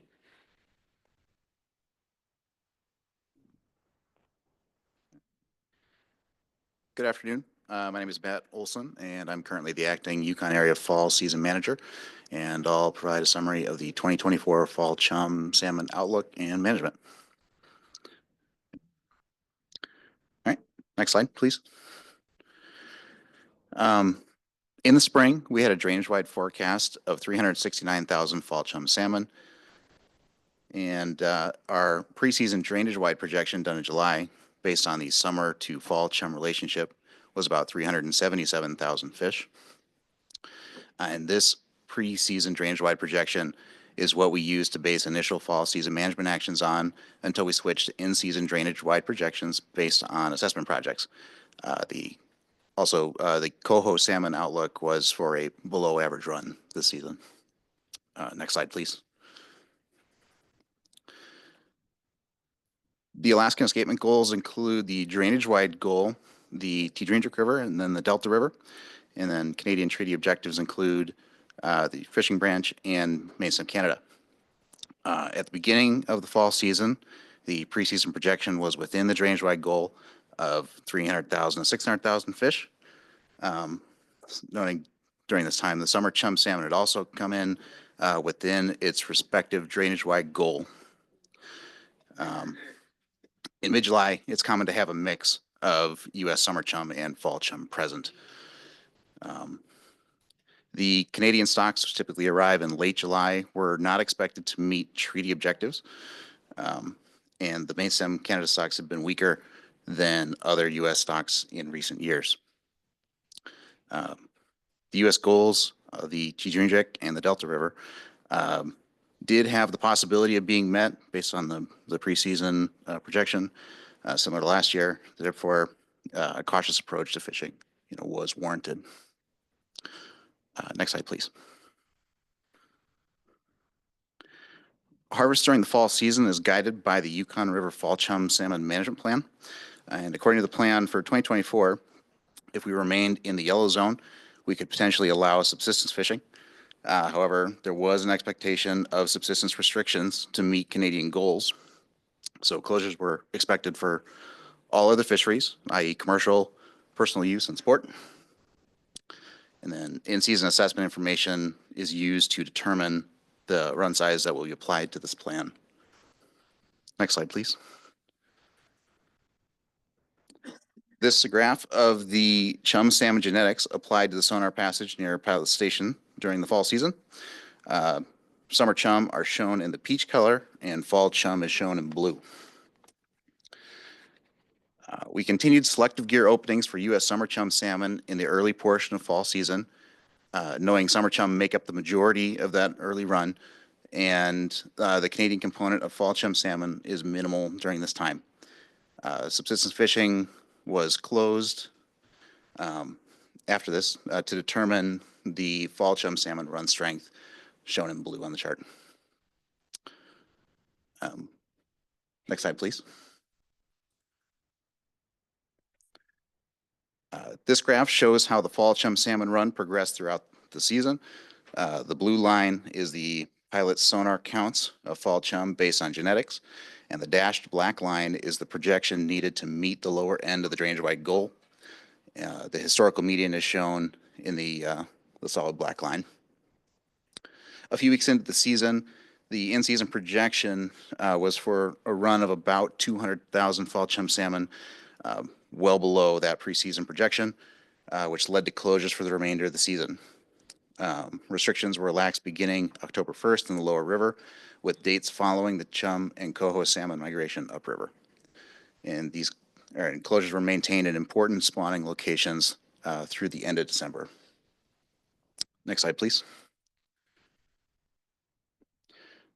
Subsistence fishing for non-salmon, pink, sockeye, and coho salmon was open with selective gear such as dip nets, beach seines, hook and line, and manned fish wheels. Chum and Chinook salmon were required to be released alive. Based on in-season assessment, subsistence fishing with selective gear for coho salmon was closed later in the season. 4-inch gill nets were limited to 60 feet in length and required to be operated as a set net.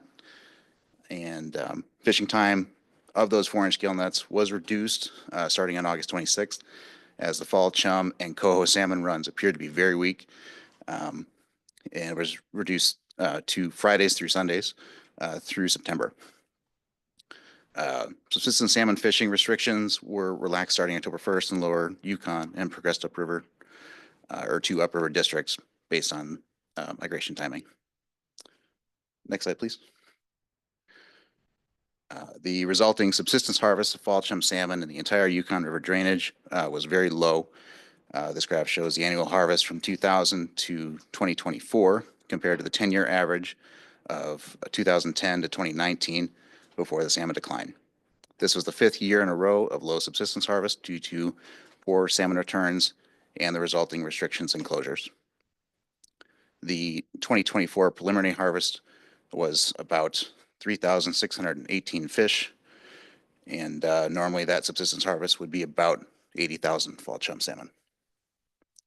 Next slide, please. Next, Bonnie will provide an assessment summary of the season. Good afternoon. I'm Bonnie Borba, the fall season research biologist for the Alaska Department of Fish and Game. I'm going to provide some additional characteristics of our run this last year. These are pictures from various projects in the Yukon this last year in 24.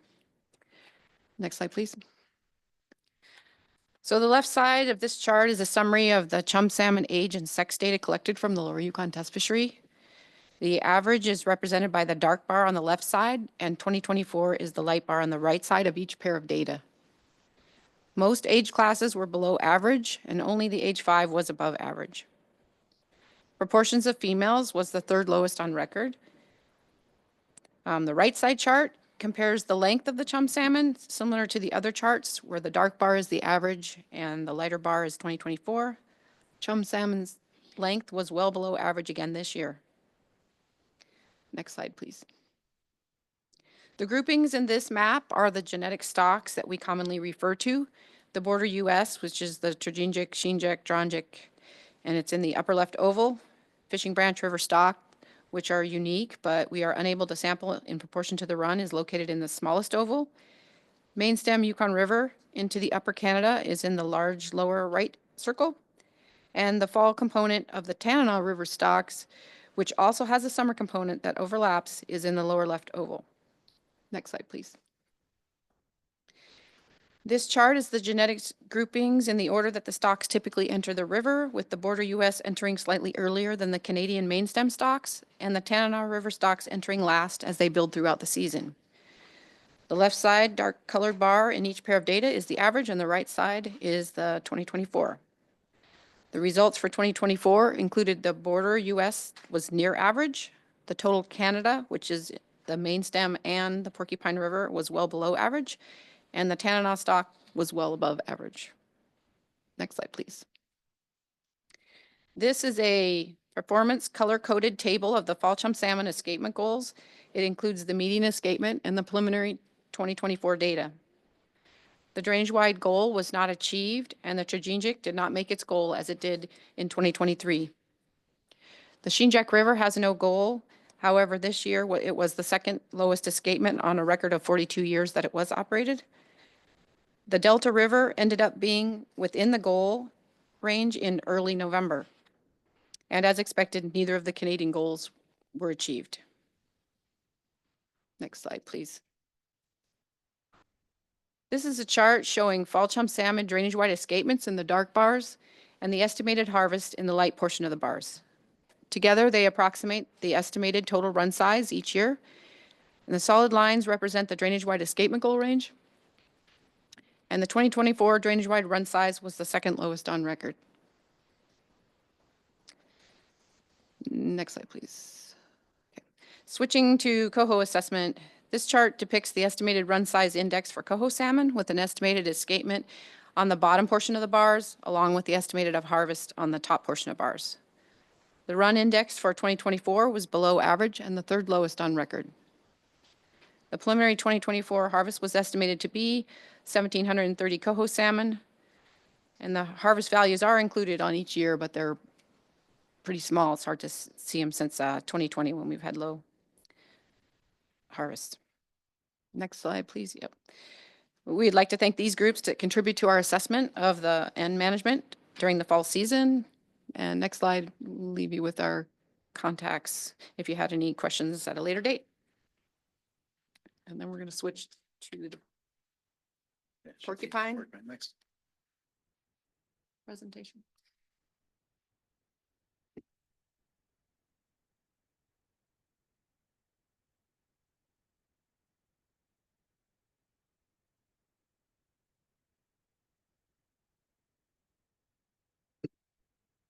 All right. This portion of the presentation will summarize the 2024 fisheries management of the U.S. portion of the Porcupine River for fall chum salmon. Next slide, please. The 2024 projection for the Fishing Branch River was based on a Yukon River drainage-wide projection of above 300,000 fall chum salmon. Typically about 4% of the drainage-wide projection are bound for the Fishing Branch River. Given the poor projection, it was expected that the treaty objective of 22,000 to 49,000 fish would not be achieved. Based on the Yukon River Fall Chum Salmon Management Plan, subsistence fishing would be closed if the run size was less than 300,000. And likewise, the U.S. portion of the Porcupine River drainage would also be closed. Next slide, please. In season, we use the main stem sonar near Pilot Station in the lower Yukon and genetic analysis to assess the fall chum salmon run strength. In 2024, the drainage-wide in-season projection again was for about 377,000.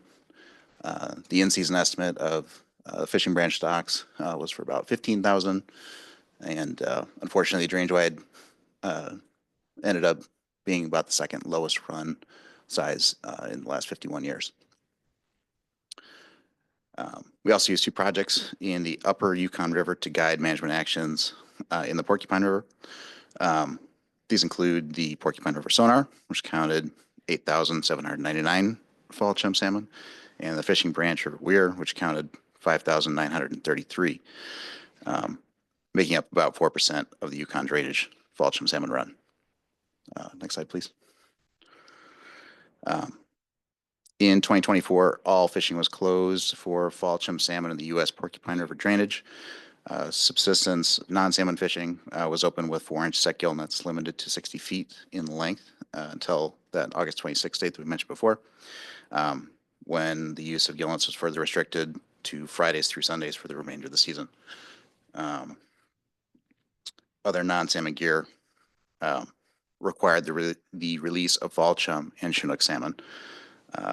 And then again, the U.S. Porcupine River drainage salmon closure was maintained through the end of December.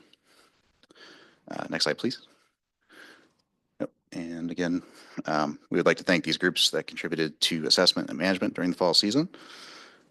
And next slide, please. Yep. And we will hear an overview from the Canadian fishery managers in the next presentation. Thank you.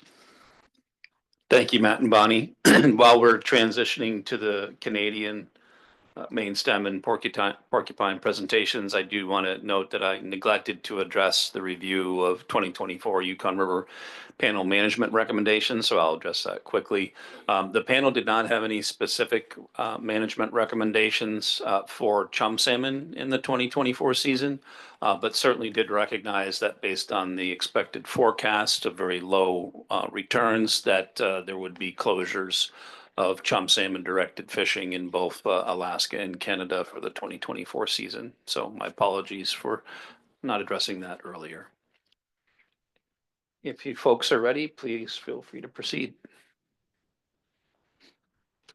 All right, thank you. Again, Adam Odell, Senior Fisheries Biologist. Myself and Jacqueline Kendall here, our acting Yukon River Operations Manager, are both going to be co-presenting these next two presentations. So we'll start off here with the main stem chum salmon postseason review. We can go to the next slide. And we're following a similar overview pattern here as the previous Chinook presentation, so we can move along to the next slide.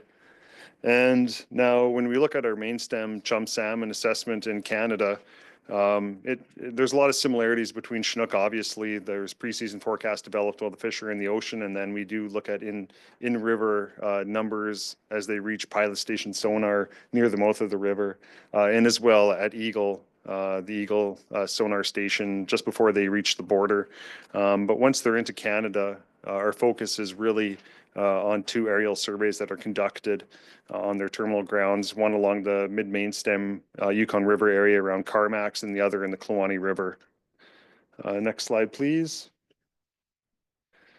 So looking at the preseason forecast, it was for a below average main stem run. So again, about 70,000 for all Canadian origin chum salmon, and for the Canadian main stem, this equated to about 55,000. Next slide, please. Oh, there we are. So the fall chum run size, it is closely related to the summer chum run size. Therefore, we use the estimated abundance of the summer chum run right around the end of the summer season in order to update our fall chum forecast. So both summer and fall chum forecast to be low this past season, and summer chum came in below the forecasted midpoint, which resulted in an in-season projection of 56,000 Canadian fall chum. So when genetic results came in for the early portion of the fall season, which included about 43% summer chum component, I believe it was higher than that, the in-season projection was updated to a midpoint around 130,000, and our updated in-season projection was about 20,000 chum salmon. And when the final genetic results came in September, that estimate had been updated and further reduced to about 13,000 fall chum. Next slide, please. So when looking at daily counts at pilot station for all fall chum here, we're looking at the purple bars are the Canadian components, and then the total US and Canadian are shown in the gray bars. And again, as similar to the Chinook figure we showed earlier, the 10-year daily average of Canadian origin chum is shown in the solid black lines. So this year was a very low return for fall chum, with just over 200,000 estimated to have passed pilot station. And when focusing on the Canadian component, which are from the main stem Yukon River aggregate, an estimated 13,600 past pilot station. So this equates to about 5% of the fall season return, where they're usually 15 to 20%. Next slide, please. And now moving up to Eagle, just below the US and Canada border. As the estimates at pilot station indicated, this year's eagle count was also very low, about 16,000 chum. This is 13% of the 10-year average, that average being about 130,000. And this was the lowest eagle chum passage on record, and about 6,000 fewer than the next lowest that we have experienced, which was in 2022. Next slide. So the total estimated run size was the lowest on record, continuing a multi-year trend of extremely poor chum returns to the Canadian main stem Yukon River. And as a reminder, the total estimated run size is the combined estimates of at Eagle as well as downstream harvest of main stem Canadian origin chum. Next slide, please. So again, this figure is showing total run broken into its components. So spawning escapement is in blue, and harvest of Canadian origin and harvest of Canadian origin fish with U.S. harvest in gray and Canadian harvest in black. The escapement goals here are shown on these horizontal black lines. So harvest of main stem Canadian origin chum was estimated to be low this year, with an estimated minimum of 250 in the U.S. And zero reported in Canada. So even without harvest, this year's return would have fallen well below those escapement goals. Next slide, please. And now border passage, this was the lowest on record, and well below both the long-term and the 10-year averages. Next slide. And as a total run size and border passage, spawning escapement, so those fish that are reaching their spawning terminal grounds, was the lowest on record. This was the 5th consecutive year that the main stem chum spawning escapement goal was not met. Escapement goal again shown here with these black horizontal bars. Next slide. And now looking at age, sex, and length data for fish entering Canada. Again, these are fish that are sampled at the Eagle sonar site. Starting with age, the majority of Yukon River fall chum return as 4-year-olds, with the remainder of the run made up as 5-year-olds. I just need to point out there is a slight error on that first bullet there. That's age 4 and age 5 components, not age 3 and 4. So this year's age structure was in line with the average, with 63% age 4 and 35% or 37% age 7. Due to the slow return that we experienced this past year, the sample size at Eagle was actually, it was pretty low as well. I think the lowest on record, there was only about 80 fish that were sampled. Next slide, please. Now looking at the sex ratio for this past season, this year's run at Eagle was 34% female. This is slightly below the average of 38%. Next slide. And now looking at the size of males and female fish compared to the past, females in that yellowish color and males in blue. The average length this past year for both females and males, they were close to average, close to project average.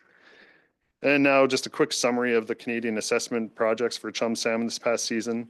So chum returns continue to be depressed in the drainage end in Canada, with the main stem Yukon River aggregate having experienced the worst return on record. This was experienced at Eagle sonar, along with our 2 aerial index surveys on the Kluane River, where we estimated or only were able to count about 100 fish, as well as the mid-main stem Yukon River, so that area around Carmax, where we counted 117. So with that, I'll pass it along to Jacqueline here and touch on management overview for the season. Thank you, Adam. Hello again, everyone. So in the next couple of slides, we'll walk through the 2024 management summary for Yukon River chum salmon, and we'll start by looking at the preseason forecast and compare that with the revised in-season projection and what that meant for management as the season progressed. So the preseason outlook for 2024 was 55,000, which was below the minimum of the spawning objective range of 70,000, and as such did not create any room for harvest. With this low expected run size, DFO closed the public angling fishery, and the commercial and domestic fisheries remained under long-term closure. In preseason discussions with Yukon First Nation government representatives, there was again great concern for the run, and with that, a desire to ensure as many salmon could reach the spawning grounds as possible, and no First Nation subsistence harvest was anticipated. So moving to the in-season updated projection for Yukon River, we did see a considerable reduction to the estimate to just over 13,000 expected. And with that information, it really did further solidify that the spawning objective would not be met and there would be no harvest opportunities for 2024. Next slide, please. Great, thank you. So we're moving on here to a bit of a postseason report on what we saw for Yukon River chum salmon. The preliminary Eagle River sonar passage estimate, as Adam noted, is just over 16,200 fish, which did come in above the September revision, but remained well below the minimum spawning objective. Information on the status of the run was shared regularly throughout the season, and as a result of the low run size, there were no changes to the preseason management actions. As with Chinook, the Yukon Salmon Subcommittee recommended no harvest of any chum in the Yukon River and Porcupine River drainages, and the Minister of Fisheries and Oceans accepted that recommendation, and it was implemented. First Nation governments manage the subsistence fishery, with many directing their citizens very early in the season and in season not to harvest chum salmon. Next slide, please. I'm just going to do a bit of a brief update on environmental conditions. Water levels were near average through much of the main stem Yukon River during chum migration and spawning, and water temperatures for chum salmon during migration and spawning were near or below average for 2024. And that is it for this one, so we'll move on to porcupine.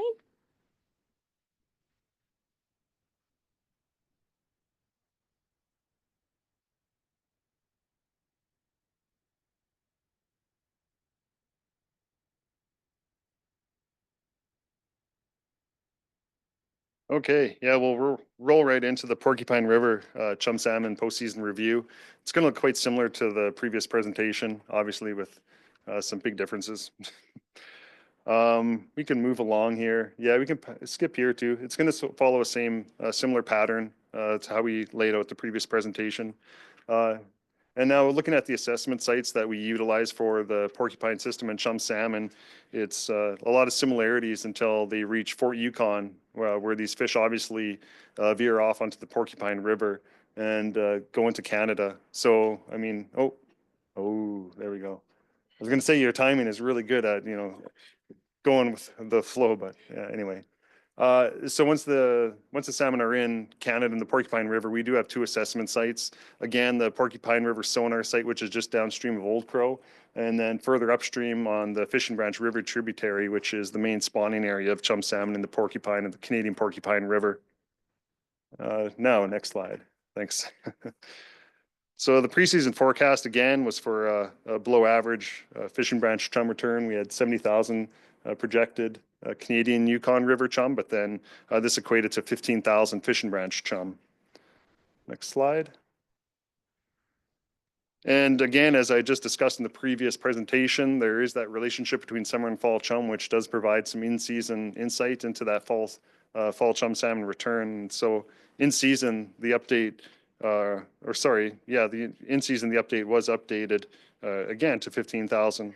But based on genetics later on in the season, once those started to trickle in, that it was realized the return is going to be much lower, and so the Fishing Branch chum salmon in-season projection was reduced to 5,000. Okay, and again, looking at daily passage estimates at Pilot Station for all fall chum, so Canada and U.S. stocks.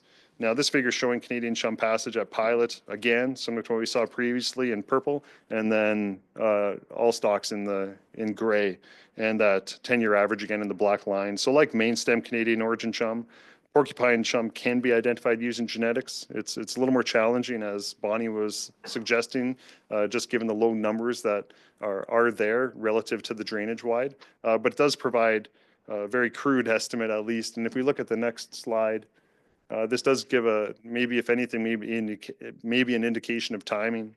But here we're looking at the Porcupine River chum in purple against all fall chum in gray. And based on this, on these genetics at Pilot Station, passage of Canadian Porcupine River was about 14,000. But as I stated, it is a rough estimate, and there's quite a large range around there, around 4,000 to 32,000. Go to the next slide. Okay, now headed north to Porcupine River at Old Crow. So this is the assessment site using our sonar assessment site, and this year's estimate was about 8,800 fall chum. So this is much lower than the average return, the 10-year average being 28,000, and among the lowest since project inception in 2011. Okay, and now moving upstream to the Fishing Branch River, where we have our weir and sonar assessment site. This is just located right downstream of the major spawning area.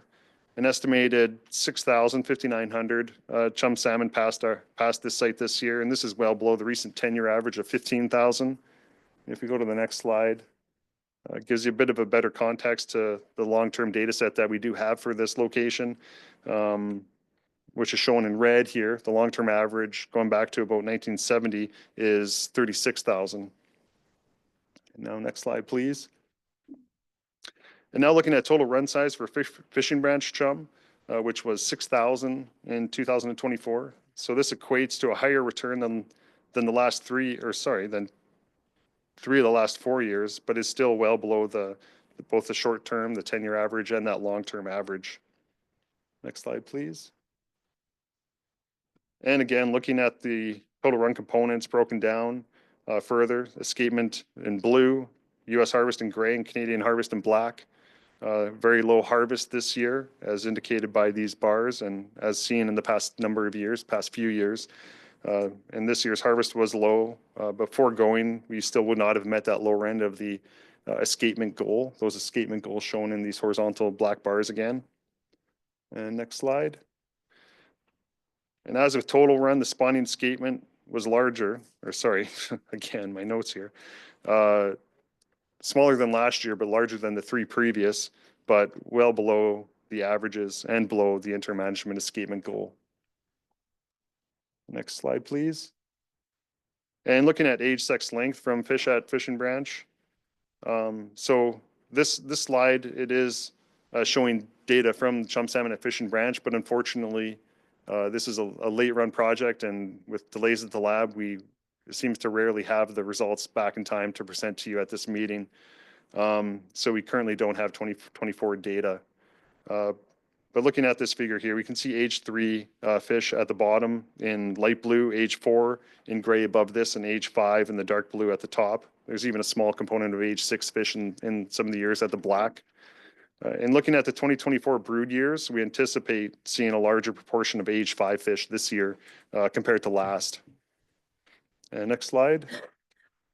And now looking at sex ratio of these fish at Fishing Branch, this year's female proportion was 45%, which is slightly below the average of 53%, and the 10-year average also, which is 52%.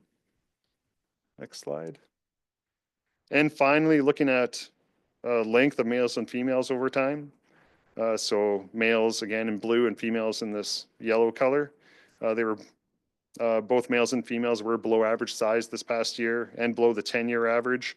That 10-year average being 621 for females and 666 for females or for males. And next slide, please.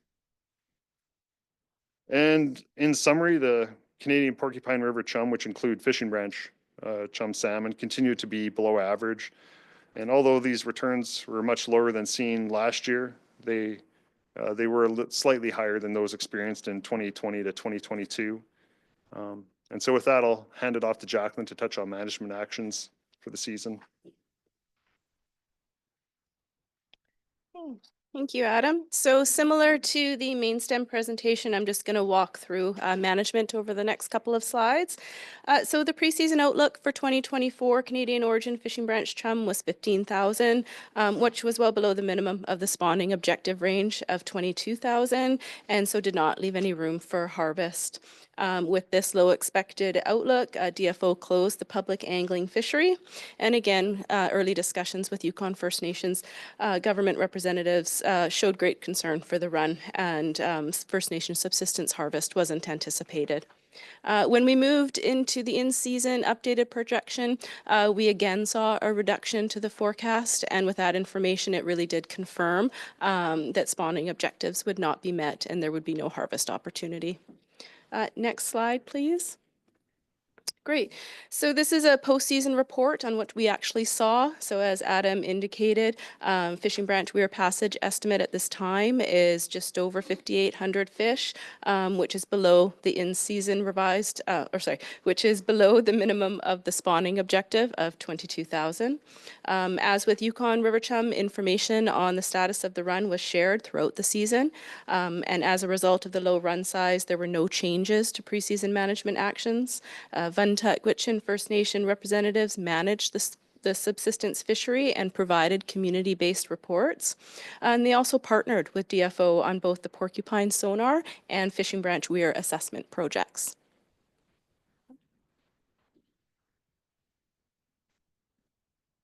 Okay, I'll just finish off with a couple last slides here. So first off, looking at, just touching on coho salmon in Canada. So first off, they do spawn in the Canadian portion of the Yukon River watershed, most notably in the Porcupine River. But there is limited information on coho in the Canadian drainage due to both the late run timing, which typically is due to environmental factors as they're returning under the ice or during that transition of freeze up. So there's no current assessment projects for Canadian origin coho salmon, and limited fishing opportunities are available, but they vary. And again, this is dependent on those environmental conditions, as it can be a challenging time to get out there, as well as run timing. So for this past year, ADF&G reported the coho run size to be approximately 90,000 fish, compared to the historic average index of about 215,000. Next slide, please. And lastly, we can wrap this up with just a brief overview of environmental conditions experienced this past year. So water levels and temperatures at the assessment site, so talking on Porcupine River, were both near average for most of the chum salmon migration. And at Fishing Branch, water levels started near average, followed by slightly below average levels for most of the chum's salmon migration period. And the temperature at the Weir site itself were near average for the entire chum season, following the typical declining trend of about 6 degrees temperature in August to about 2 degrees in October.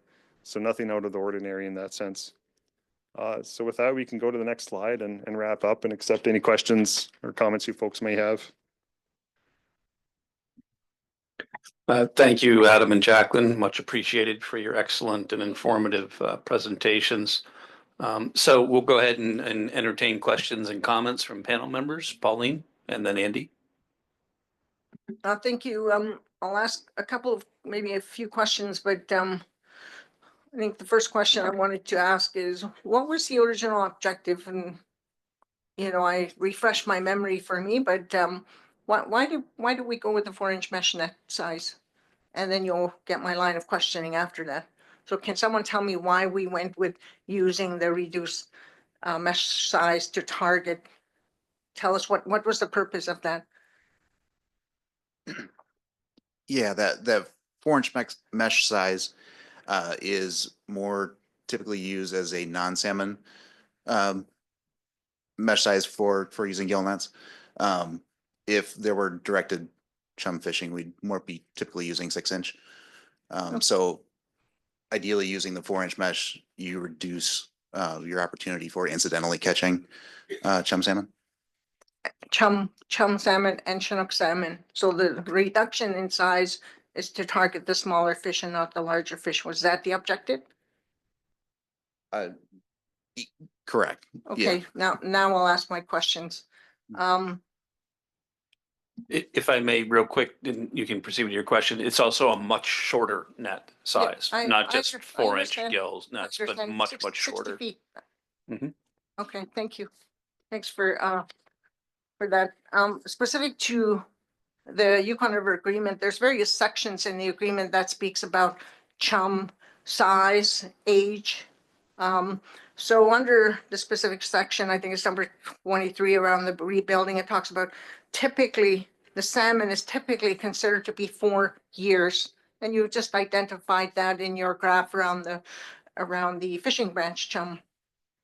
Okay, the number, what you saw in is for age 4 years. Then you gave us some numbers. And so I'm trying to understand the numbers you were putting out there since well, it's the projections. Okay, let's talk about the projections for a minute. So you made some projections, you had some medium averages or medium numbers, and then you had the actuals, which the actuals did not meet escapement goal, right? So the agreement talks about the parties agree that when spawning escapement falls below targeted levels for this stock as specified by the agreement, the Yukon River Panel shall consider the need to develop a rebuilding plan. So I guess I've asked this question historically. I've asked it numerous times. We've not met escapement, as you just identified, 51 years, and it's the lowest number we've ever seen. We still don't have a proper rebuilding plan for the fishing branch chum. So when you identified earlier the 4%, help me understand, the 4% of the overall number is fishing branch chum. Is that what you said? Yeah, typically about 4% of the Okay. drainage. Okay, so if the drainage wide, what is that? Give me a number. So that drainage wide projection that we started with was about 377,000. Okay, So and 4% of that is what? So sorry, 15. Yeah, so it was about that 15,000. Okay, so why Yep. is it that, so the reason I'm asking this is there any concerns with respect to the utilization of the 4-inch mesh size targeting the smaller fish, because those smaller fish are directed fishing branch chum based on the numbers you gave us, based on the earlier response? I was curious to know how it is we've not, I know originally we said we were going to reduce we're going to do some targeted gear sizing and try to use that. So I'm asking, has there been any analysis done to reflect and change your management regime to say that maybe the 4-inch mesh net size is not working? And part of the LTK or local traditional knowledge and the capturing of the information from the local people, what are they seeing? What are they seeing in the 4-inch mesh net sizes? Are they seeing chum? Are they taking out the smaller fish? Are they mostly female? Because the numbers you were showing there is a high percentage of those, well, lower percentage are females, right? So I'm curious, just in reflection, what's the objective of the 4-inch mesh net size, and have we reevaluated?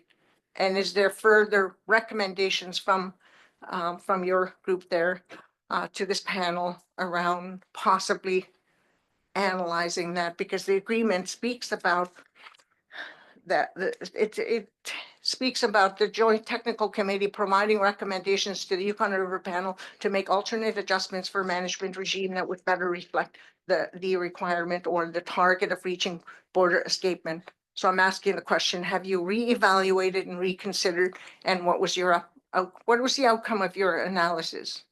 Thank you.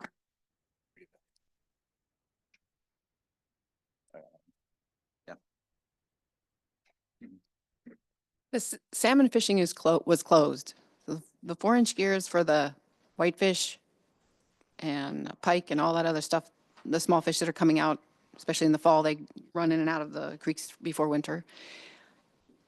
The harvest information that we collect does not include exactly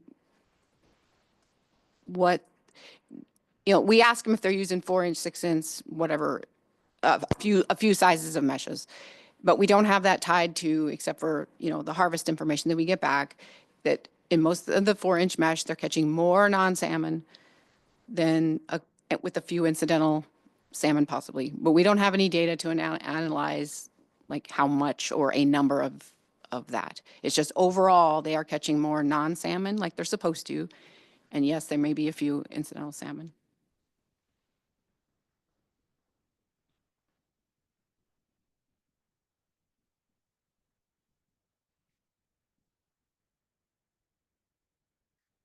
Mr. Chair, Hi. And did you have more to add, Christy? for the Go ahead. 4-inch, if you're looking at what people typically catch, I think the best people to answer that, and I think we've had the same question last year, is open it up to your panel members and ask them what they're seeing in their community.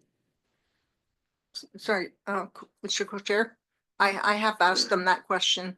That's why I'm posing the questions here.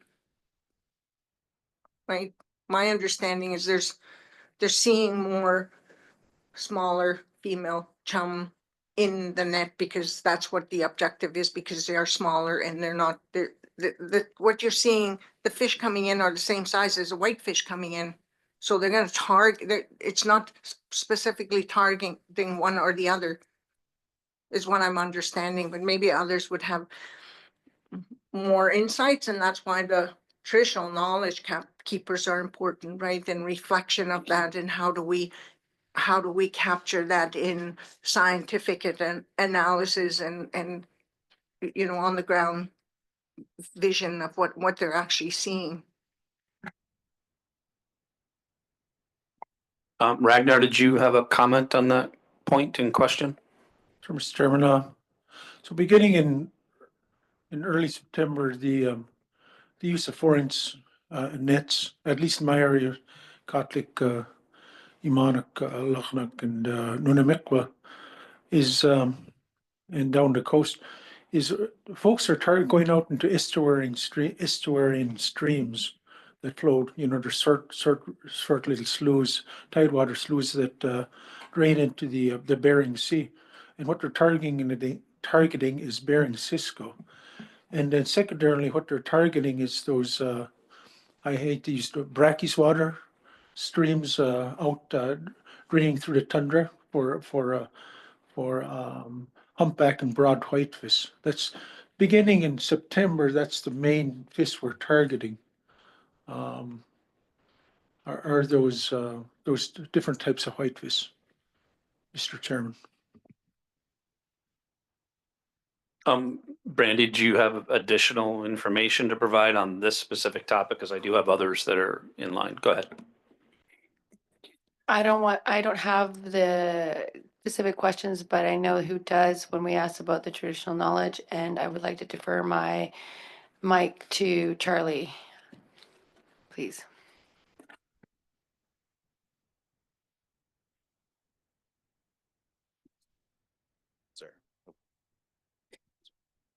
Okay, let's move on to the next folks on our list here. Andy, then Elizabeth, then Mr. Kocher. Okay, thank you. I'll provide a little bit of my insights, my experience to this question, and then I just have one or two other quick ones. I've spent a great deal of my life harvesting fall chum, primarily in the past with fish wheels. And then once the decline started going down and I could no longer use a fish wheel, I had to quit fishing for fall chum, and I switched over to 4-inch mesh net in an attempt to try and feed my dog teams with non-salmon fish.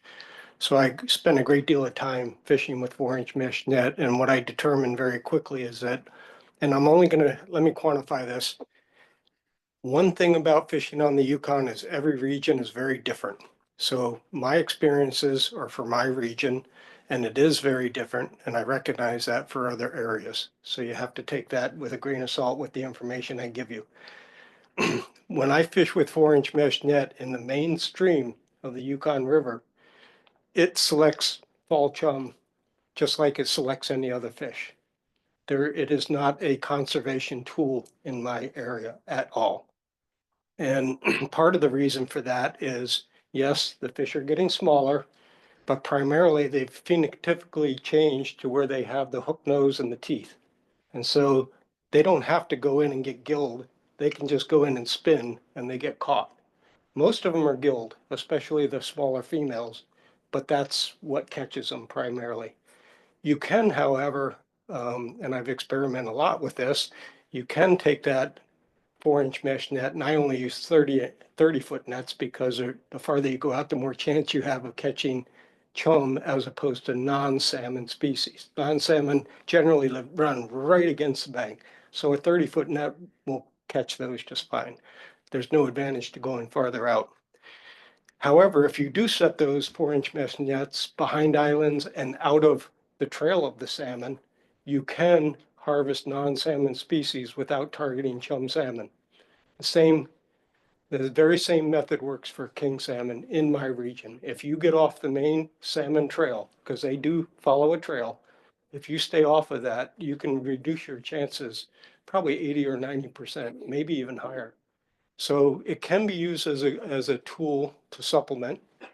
However, it is very susceptible to how it is used and where it's used.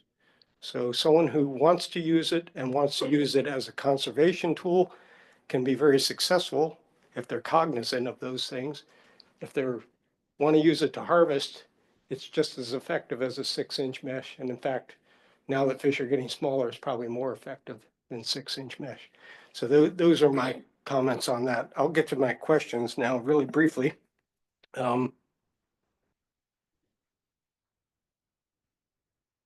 Your mic, Andy, got turned off. Sorry, can we go back to the Canadian presentation, not the management, but the assessment? And I'd be looking for, I think it's slide 11, if we can pull. The fall chum, I'm sorry, fall chum, Canadian. Main stem or porcupine? Main stem, sorry. Boy, we've got so many things going on, don't we?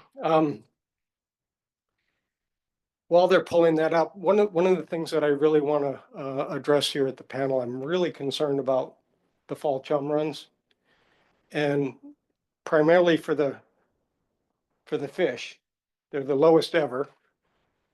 They're not a sexy fish. They're not a fish that everybody wants to catch and harvest and strip and hang. I mean, in my region, yes. But the farther up you go into Canada, you don't have to go very far, and they're not really fit for human consumption. But what I want to point out is I believe that they are an essential building block for rebuilding Chinook salmon, for the reason that fall chum, in the numbers in the past, you will see, are very large. And those fish are going up into the same streams that Chinook salmon go up to in many instances. And they're bringing marine nutrients up into those systems.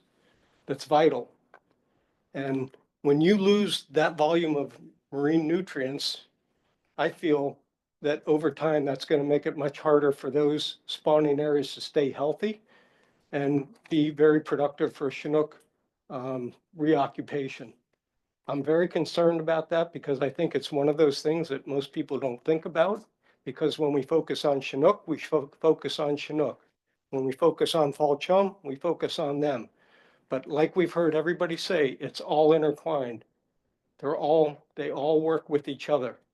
This is a really important thing in the rebuilding plan for Chinook salmon. And I think it's critically important that we don't forget fall chum and those impacts. And especially with the numbers that we're seeing here, we've had now 5 years. It's a 4-year life cycle, 4 to 5 years, and there has been absolutely no sign of recovery. In fact, the lowest in 5 years. If you look farther back down the chart, you'll always see that, generally speaking, fall chum will decline 3 to 4 years, and then they show a bounce back. But we're not seeing that. And that really scared me. I was really hopeful last year that we were going to start to see a better relationship between summer chum and fall chum. They used to be pretty parallel. However many fall chum or summer chum came in, there was a relationship that it was pretty predictable. You could predict what the fall chum run was. That changed.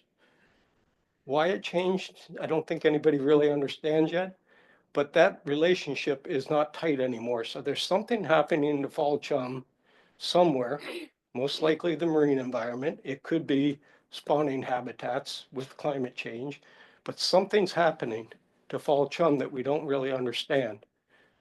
But I just wanted to point those things out because I don't want us to forget about fall chum. It's critical to the people up on the Porcupine River. And it's going to be very critical to the people who live in Canada that rely on the Chinook salmon in the past.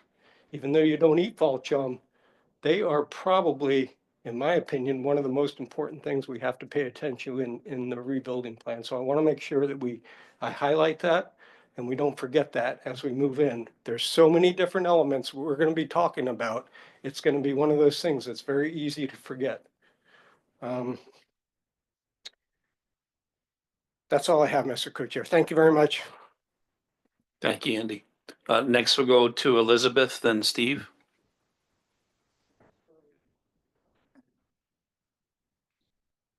Charlie was going to give a little bit of context to Pauline's question as well, I believe. Charlie, go ahead.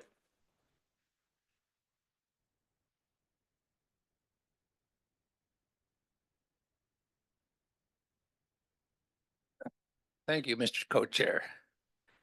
Can you hear me? Okay. So Andy took a lot of wind out of my sail, but I like the Fish Commission because everybody's area is different, like Andy said. Down at the mouth of the Yukon, the fish come in nice and big and plump, and they're a lot healthier and stronger, and they might swim a little further out. But I'll speak for my area. When we first started using 4-inch mesh, of course, I'm curious, so I'm going to do a little test fishery of my own. And when you go in there, every 2 hours you check that net, there will be a couple of Jack King salmon in there and maybe a little bigger one, and you pick it up and they fall out. If I check it every 6 hours, there'll be 2 fish in there. If I check it, leave it go all night, there'll be 0 fish in there. The whitefish don't get caught in it unless they get gilled or caught sideways. It doesn't catch much of anything. And now, in my area, the chums and the kings are swimming in knee-high, knee-deep water. Set a sonar last summer. We were seeing a bunch of fish on there. And we were doing drifts, and we were catching nothing. So we drugged the net on the beach and then floated the boat down, and we started catching fish. Because the fish were right in front of the sonar, which we had in shallow water. So the fish are swimming against the bank in my area. They're weak. There's no more fish in the middle of the river. They're tired. They're on each side. So I think that there shouldn't be any. In my area is rock, and it's deep. It's mountainous canyon area, and there's hardly a place to put a net in the side stream, because the side stream is only ankle deep when we're fishing most of the time, unless the water's high. But in my mind, that since the fish are so close to shore, that they're killing more fish. It's killing more fish than it's doing any good. So I think it's not helping the salmon any at all. Thank you. In my area. Thanks, Charlie. Sorry I missed you on that. Elizabeth, go ahead. Yeah, thanks for that. So I have a little bit of a note here, so I'm going to do my best to go through it and read it because I have no memory, as I know I've said before. So what we really need is the U.S. harvest of Canadian origin chum, and it's a requirement. And you'll notice in the U.S. section there was no harvest estimate given for Canadian origin chum.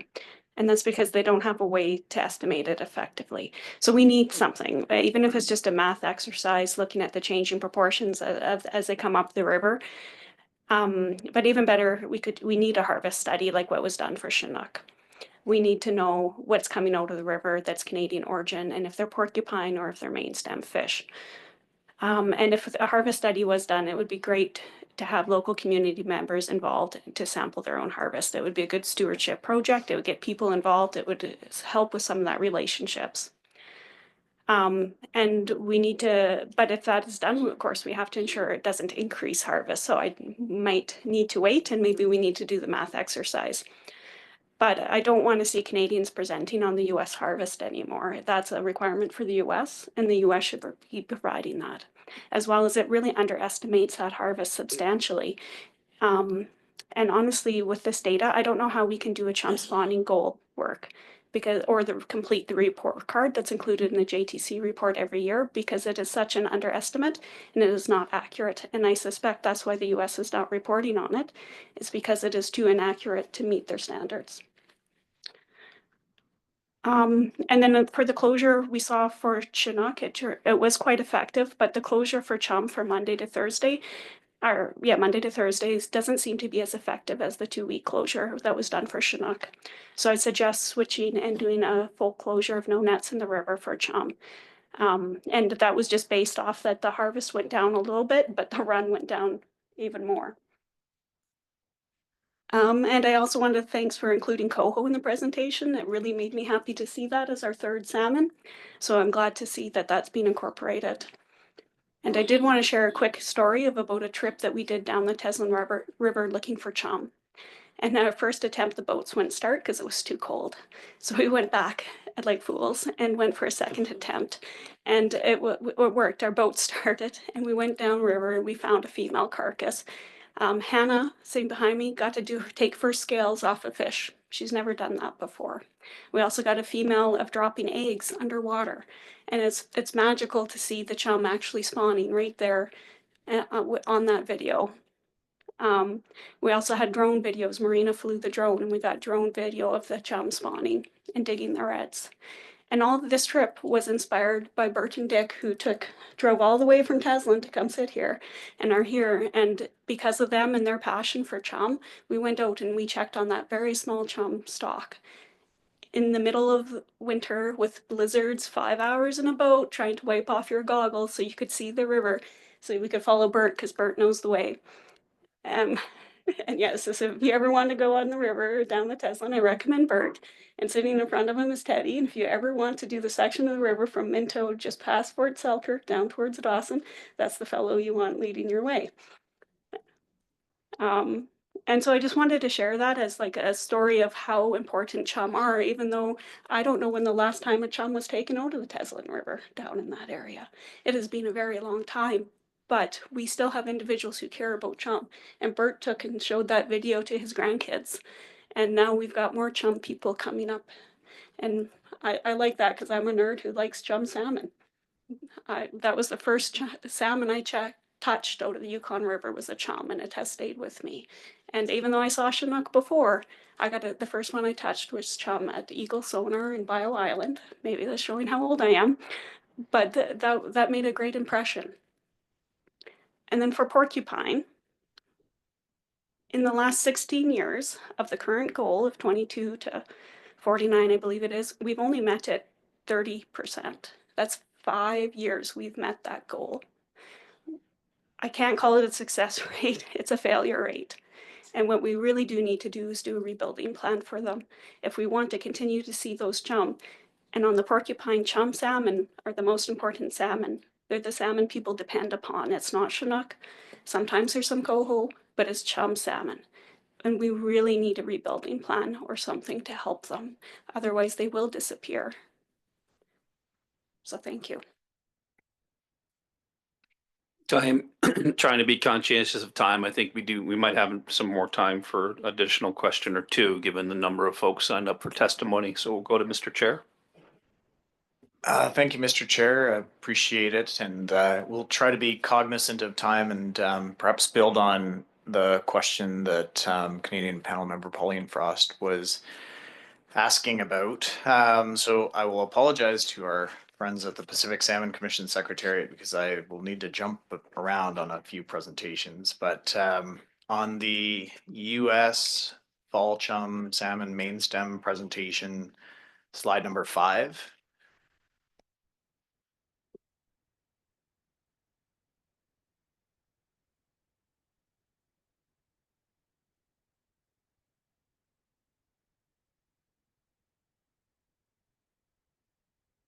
Great, thank you. So this slide, I think, is depicting in-season assessment and management, as is described in the title. And so just for sake of understanding or clarification, what are the management measures being depicted here?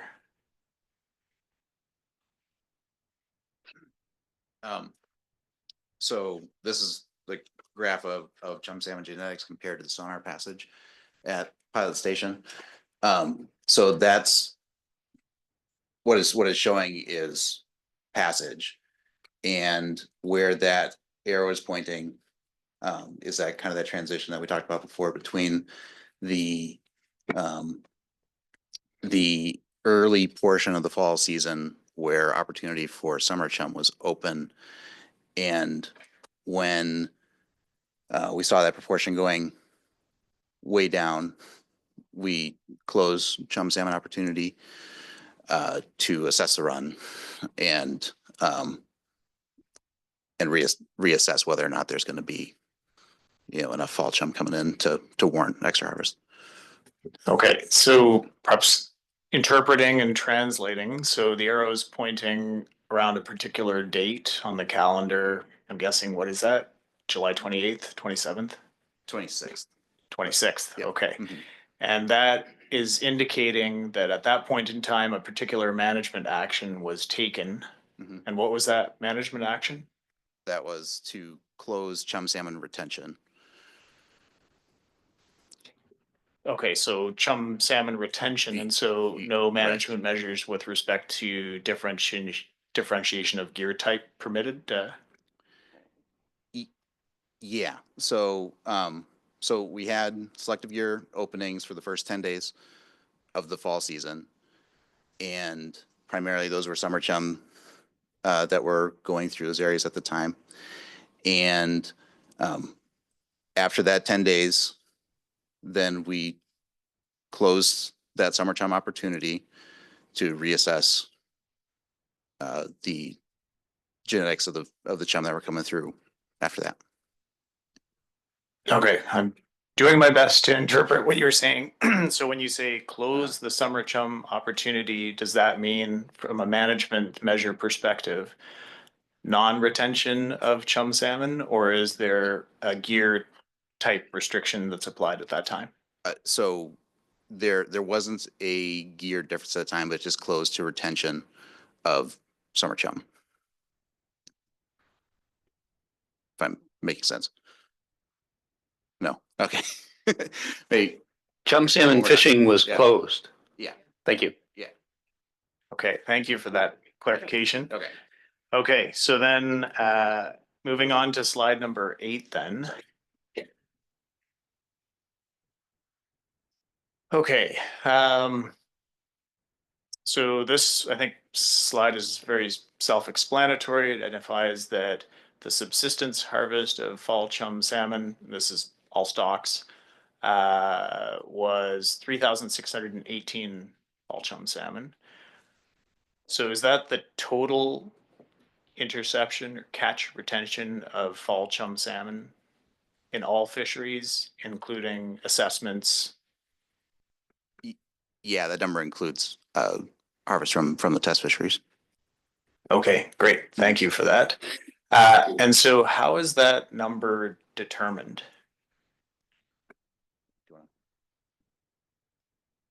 Yes, we've presented before on the subsistence survey and our harvest permit for the Alaskan portion of the drainage. We have subsistence surveyors go to do voluntary surveys in the lower part of the river where it's permits aren't required. In the upper river, we collect the permit harvest data, and downriver, we ask questions on how many salmon did they catch by species. So it's the same method we use for Chinook, we do for fall chum, summer chum, and coho salmon. We also get some of that non-salmon data that Dina showed on hers. That all comes from the same survey. It's the bigger communities are a stratified random sample based on use groups. They're historic use groups, not the new use groups since we've had restrictions. And uprivers by the permit harvest. And then we include our assessment fish. Okay, so maybe final question, I think. So in that reporting, how do the harvesters differentiate a fall chum salmon from a summer chum salmon? The locals, they know what they're catching pretty much. And so when we ask them the questions, if they go out and fish and catch a mix during the transition, which occurs all the way up to like the Tanana River and a few that straggle up Rampart, they'll know which ones, when they cut them and stuff, the difference in the flesh and the quality. And when they report to us how many fall versus how many summer, they will determine that and let us know how many of each they caught. Okay, thank you. So that number is exclusively based on the harvest reports and doesn't rely on application of a proportional estimate of fall versus summer chum. It's based No, on the it's fishermen. 100% on reporting. Yeah. Okay. Thank you for that. That was the conclusion of your questions, Mr. Chair. Okay, thanks. Go ahead, Andy, real quick. Yeah, very quick.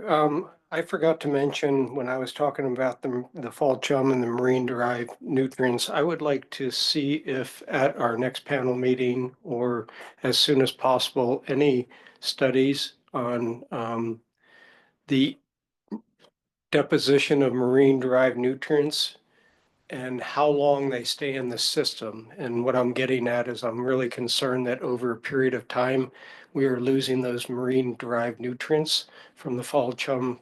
I'm going to call it flushing into the upper spawning grounds.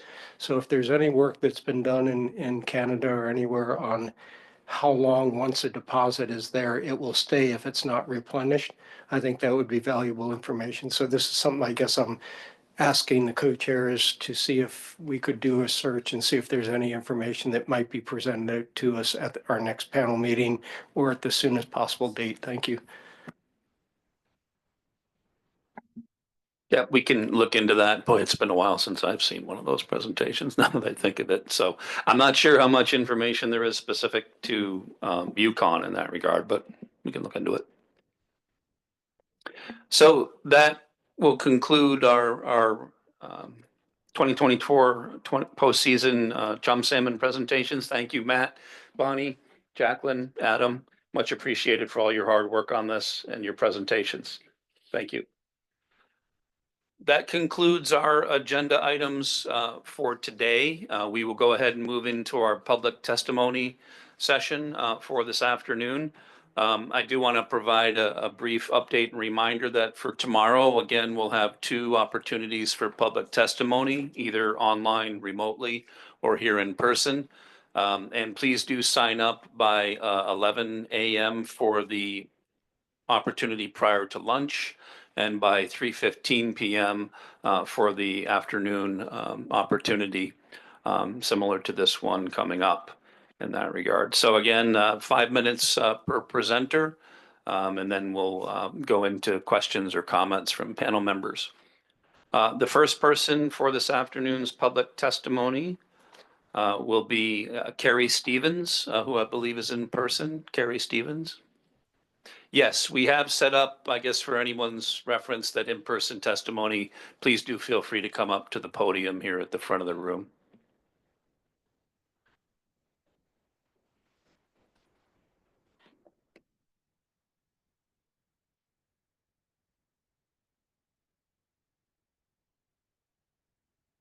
Y'all make me nervous.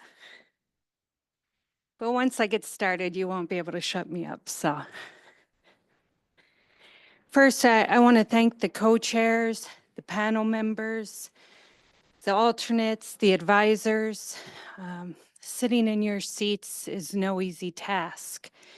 I really do appreciate this opportunity to speak and to comment. My name is Carrie Stevens.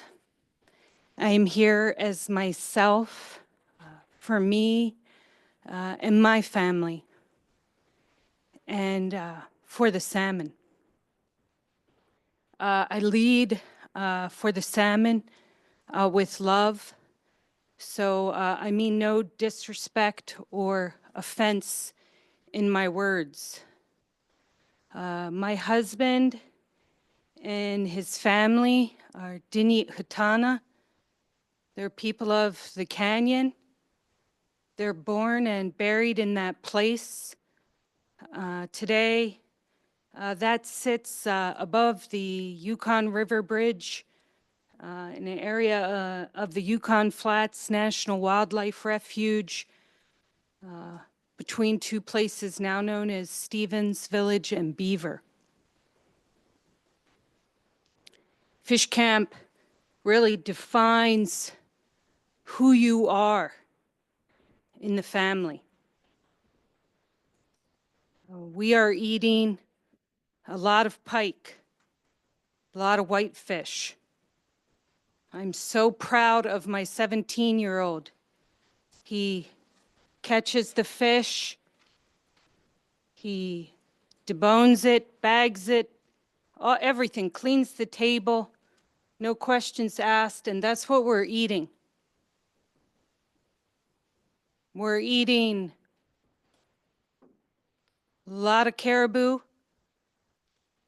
thanks to relationships with the Netsai Gwich'in and the only last standing healthy herd of caribou on this earth, the porcupine caribou herd. So I really thank the Netsai Gwich'in people for their protection of that herd and the allowance of us to trade and share. My husband used to feed a lot of people. Defines who he is as a human. We can't do that anymore. So if I get short or frustrated, please know that's out of love only. I think to my first point, it has been very well established that we would all rather be in camp with Stanley Najutli at this time. Preferably eating salmon. He also stopped by our camp. And we rolled up fairly late in the evening from being out, and there he was. So I think that should be in the official notes there. We thank Stanley for that. You know, I just want to reiterate your responsibilities, which you all know, but are in the agreement. And if we were upholding them, we probably wouldn't have to be here. We're failing in this room.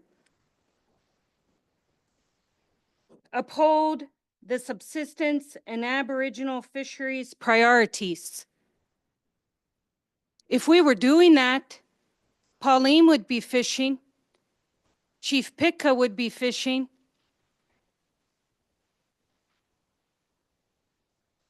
I don't think all the fish would be cut off from coming into the river. We are not meeting any legal mandate by and far. Ensuring effective conservation and management. Making recommendations to the management entities who will take into account such recommendations. So as we look for, build and discuss a rebuilding plan, which is why I think we're all here, so that people can eat, we have to ask ourselves, are we set up to fail? If nation states are only here to further the priorities of the nation state and not the salmon agreement, then what are we doing? For us, this is the beginning of a long haul. You all know that. Federal Subsistence Board coming up. North Pacific Fisheries Management Council coming up. Board of Fish coming up. Tribal governments are in all of these spaces every day with no funding, no resources, and no support. Yet, all of the entities I see here funded to do this work aren't there. This isn't about me or anyone. This is about the salmon. We need to see the Yukon River Panel make a stand on these issues, or we're wasting our time here. With all due respect, I really do speak with respect. The false solutions, we know the moratorium is a false solution. Come on, I'm from 5D. We're always catching Canadian origin fish. We haven't fished half of the last 25 years. We're already not fishing. Yet dams exist, we do nothing as a panel. Mines exist. We do nothing as a panel. Intercept fisheries exist. We do nothing as a panel. Trawling exists. We do nothing as a panel. Subsistence is not the problem. 4-inch nets are not causing the demise of the fish. Now, I will admit it is death by 1,000 cuts, but no one will do anything about their cut. I just want to sit and scream. So I ask that all of you at the panel really think about throwing out these false solutions, taking real action, and letting tribes and First Nations lead. The only place salmon are coming back in this world is because of Indigenous peoples. You look at the Columbia, they took down the dam. You look at the Klamath, they're leading. Science has proven hatcheries can't do it. I mean, we can debate that for a month. That's proven. So we really have to center tribes and First Nations in the rebuilding plan. We need that unity to move us forward. Nation states have done a great job of dividing the people. And I just really appreciate all of the work and the First Nations in the room to make real change. The dam is taking 1/3 of the fish. And they tried to hide it only because the CBC made them publish their findings. Do we even know that to be true? So I ask us all to push our comfort zones, our boundaries, and take up some real work. If we really want to get at the numbers to rebuild, we really need to think on that. Lastly, I'll just say that you know, when I was at the Council of Athabascan Tribal Governments, we applied for R&E, R&M many years. We got denied. We gave up. We need support on the Alaskan side for R&E and R&M funds. Tribal nations and tribal organizations, they need access to those funds. We're not getting it. We tried to address the porcupine. We had tried to address sonar. We tried to do a million projects. Denied, denied, denied. So we gave up. But that is a big missing piece there. I think that's really it, except for I do invite everybody in the room again to participate in all of the forums that we are trying to stick all of our fingers in these holes to get any fish back. And my husband's family, like everyone on the river, has made the ultimate sacrifice. They don't eat fish.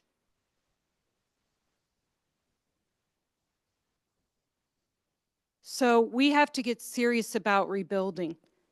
We really have to get serious, and we can't keep pushing out things that are comfortable for the nation states.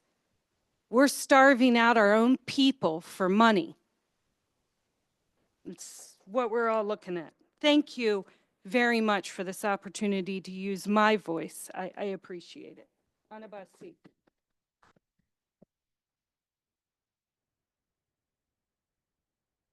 Thank you, Carrie. And we may have some questions if you wouldn't mind staying up. Questions, comments from panel members?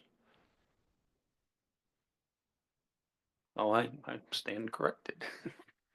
Thank you nonetheless for joining us and providing. Oh, go ahead, Brandy. That was great. That was awesome. Thank you so very much for putting it out there straight and direct. And we need to do exactly what you're saying. So I appreciate your testimony. Appreciate all the work you're doing, Brandy. Thank you. Finish cheesh.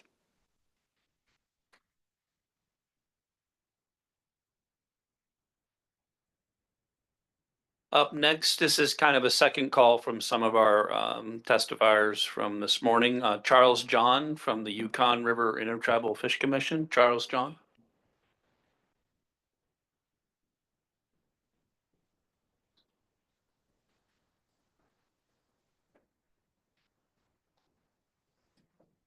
Hello, my name is Charles John. This thing on? Hello. All right. My name's Charles Town. I'm from Circle. How the hell can you beat that one? But yeah, I've heard Andy talking about the what 4-6 inch net, 8 inch net. Um, I haven't fished in 14 years, but he's the one that told me. He said there ain't no fishing in the river. And I went to a meeting, and I seen a grandma crying. My grandkids can't build a fire because they don't go to the fish camp no more. But, you know, that was 14 years ago. And like I said, those fish will get caught. You know, they will get caught. That's all I got to say. Thank you.